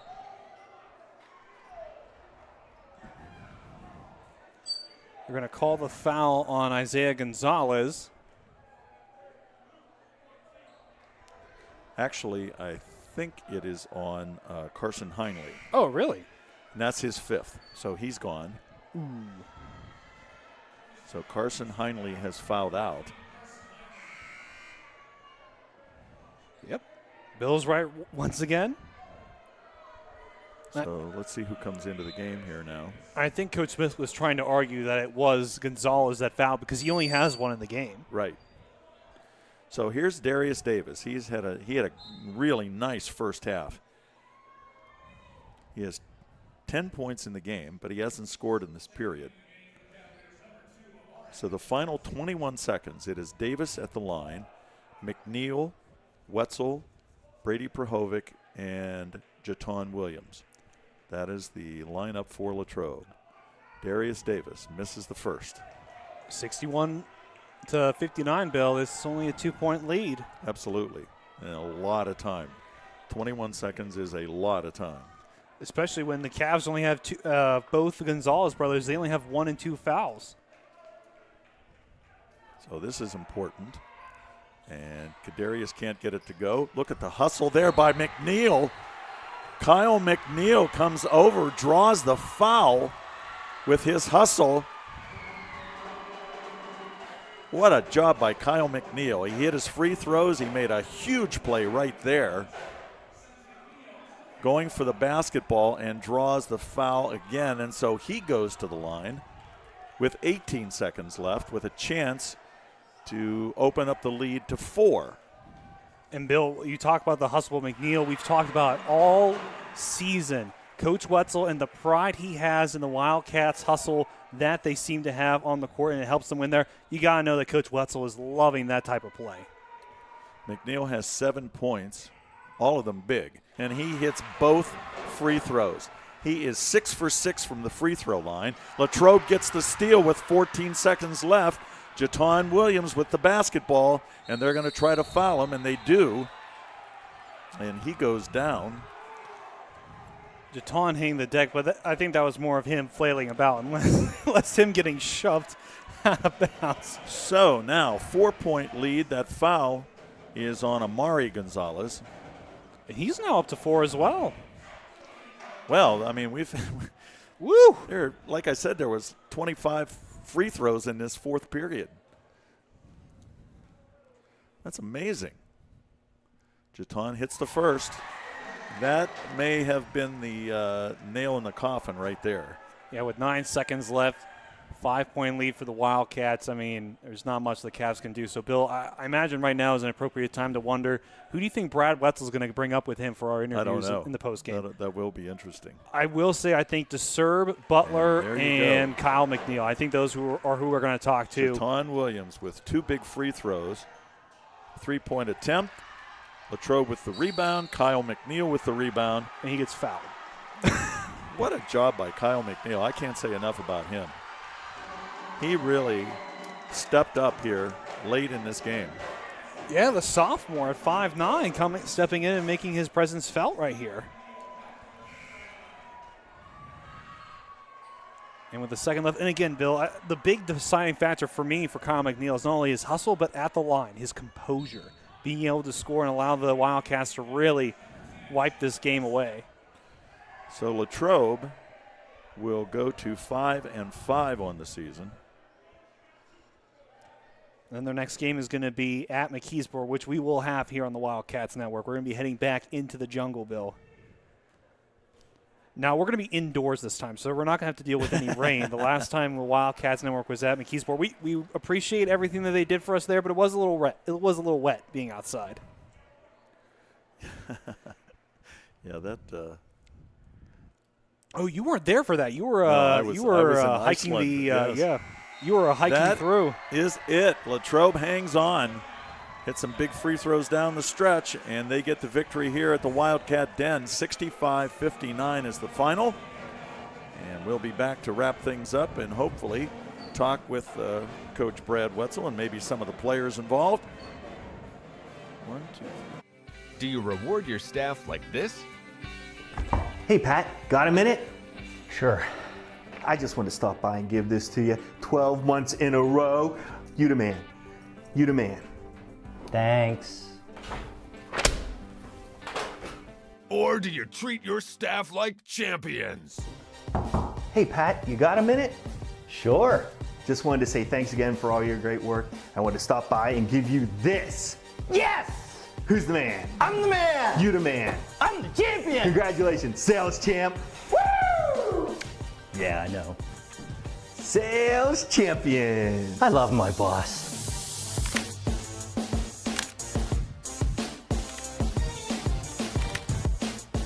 Treat your staff like champions. Contact Wildcat Championship Belts today. I think we can agree it's been a crazy year for everyone. And we here at Latrobe Auto Group want you to know that we're in this together and we're here for you.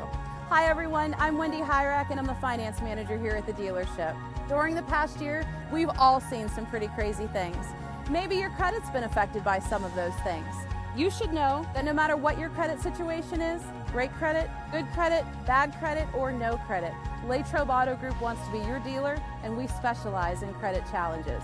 Our credit team is just waiting to put you in a new car or truck that will start building your credit today and get you moving in the right direction. No matter what you've heard, our lot is stocked with new, pre-owned, and certified pre-owned cars and trucks. Vehicles that not only fall in line with the bank's parameters, but your budget. So whatever's been holding you back, put it aside, come on in, and together we can make it happen. Hi, I'm Chris Beddick, agent for State Farm Insurance, located conveniently on Route 981 here in Latrobe. We proudly offer auto, home, renters, life, and small business insurance since 2001. Need a good neighbor? Chris Beddick is there. Go Wildcats!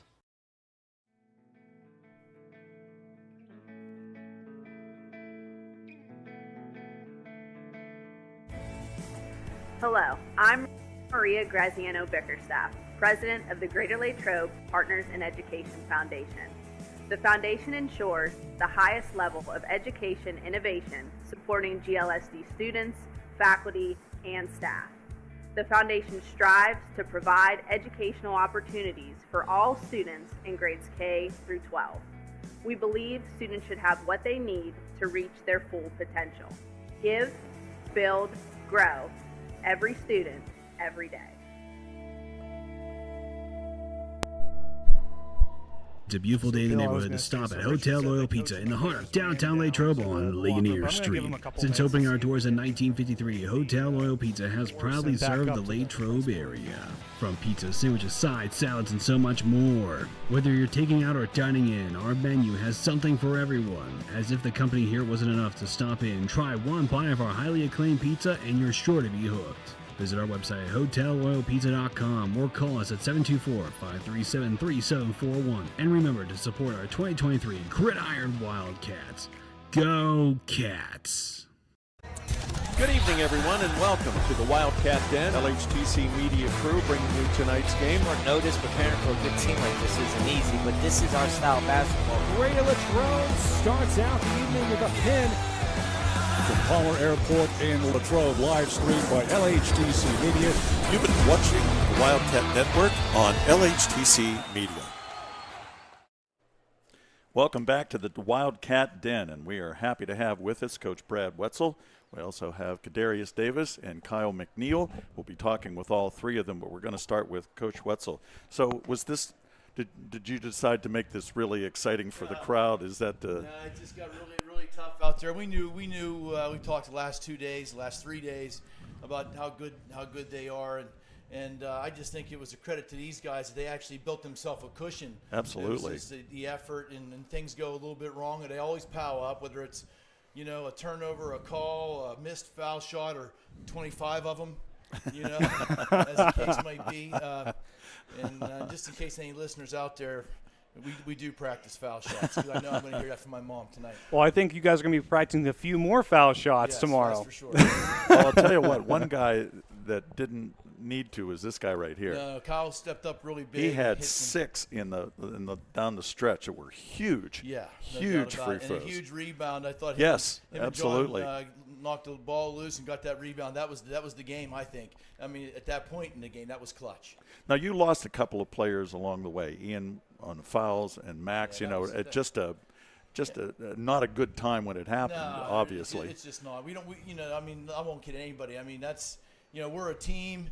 And we'd love to be able to finish the game as a team. I mean, it's just so difficult because depth is not a strength. So when we start dropping down on guys, especially 2 of our best rebounders on the team, these guys had to step up, and they did. And I thought the start of the game tonight for him, I thought was just spectacular. And I thought, like you said, you noticed, Cal was sure-handed at the end, and even Cal did some things that all 5 of them on the floor did. They didn't force a shot. There was a time when that same situation, we would have got a little bit goosey and thought, well, I'm open, I'll just shoot this shot. Why? Just keep the ball moving, keep it hot, and they did. Didn't turn it over and got to the foul line. I mean, I wish we would have made a lot more, but the hard part they accomplished tonight. Now I'm unofficial here. I'm not a great statistician, but I had Bill's lying. He's a great statistician. We're going He's to just you went to the line 30 times in the fourth quarter. Yeah, I would have to say probably 20 of those were intentional fouls trying to stop the clock, and that's just the way it is. You just got to make them, and it was we create our own problem there by missing them and giving them hope, and then they hey, listen, that's one heck of a team. Yeah. Like I said, the cushion that we got there because of I thought the tempo, because of our pressure, because of our defense, because of our rebounding, and lucky for us that we were able to build that kind of lead because we needed it. 22 points in the first period, and this guy had a lot to do with it. Yes, sir. Yes, he did. He really did. You had a really nice first half, Kadarius. Well, not that you didn't for the whole game, but I mean, you came up with some really big plays in that first period. So, Coach, I want to ask you. I imagine Bill's going to send you on your way, but I want to know, you got to have a couple home games. You got to get nice and cozy here in the den. Fun time's over. You're about to go hit the road and go play in the jungle against McKeesport. What are your thoughts and kind of how do you plan to approach that? Well, I mean, I think you enjoy this one until lunchtime tomorrow, and then it's all McKeesport because what would be a real shame is to put an effort like that out on the floor in front of the home crowd and then go on the road and not capitalize on that. This is a huge win for the program. One of the biggest in a while for us. Because, I mean, that team's one of the best in the whole classification, not just our conference. So I think if we can go to McKeesport and play basketball, we know they're good. We haven't had much luck the last couple of years with them. We know our work's cut out for us, but I'll take these guys anywhere. They fight like crazy. How much momentum with that first section, that win? Bill, I'm telling you, I think this game was big. We talked about it. We said how huge we thought it was to take on one of, if not one of the best teams in the entire conference. First night on our home floor to get that W, I think is really huge, and I think these guys can start believing that when we're out on the floor, we're pretty darn good. Yeah. All right, Brad, thank you very much. I appreciate you taking time with us. Thank you. Okay. Go get them, boys. All right, Darius, nice game. 2 big threes in that first period. Yeah. You nailed them. How big was that? How did that feel? It felt good. A couple of games, I was the first person to make the first points, and they were all 3-pointers. Yeah? Yeah, that's my specialty, shooting threes. Plus, you're down there blocking shots and getting rebounds. You did a really nice job tonight. You feel good about this game? Oh, yeah, I felt really good from the beginning. Last year on our court, we beat them. They didn't want to shake our hands, so we kind of took that to heart, took it personal. In practice, just worked on beating Kiski. That was the motto. All right. Good job tonight, Kadarius. Well, Kadarius, before we send you on your way, sorry, Bill, I don't mean to cut you off, but Kadarius, I want to know, so we mentioned multiple times about how your hustle has really helped you stand out from the crowd here at Greater Latrobe. How much do you put that on Coach Wetzel's training? We were there whenever you guys were practicing before the season, and I don't think there's a single time where you guys were sitting. You were always moving, always running, always walking, jogging. What does Coach Wetzel's practices do to get you guys ready for not only games like this at Kiski, but again, I can't stress this enough. You guys are about to go play in the jungle against the Tigers. What does Coach Wetzel's practices do to help you be ready for that? Just a lot of running and conditioning while we're tired. Just knowing that our opponents, they're not going to be able to run with us. Most of our practices just running and running. Yeah. Very nice. Well, Darius, I thank you. Let's get Kyle in here for a second. Thank you again. Kyle, once again, great job on those free throws down there. You have ice water in your veins here or what? That was pretty good. Thank you. I wasn't shooting well at the start, so I kind of had to put it towards the free throws. So, yeah. You had some nice rebounds tonight. You had a couple block shots that I remember. And I think you had one that you thought you had and you got called for a foul. But yeah. So down the stretch, I mean, you're seeing the lead kind of fall away. Did you guys, obviously you didn't panic. You stayed together there. Yeah, we always have to keep at it. Our effort always has to be there. That's how we play. Can't let up. We just got to keep going. So how much of a boost does a win like this give you? It's really good. Like what Coach Wetzel said, we got to go until lunchtime, and then we got to be focused. And be ready for the next. Yep. Okay, well, nice job tonight, Kyle. That was a great game. You did a great job down the stretch. Thanks. Thank you. All right. All right. See you guys. Thank you. Thank you. So, Tristan, big win here tonight. The boys and girls come away with victories here tonight. They may have to hold more doubleheaders so they get wins That's what I was going to say. this. I would love that. And I was going to say, what a great way to have this doubleheader. But, Bill, I can't stress this enough, and I hope people at home know that I'm stressing this. We are about to go to the jungle and about to play McKeesport. I can't stress this enough. You don't walk into the jungle and then just, wipe the floor with McKeesport. That just doesn't happen. They're very, very, very good. But, in terms of momentum, maybe this gives Latrobe a little. As they move through the season, they get a big win here at home tonight. They didn't let it get away from them. It was getting close there for a while. It's like Brad said. Free throws were a definite problem down the stretch. They could have had this game put away if they were able to make their free throws. But they held on. They get the win. So big win here tonight. Couldn't ask for anything better. What a great way to start the year. So I hope all of you who joined us tonight for the entire program enjoyed it.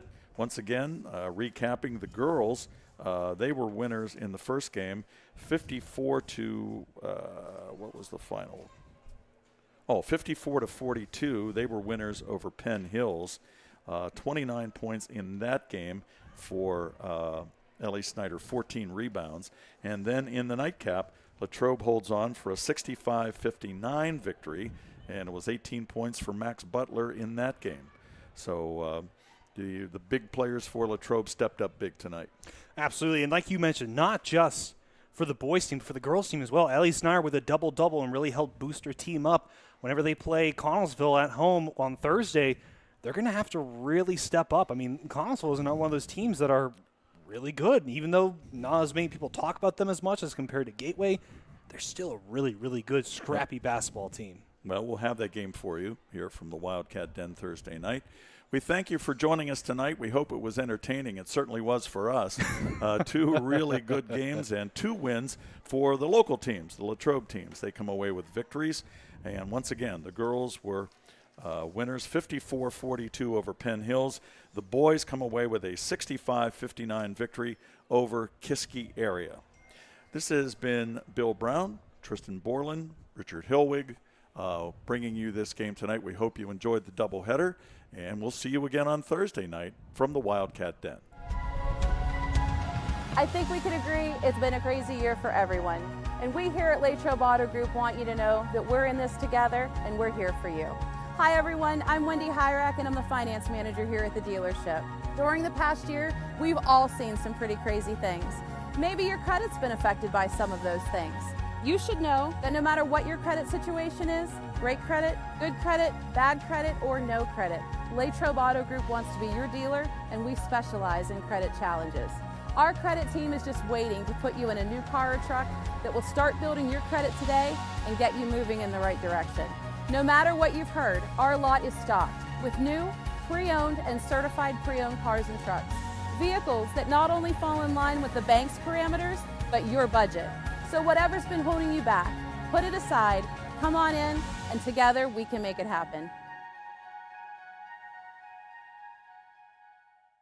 Hi, I'm Chris Beddick, agent for State Farm Insurance, located conveniently on Route 981 here in Latrobe. We proudly offer auto, home, renters, life, and small business insurance since 2001. Need a good neighbor? Chris Beddick is there. Go Wildcats!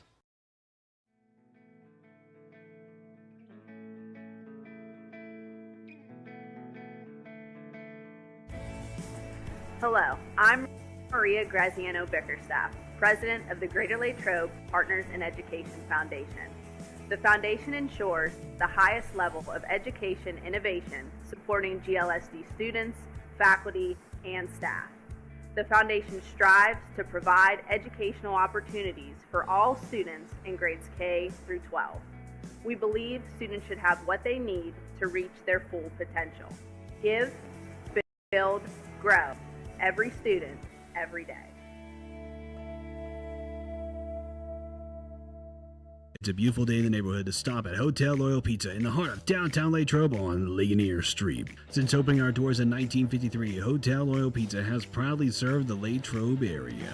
From pizza, sandwiches, sides, salads, and so much more. Whether you're taking out or dining in, our menu has something for everyone. As if the company here wasn't enough to stop in, try one bite of our highly acclaimed pizza and you're sure to be hooked. Visit our website at hotelloyalpizza.com or call us at 724-537-3741. And remember to support our 2023 Gridiron Wildcats.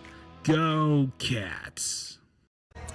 Good evening, everyone, and welcome to the Wildcat Den. LHTC Media Crew bringing you tonight's game. Short notice, preparing for a good team like this isn't easy, but this is our style of basketball. Greater Latrobe starts out the evening with a pin from Palmer Airport in Latrobe, live streamed by LHTC Media. You've been watching the Wildcat Network on LHTC Media. Valley Dairy Restaurants. You never had it so good. For breakfast, lunch, dinner, legendary ice cream. In Latrobe, the Valley Dairy Restaurant on Colony Lane. Go Wildcats!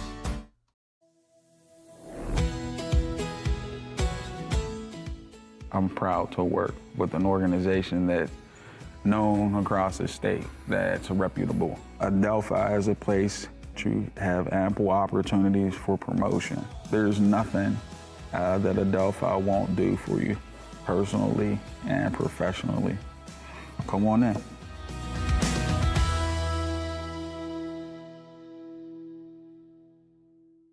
Hi, I'm Jason Brinker, and this is my family, Hannah, Charlotte, and Stephen, and we welcome you to Lepatich Brinker Funeral Home. Located on the corner of Weldon Street and Lincoln Avenue, we've been family-owned and operated and serving Latrobe and beyond since 1958. Whether you're pre-planning your own arrangements or celebrating a loved one's life well lived, we offer traditional and green burials, cremation, and aftercare services. Allow our family to walk with yours on one of life's most difficult journeys. Lepatich Brinker Funeral Home, where dignity prevails. Hey Gabby, catch this. Win with Bardini's. We're #1 for meats in Westmoreland. So many delicious varieties and flavors.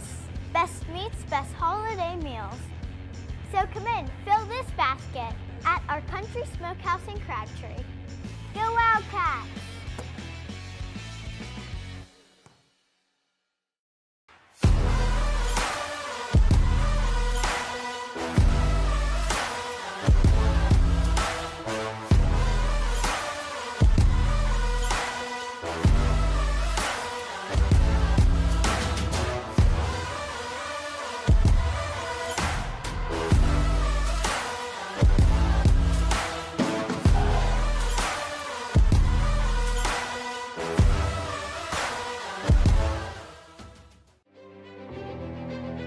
I am the swiftest creature alive. I can make it. I will make it. That's where we come in. The Collision Shop by Jason Mignon is your one-stop shop for all things auto body repair. Our experienced technicians and state-of-the-art facilities have you covered. Body repairs, refinishing, glass replacement, and more. Our friendly office staff is happy to assist you through every step of your vehicle's repair process. Visit thecollisionshopbyjason.com for our complete list of services. Welcome to Ligonier Valley Learning Center Incorporated, where little hands do big things. For 38 years, Latrobe Kinder School has provided a continuum of quality services which promotes the emotional, behavioral, educational, and physical development of children. We've used a research-based curriculum that will help your child grow academically and socially. Guidance from our expert teachers, combined with our state-of-the-art play areas, will build your child's brains and bodies. Latrobe Kinder School provides high-quality pre-K education for 3 and 4-year-old children at no cost to qualifying families through the pre-K counts. Our enrollment is always open. Visit our website, LigonierValleyLearningCenter.com, to apply today. Do you reward your staff like this? Hey Pat, got a minute? Sure. I just want to stop by and give this to you 12 months in a row. You the man. You the man. Thanks. Or do you treat your staff like champions? Hey Pat, you got a minute? Sure. Just wanted to say thanks again for all your great work. I wanted to stop by and give you this. Yes! Who's the man? I'm the man! You the man. I'm the champion! Congratulations, sales champ. Woo! Yeah, I know. Sales champion. I love my boss.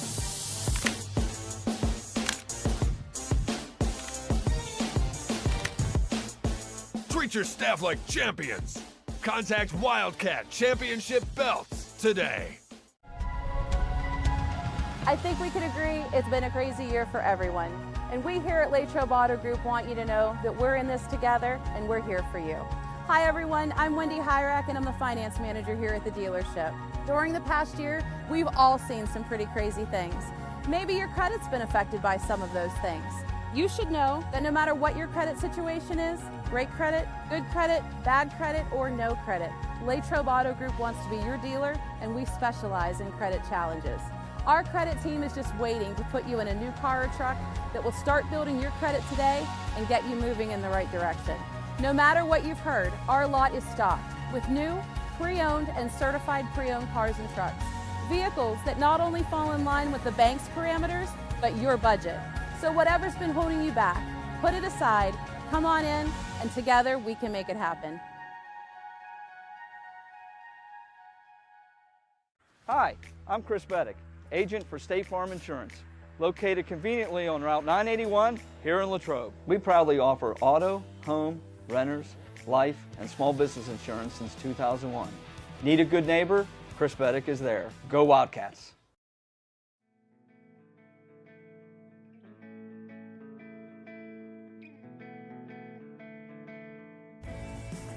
Hello, I'm Maria Graziano Bickerstaff, President of the Greater Latrobe Partners in Education Foundation. The foundation ensures the highest level of education innovation supporting GLSD students, faculty, and staff. The foundation strives to provide educational opportunities for all students in grades K through 12. We believe students should have what they need to reach their full potential. Give, build, grow. Every student, every day. It's a beautiful day in the neighborhood to stop at Hotel Loyal Pizza in the heart of downtown Latrobe on Ligonier Street. Since opening our doors in 1953, Hotel Loyal Pizza has proudly served the Latrobe area. From pizza, sandwiches, sides, salads, and so much more. Whether you're taking out or dining in, our menu has something for everyone. As if the company here wasn't enough to stop in, try one bite of our highly acclaimed pizza and you're sure to be hooked. Visit our website at hotelloyalpizza.com or call us at 724-537-3741. And remember to support our 2023 Gridiron Wildcats. Go Cats! Good evening, everyone, and welcome to the Wildcat Den. LHTC Media Crew bringing you tonight's game. Short notice, preparing for a good team like this isn't easy, but this is our style of basketball. Greater Latrobe starts out the evening with a pin from Palmer Airport in Latrobe, live streamed by LHTC Media. You've been watching the Wildcat Network on LHTC Media. Valley Dairy Restaurants. You never had it so good. For breakfast, lunch, dinner, legendary ice cream. In Latrobe, the Valley Dairy Restaurant on Colony Lane. Go Wildcats!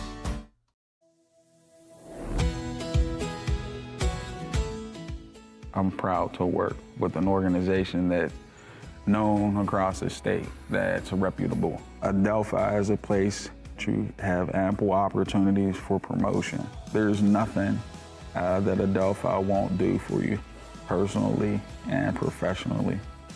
Come on in.